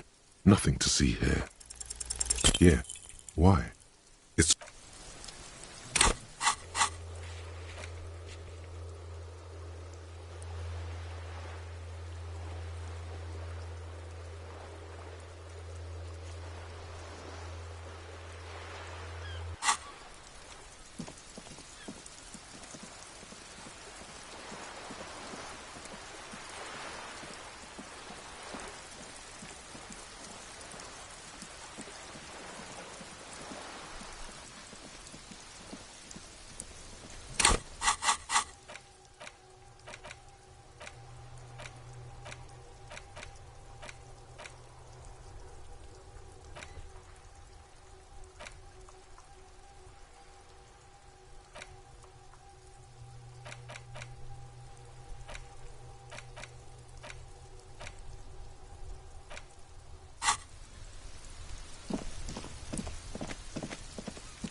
You see a set of tire tracks in the brown slush that covers the plaza mosaic. Cop habit. This isn't case-related, you think. Hard to say. The tire tracks were left here by an unknown event that took place some days ago. It's a message, written in the language of burnt rubber. Some of that rubber stuck to the tiles right in front of the whirling-in rags. This is point A, and then accelerated straight into the fence, left a hole big enough for the Franco-Nigerian cavalry, according to the cafeteria. The hole in this fence doesn't look that huge. The driver proceeded to back out of the yard, barely stopping before hitting the adjacent, before heading south. Must have been in a hurry. Maybe. Probably an ominous warning of bad.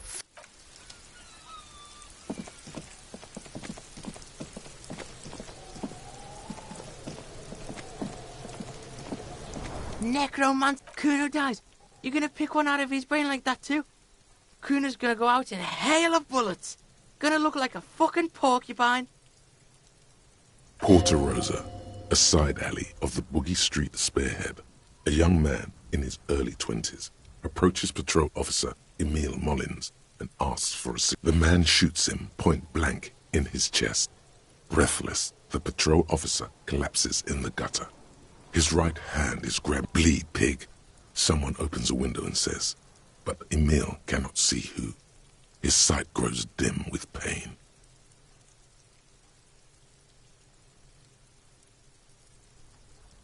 Yeah.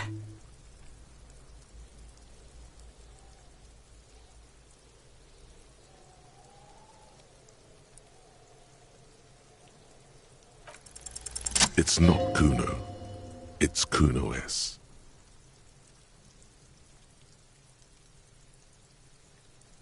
Kuno S is by far the worst of the two.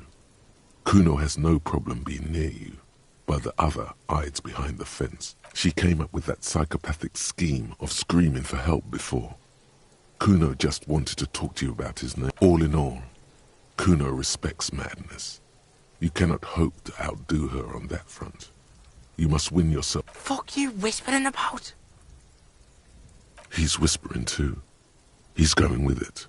Fuck you whispering about! She puts extra stress onto that word. If Kuno wants to whisper, he's gonna fucking whisper, okay? Let's whisper, pig. This is it. You've got him. But be careful. You can still fuck this up. Don't make Kuno look bad in this.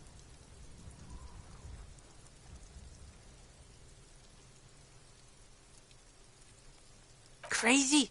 You don't know the half of it. She's not crazy. She's insane. Dangerous. She smoked a man. Stop talking to him! Kuno, I'm fucking warning you! She understands what... Yo, see? Did Kuno not tell ya? Kuno, talk, pig. Kuno's got it under control. You did it.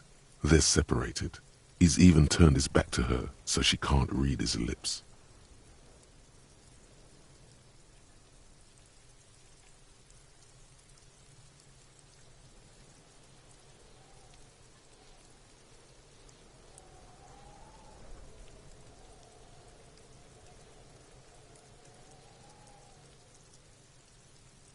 Kuno means she killed someone.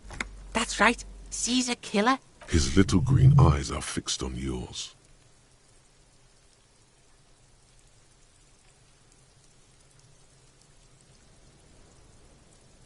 Killing is serious shit. Kuno's all... 488. The criminal code doesn't go... She's probably killed a pig too. I mean, I'm pretty sure she has. Forget Kuno said that. Kuno was just shitting. Kuno was just running his mouth. Kuno's stupid like... A cop would be too large for her to overpower. But a determined child of her size can still... The creature peers at you both from over the fence. There is something searching in her eyes. Kuno falls... Kuno, there... That's it. That's what Kuno is starting to think, yeah? Yeah, she would have liked to fuck him up, but she didn't. Kuno wasn't around. And look, Kuno's gonna put you at ease. He speaks the truth, my liege.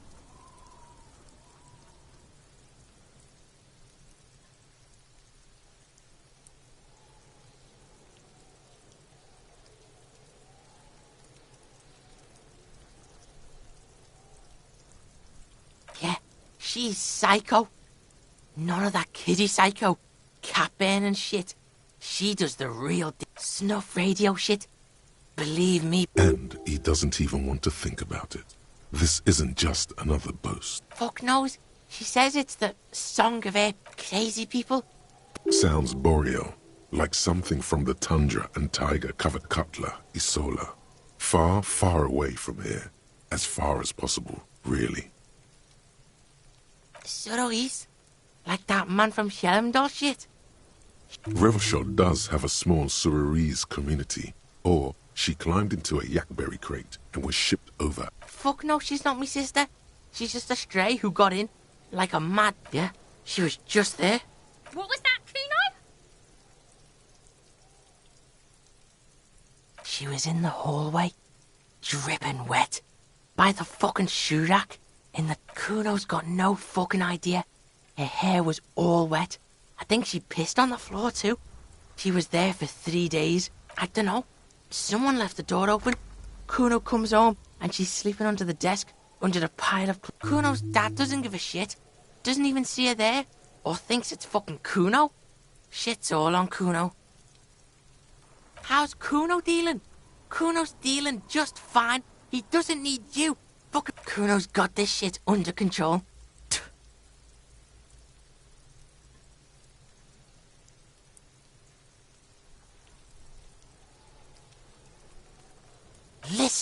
Listen. See, it's Kuno's go-to. Kuno's protecting her. You fuck with... This is what it all comes down. I'm going to kill you.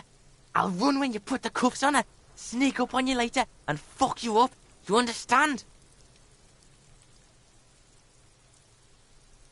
Alright, now we can do business. Yeah? What do you want? Kuno can hook you up with... Oh, don't hook him up with shit, Kuno. See? Relax. He respects the Kuno. Kuno made him respect the Kuno. You respect the Kuno, you get all kinds of shit.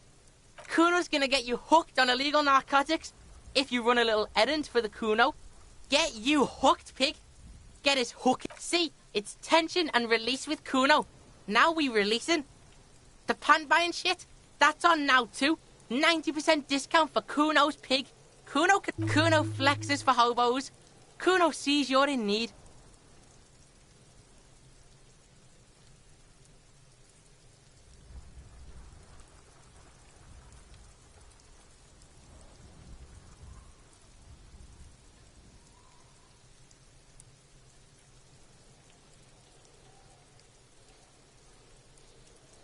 Kuno does...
I saw you poking around in Lady Driver's lorry.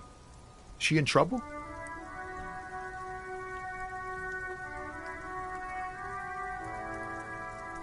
Still better than me, I guess. Told you there's plenty of others who tell on her. But, is she in trouble?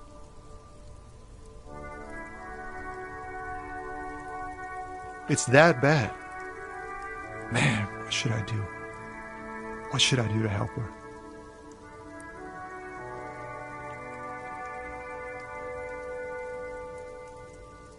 Yeah, maybe I should just keep my head down and work on my rhymes while I can.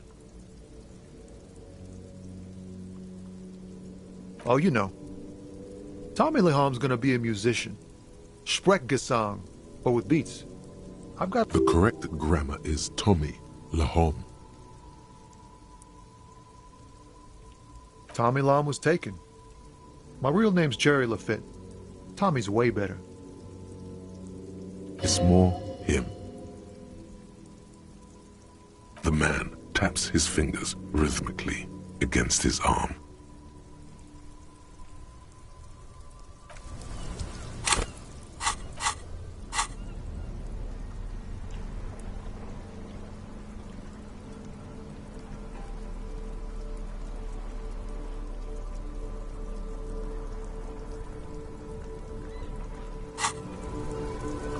Still here, stuck in this damn jam, my man. Wait, there's something here, stored away in some dusty corner.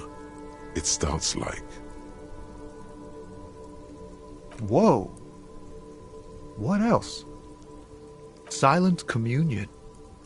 That's good. Dang, that's some great shit. You came... Did you?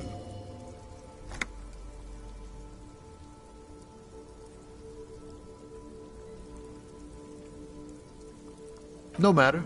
It's a fine stanza. You're not so bad after. They're more often in the fists than rhymes, see? In a small office behind the old military hospital, hunched under the green glow of his desk light, Officer Hans Blau browses through a test print of his Futurist magazine. It's called The Futurist. The typeface on the header is too small.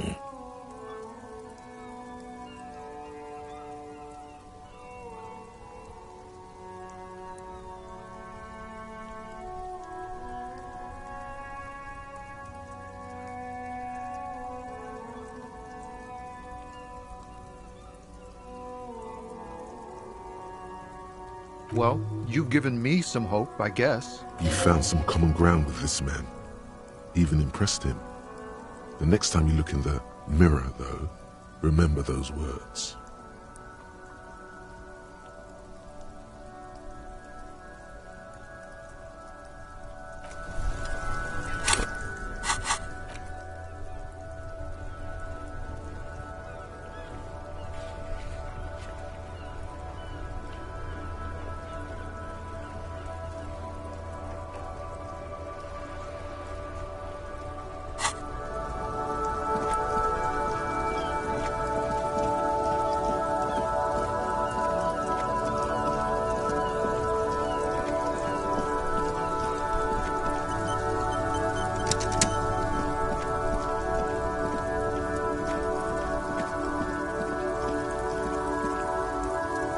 Shine on these sunglasses lasts a lifetime, officer.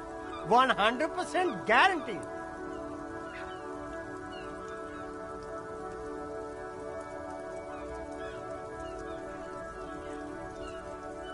A good starter pair, officer. And when you're ready...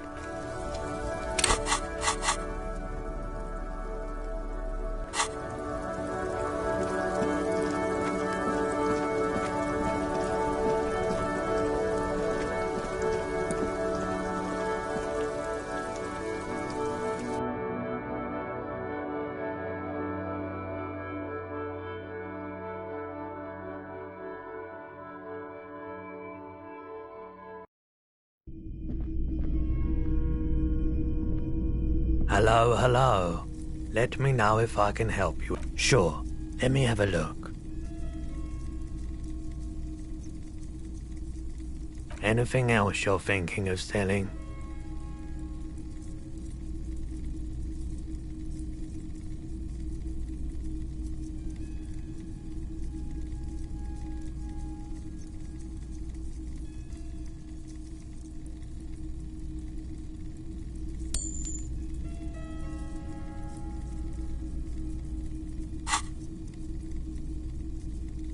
I'm not purchased and Your mother is a necrotic object! I'm fun! Look at me spy! Anything else you're thinking of selling?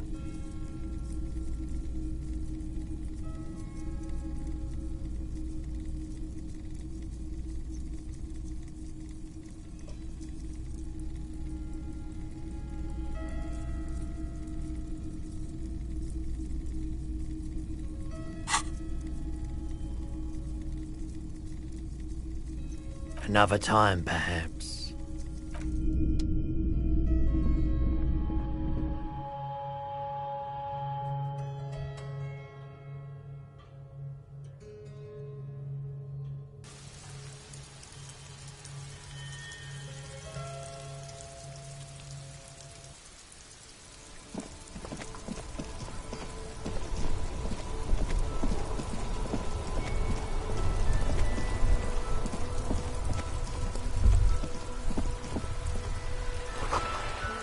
There.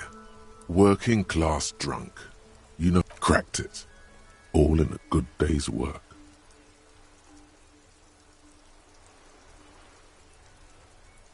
What do you mean, what did I crack? Look at how working class that drunk is.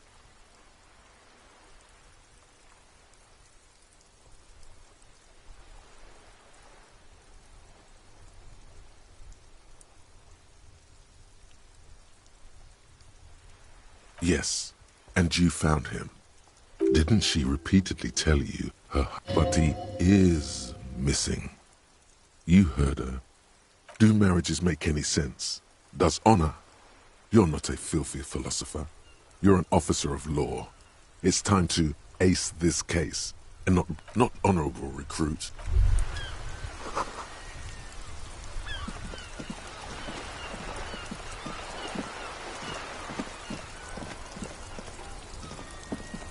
Officer, the mere sight of... Sure, officer.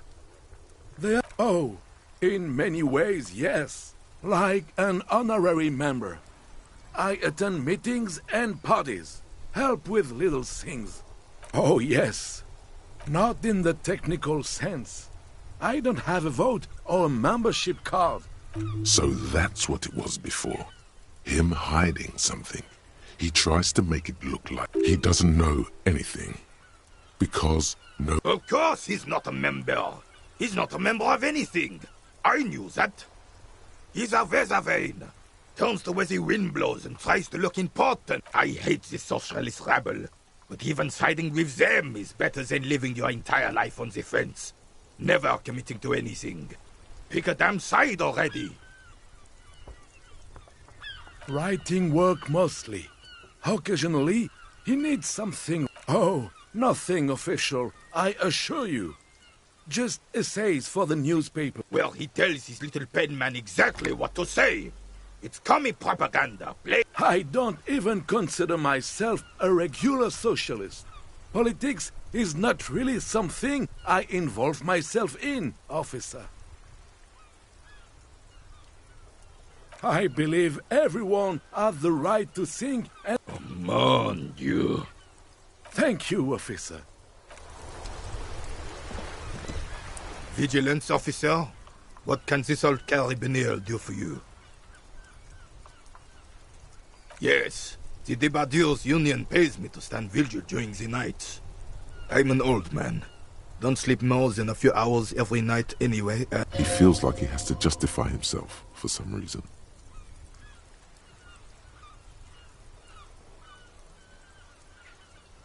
Yes, it does. Unfortunately, I wasn't working that night. Been on a 2-week leave since last Monday. No one.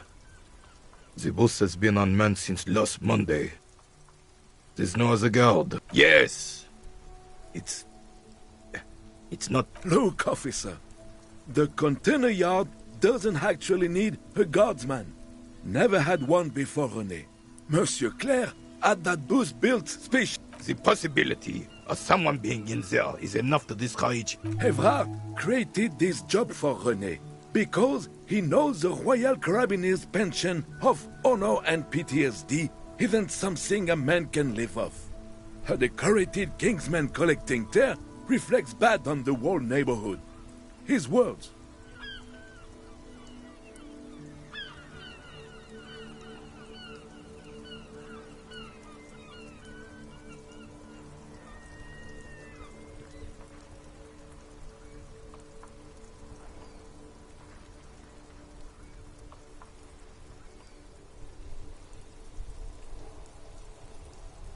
Oh, I didn't mean to imply there's something wrong with that. I do it... Yes, yes, yes. Can we conclude the topic of my guard boost now? He is not going to become an entrepreneur. She is nobody. The lady is Jeanne-Marie Beaulieu, and she sure as hell wasn't a nobody.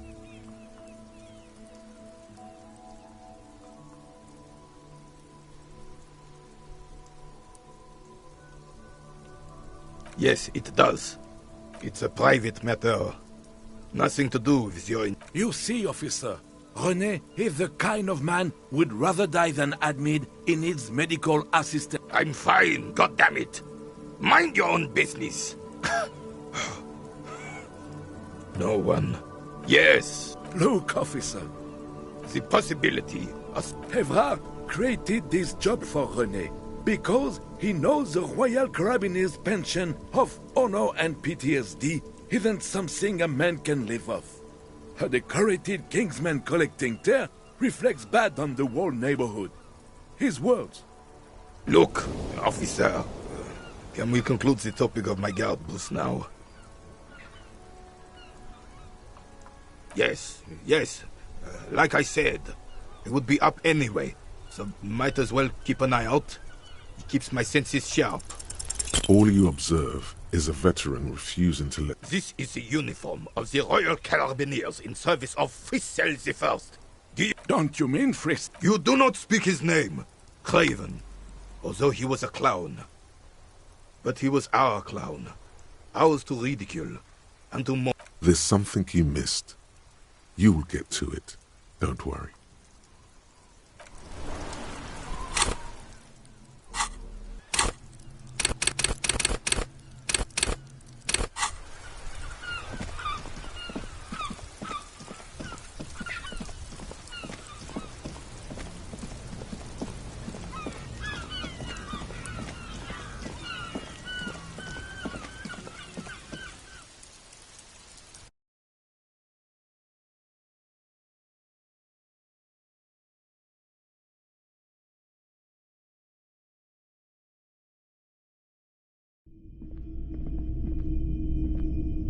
Hello, hello.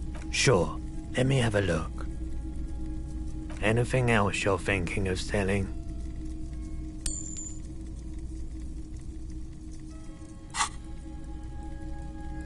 Oh, a photic pup. You have absolutely no idea. Another time, perhaps.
The speakers below are banged up and worthless. The sneakers triumph over them. They're the star of the show here.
East Delta Commerce Center. This must be the name of the doomed commercial area.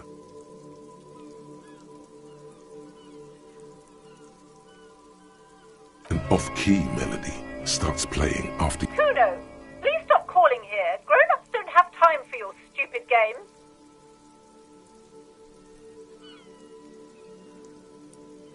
Oh, I'm sorry, officer. I thought you were... But the doorbell is broken, and the bookstore shouldn't even be on the list anymore, so I can't help you. Please don't call here again. A single beep indicates that you ring the doorbell. What an ominous name for all you hear is static, but no one answers. You wait for a minute or two, but looks like someone has melted half the plastic off with a lighter. The doorbell, you hear static from the intercom speaker. It sounds, you can almost hear them breathe. Yes, hello. This is Tracy Peniel Electric. She sounds almost antique. as if her voice was being played off an old wax cylinder. A receiver must not be working properly.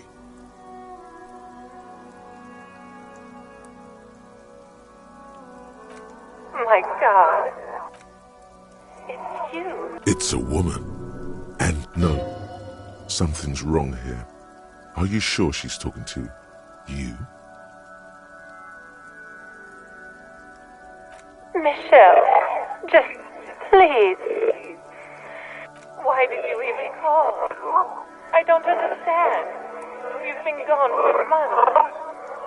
I thought you didn't care. Ever since I came to work. A spot of static override. It's so nice to be able. She sounds like she's about to cry. She doesn't answer. Silence. The only thing you can hear now is static and waves washing ashore on the bay. Another seagull passes by. It's getting cold standing here. You press the number sign on the keypad that terminates the call. 12 name cards on the call box read. No, hold on. The last thing you need in your life is more hysteric emotions. Silence. No one's home. Silence. No one answers the doorbell. Nothing happens after you ring the doorbell. They don't want to. Silence. No one answers your call.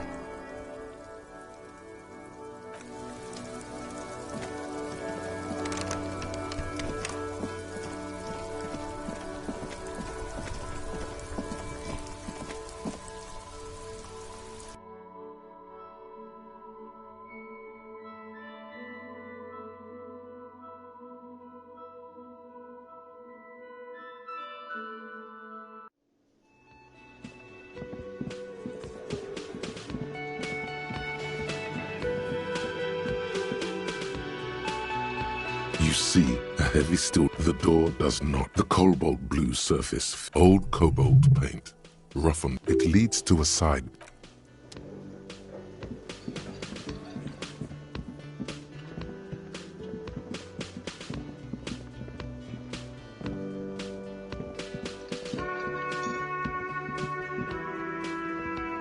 Can I help you? Another thing. Great. Yes, and the phone company is taking its sweet time sending someone to fix it. Losers. Who told you that? Fine, yeah, it looked like someone had messed with the wiring. It was shortly after the hanging, but I don't know if it's at all related. If you do find out who cut the line, though, let me know so I can forward them the repair bill. Yes?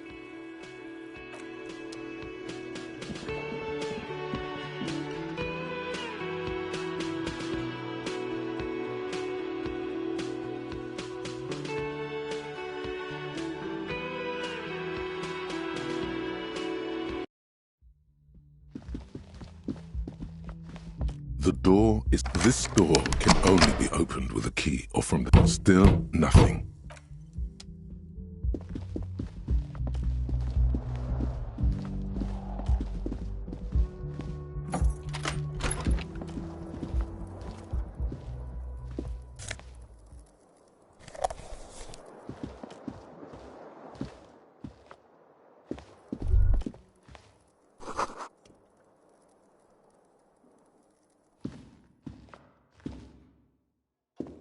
A mirror hangs on the bathroom wall.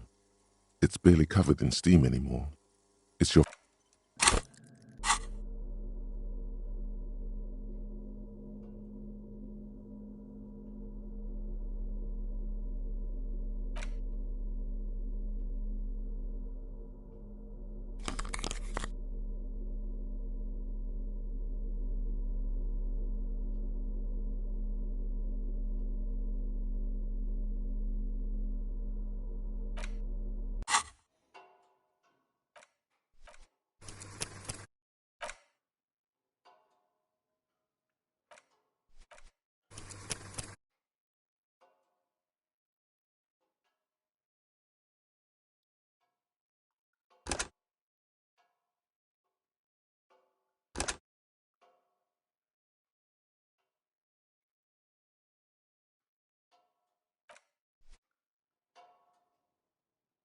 A mirror hangs on the bathroom wall. It's barely covered in steam anymore. It's your face in the mirror, adorned with the expression.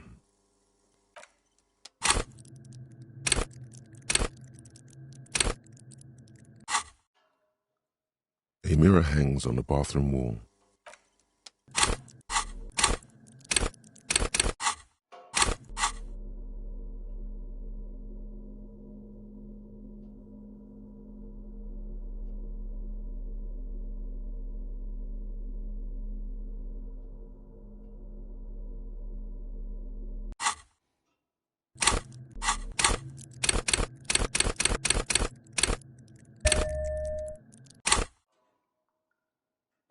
A mirror hangs on the bathroom wall.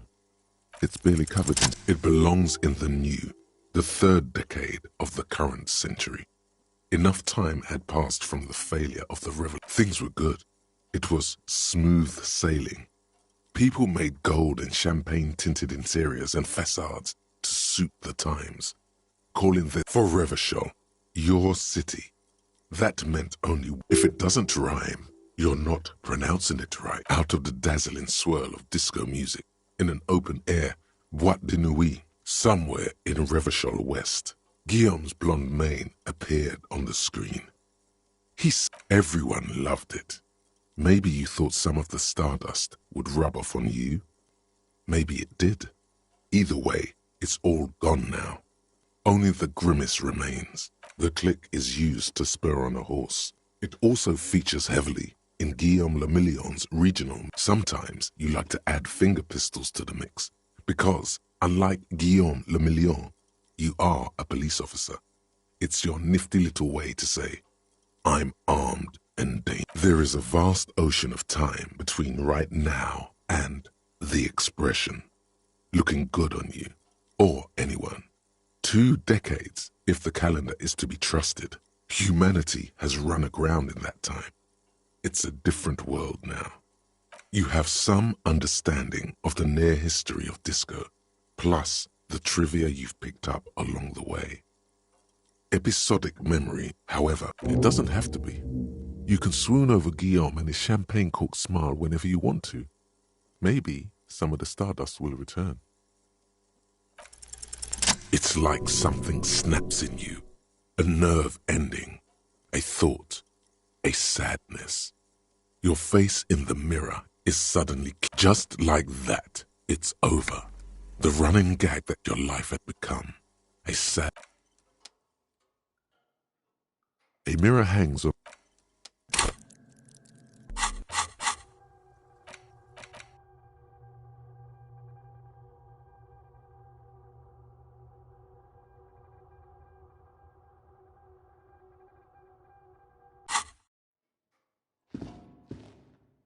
This is not the cleanest bathtub in the world, but it's cleaner. That soap scum smell. It smells like life, at least compared to you. The bathtub slowly fills with water. The water is only lukewarm, but still comforting, like amniotic fluid. A few bits you feel nice and lonely, and so tired. Now you are alone with your thoughts in the tub. But they're not even really thoughts, just assorted sensations. None of them acute enough to focus on.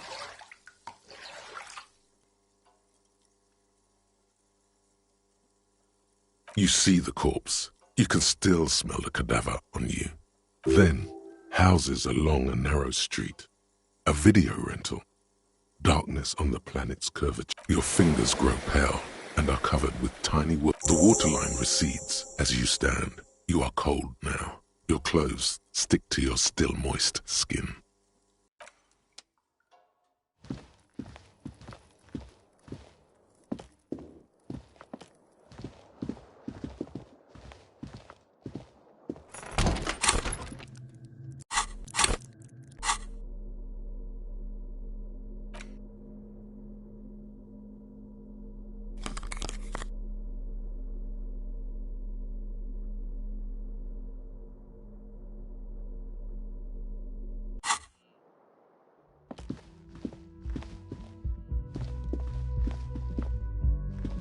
door still no.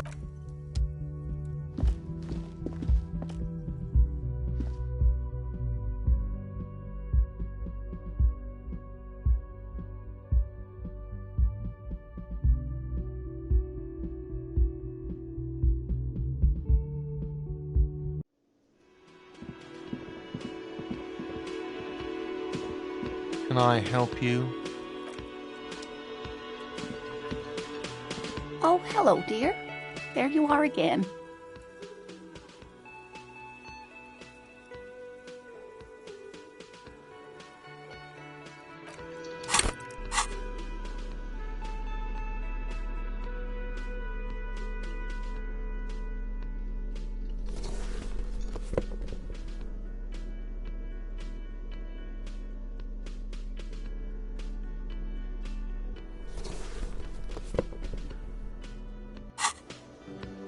Oh, hello, dear.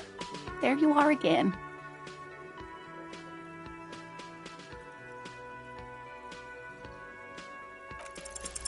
You're an enthusiastic idiot, but you're still an idiot.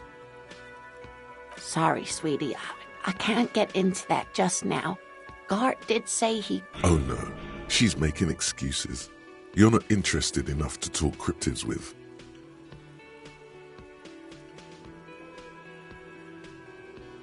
Surely things can't be that bad?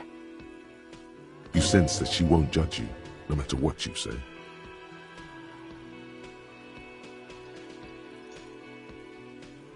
You know where we are, right? That's right. And where is the whirling itself located? Yes, indeed. We are in the fine city of Revachol. Yes. And Revachol? The new disco dancing. It seems like a lifetime ago.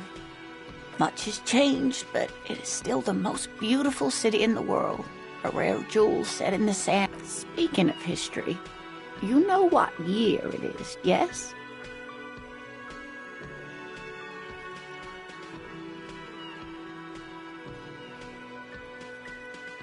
That's right, dear. How splendid. Here, take this pen. Her relief is palpable. She was getting pretty worried. I can tell that this is taxing for you, so I'll just ask one more question. What regime are we living under? What mode of government?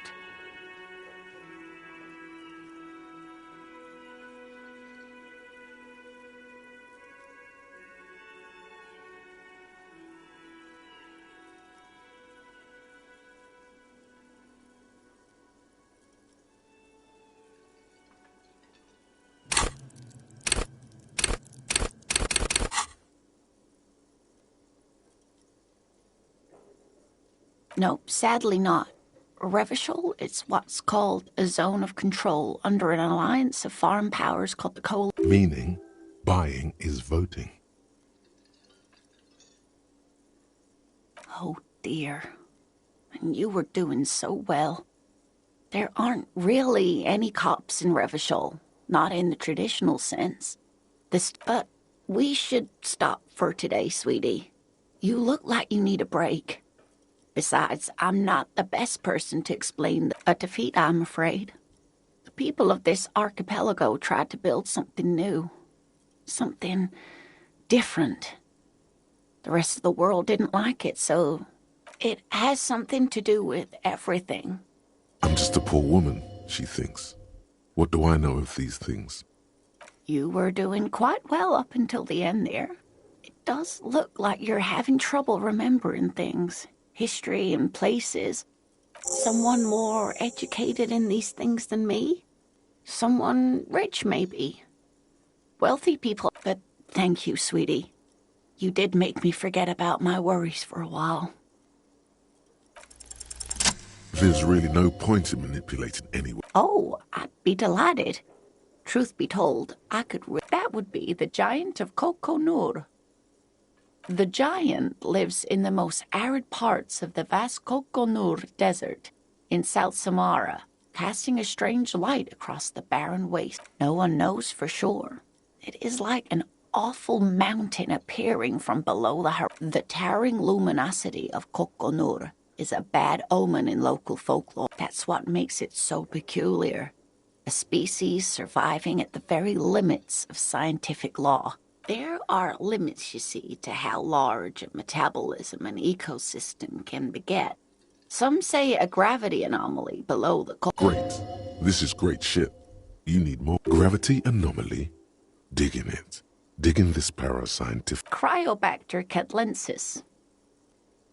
Yes, a unicellular bacterium that was discovered in one of the northernmost points of Kotla. The bacterial colony Mijanu found had remained alive while Mijanu disappeared shortly after injecting herself with the bacteria she had brought back to study, no doubt in hopes of prolonging her own life.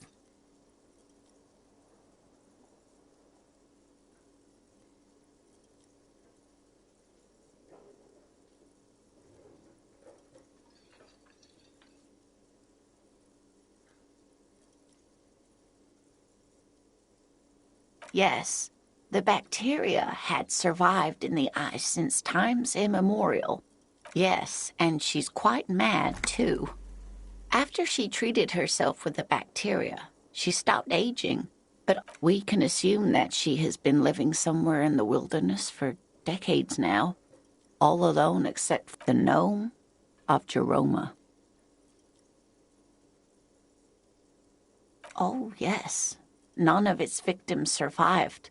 Grieving relatives never even found their body. It was, reportedly, a small creature with webbed fingers and a protrusion. A couple of campers found it when it was already dying.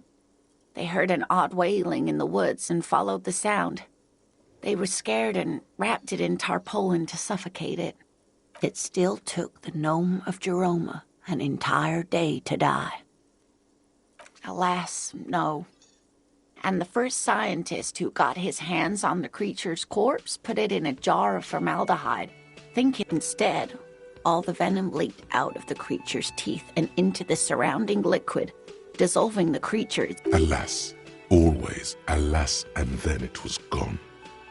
Isn't that overly convenient? I understand your skepticism, but that's what happens with things that are rare and stand out. Their disappearance is most memorable, and they are least likely. Yes, it's the kind green ape. Half-forced, yes, it was reported by soldiers in South Safra during the war. The kind green ape would visit bunkers during the night, healing wounded soldiers with its saliva. Indeed, there is. It's our closest relative among the cryptids. Which is to say, the kind green ape is a species with which we share a common ancestor, and that evolved parallel to our own, just like your partners.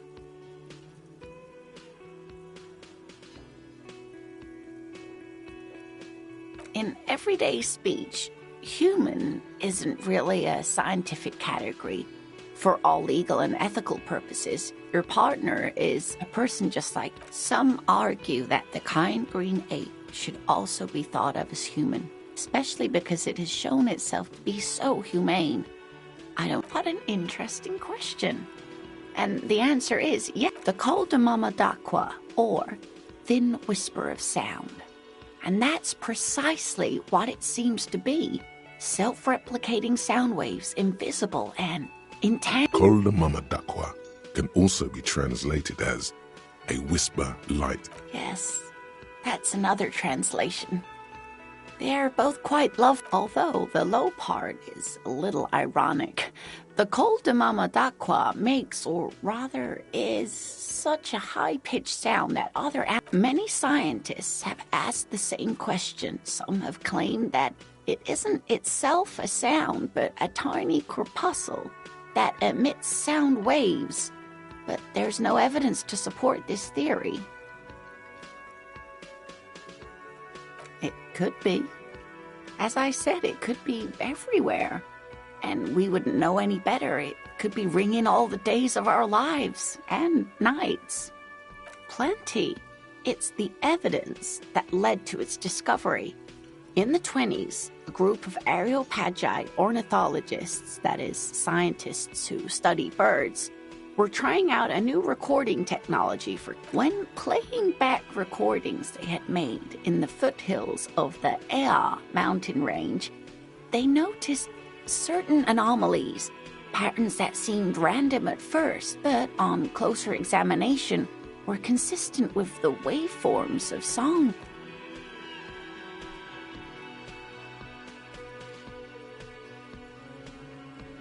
The scientists soon discovered they could track and even predict what appeared to be feeding, mating, and migration. She transforms, when speaking about these strange animals, into a confident woman.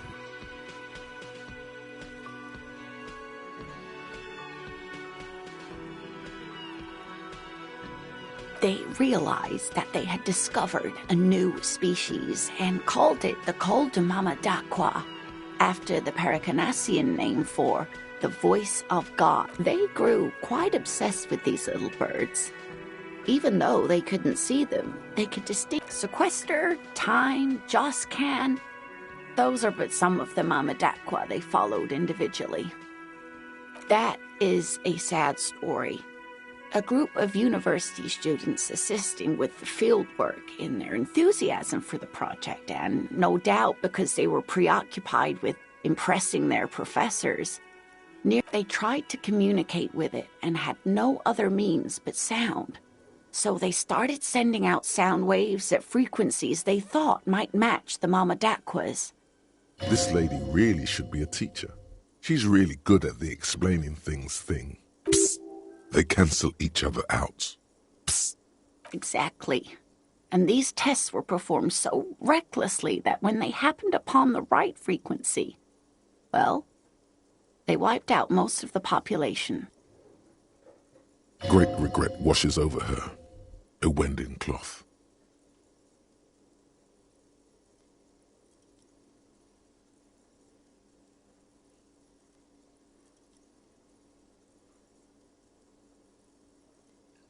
After that, the corpuscle appears to have migrated elsewhere.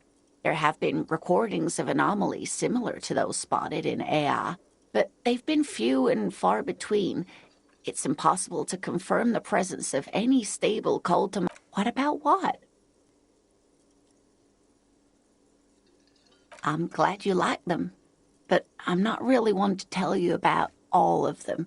You should ask my husband if you get the chance. He's the real expert.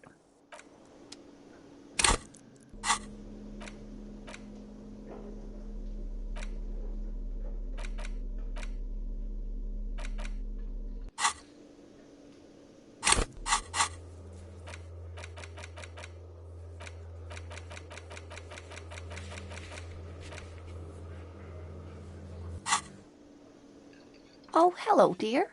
There you are again. Of course, dear. Is there a particular cryptid that you're... I'm glad you like them, but I'm...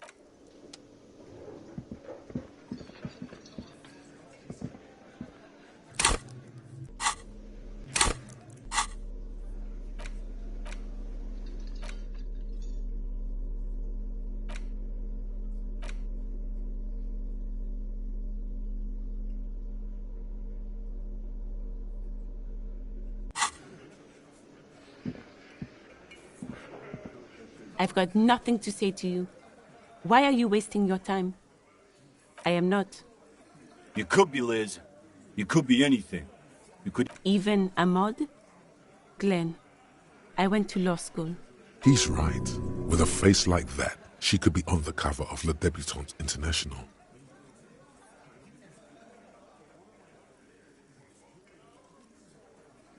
The cold look in her eyes speaks. It's not her. She's not a hardy girl. Definitely.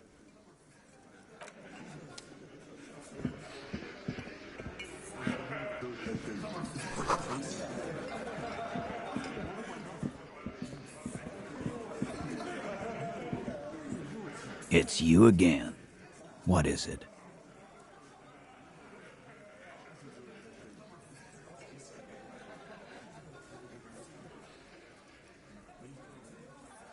Incriminating. Now that's a big boy word. Container belt, like we use in the... Because we took it from the harbor where we work. We did this together, all of us, until he was dead.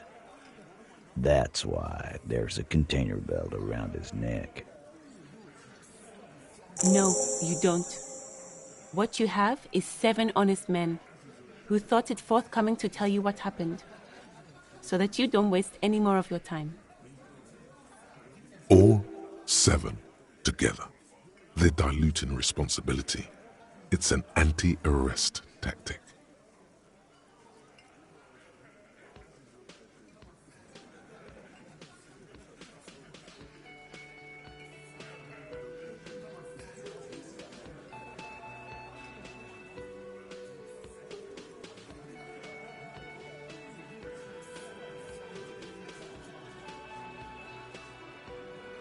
How many people have you sent to the Shays? Ever felt... Chaise électrique is the method of capital punishment in Revachol under the Coalition.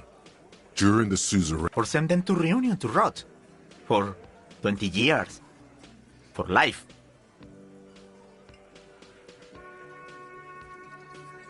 Rest assured, lawman. None worse than our guy. He got what was coming to him. Are you deaf? There will be no singling anyone out. Do you think you could do that? Do you think you could arrest them all? A trick question. Don't let her lead the conversation.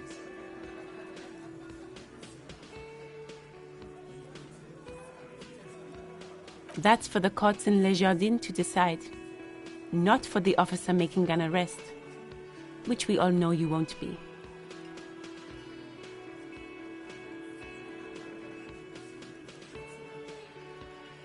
What you can do right now is go back to your station. But they don't want you back at the station, do they?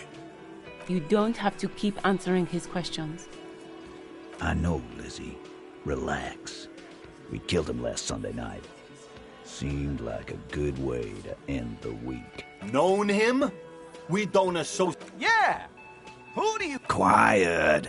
He came around about 3 weeks ago when that Pines cow first sailed into town. Happy? No. I mean the Pines cow.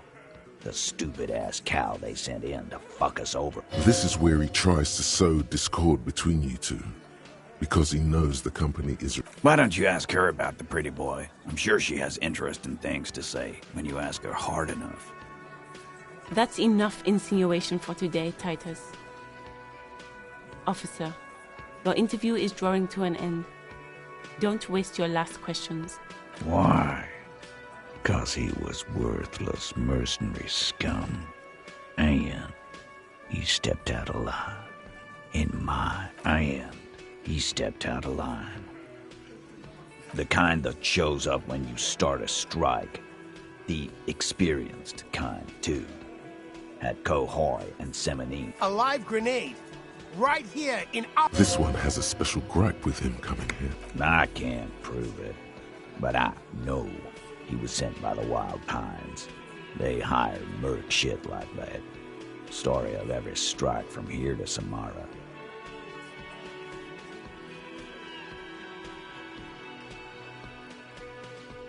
Cause one night, he walked straight up to the mic and said, I'm RNE's goddamn spec. Yeah, really.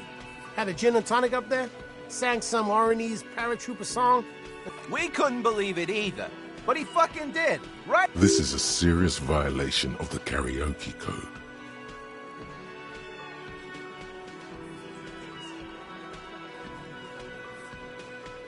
Wrong. He harassed women, raped one, harassed workers. From rape to harassment to threats of violence. He regrets mentioning it. Hopes you didn't know. To kill us all, if we don't open the gates, if we don't let the scabs in, if we don't bend. Yeah, he said it was his favorite joint now. Started coming here every night. Drinking, grabbing girls. Grab one of our... Yeah, this girl's on the mic. A beautiful girl, young. gets into the second verse of Lover Lake, "Show me your cunt! Why don't you show me your cunt?" Then, he gets knocked on the head with a wine bottle, doesn't even fall down.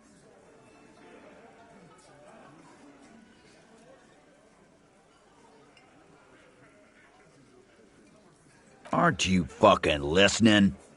My man is talking to you. He took care. Yeah, me and Eugene got around. Aren't you? Seems like they don't want to talk about that rape Titus mentioned. Why not? This is a serious allegation. Make them talk about it. No. You're not getting the name. That's a Martinez matter. There's nothing you can do for now. He's stonewalling you.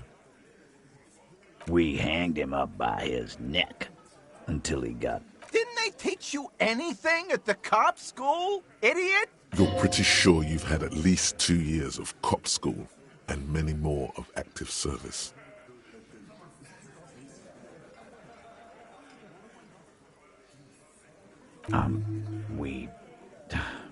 Look, I'm not gonna play 20 questions. Yeah, I knocked him out. Came up behind him and clapped him in the back of the head. He went down like a sack. That's right, lawman. And then we hang... Make them a bit more uncomfortable first, then see if it all adds up. My fucking elbow, Copper. Samaran boxing style. Samaran boxing, or Sambo, is an eloquently violent set of one-on-one fighting moves, originating from the... Right fucking here. Eugene already told you that the fuck had started. Yeah, man, weren't you listening?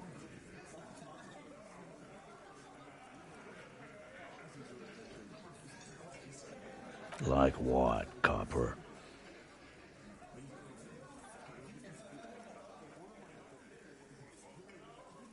Huh? How the fuck do I know? Anyone could have shot him. Target practice, maybe. This line of questioning is over. You got the cause of death already? Hanging. If there's any post-mortem trauma, it's your... This was a good move. Also, notice how Titus doesn't like her much, especially when she's calling the shots. Didn't they? You're pretty sure you've had at least 2 years of cop school and many more of active service. Yeah. That's right. Make them a bit more uncomfortable first, then see if it all adds up. Like what, Copper? Nothing. Yes. Run. Rent-a-cop. So that's what this is about. He doesn't see you as his equal.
It's you again.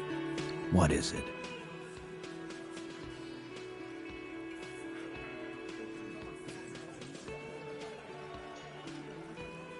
Again. Good one, Titus.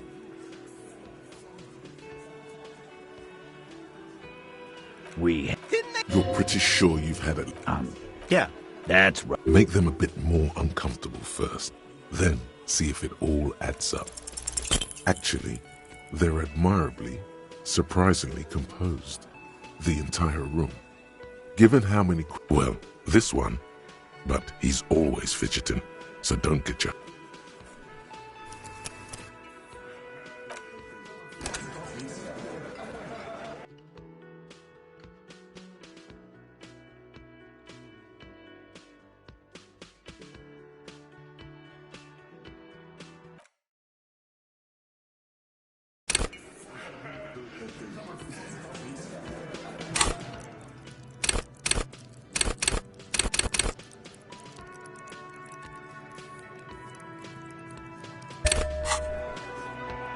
It's you again. What is it?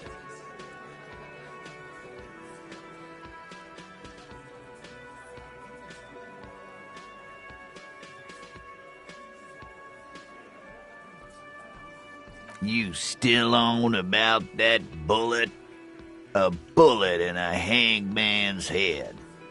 You're right, Copper. That it will. There are so many bullets in the... I guess it's bound to happen again, you know?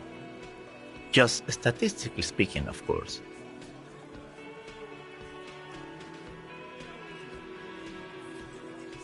Wow! He's got it in a real evidence! Why don't you go home and log it into evidence? These men have told you what happened. You know what I think?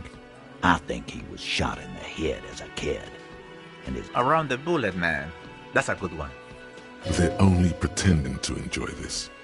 Beneath the act, they don't like you. Shit! I probably did shoot him. I was drunk last night. You guys know me when I'm drunk. Yeah, Glenn likes to shoot his guns when he's drunk. Better hope he stays sober. Before? After? During? This is getting ridiculous. They told you what happened. Stop wasting your time. Never been worried in my life, lawman. It's not like you blew it wide open, but there's a little crack in there, somewhere.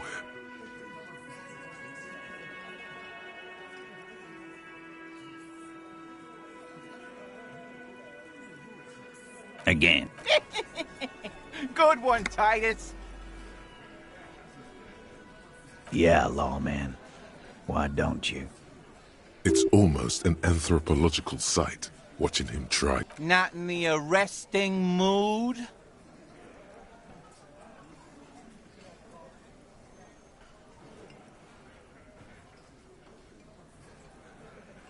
Look, Carl. I know you think you're doing your job here, but there are 7 of us. The bore's the size of your eye. I can almost see the stars. The last thing you hear is a little murmur. Not a blast, not an echo. No one screams. It's...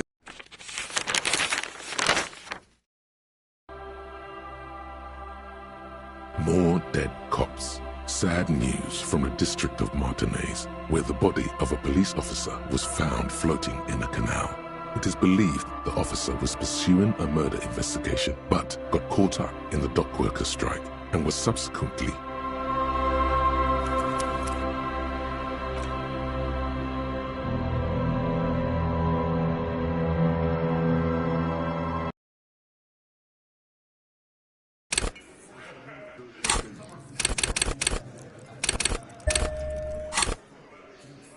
It's you again.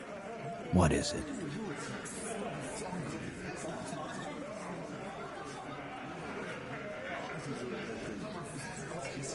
You still on about... Well, it's bound to happen again, you know? What? Why don't you go home and log it? You know, around the... They're only pretending to enjoy. Shit! Yeah, Glenn likes to shoot his... Wow! Why don't you go home and log it? Never. It's not like you blew it wide open, but there's a little crack in there, somewhere. Again. Good one, Type. You're pretty sure you've had at least 2 years of... Yeah, that's right. Make them a bit more uncomfortable first. Actually, there are...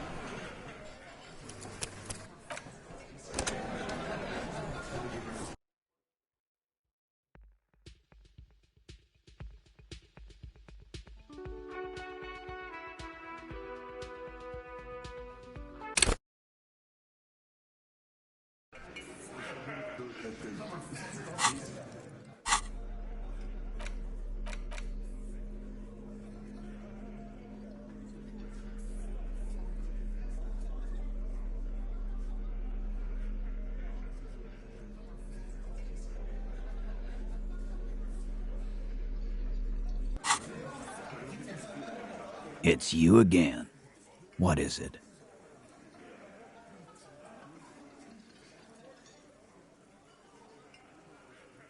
Again. Good one.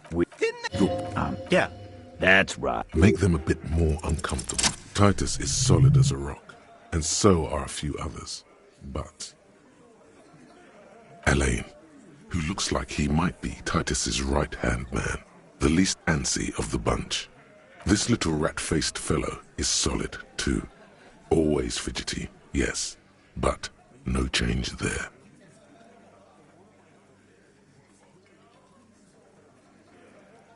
Him neither. Mostly keeps to his...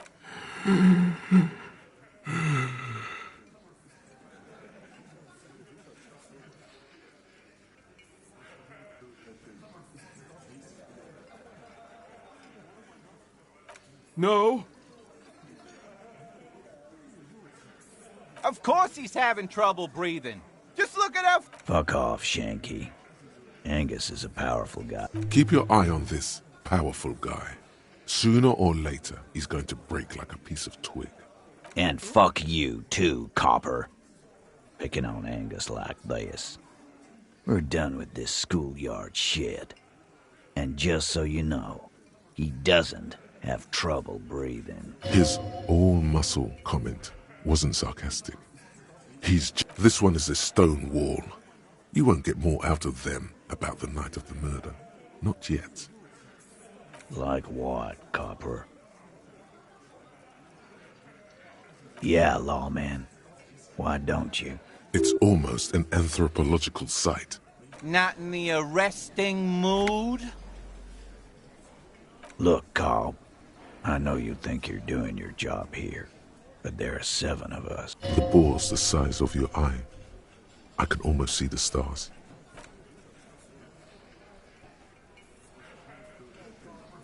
The little guy? You're the little guy now. So, little guy, you had... Beneath everything, he's grateful. Just a bit. Yeah, little questions. About fucking time. You still on a... Well, it's bound to happen again, you know? Wow. Why don't you go home and log it into evidence? You know what? Around the... They're only pretending. Shit! Yeah, Glenn likes to... Before? After? During? Never. It's not like you blew it wide open, but there's a little crack in there, somewhere.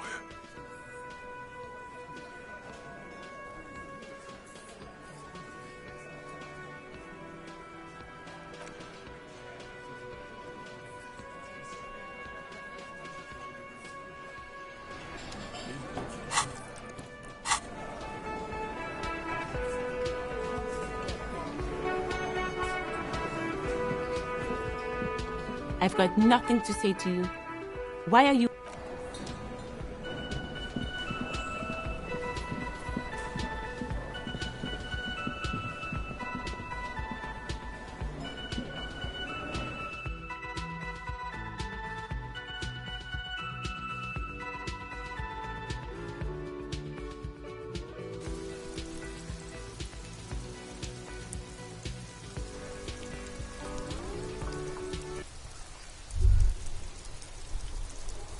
Was that? Could it be the Col de Mamadakwa? No, it's probably just your imagination. There seems to be an extremely high-pitched ring. Lena also said that it couldn't be heard by any other animal. Honestly, your ear isn't hearing a whole lot. The distant hum of the industrial harbour, the traffic. But, admittedly, there is a high-pitched noise somewhere there too. But then, isn't there always? There it is again.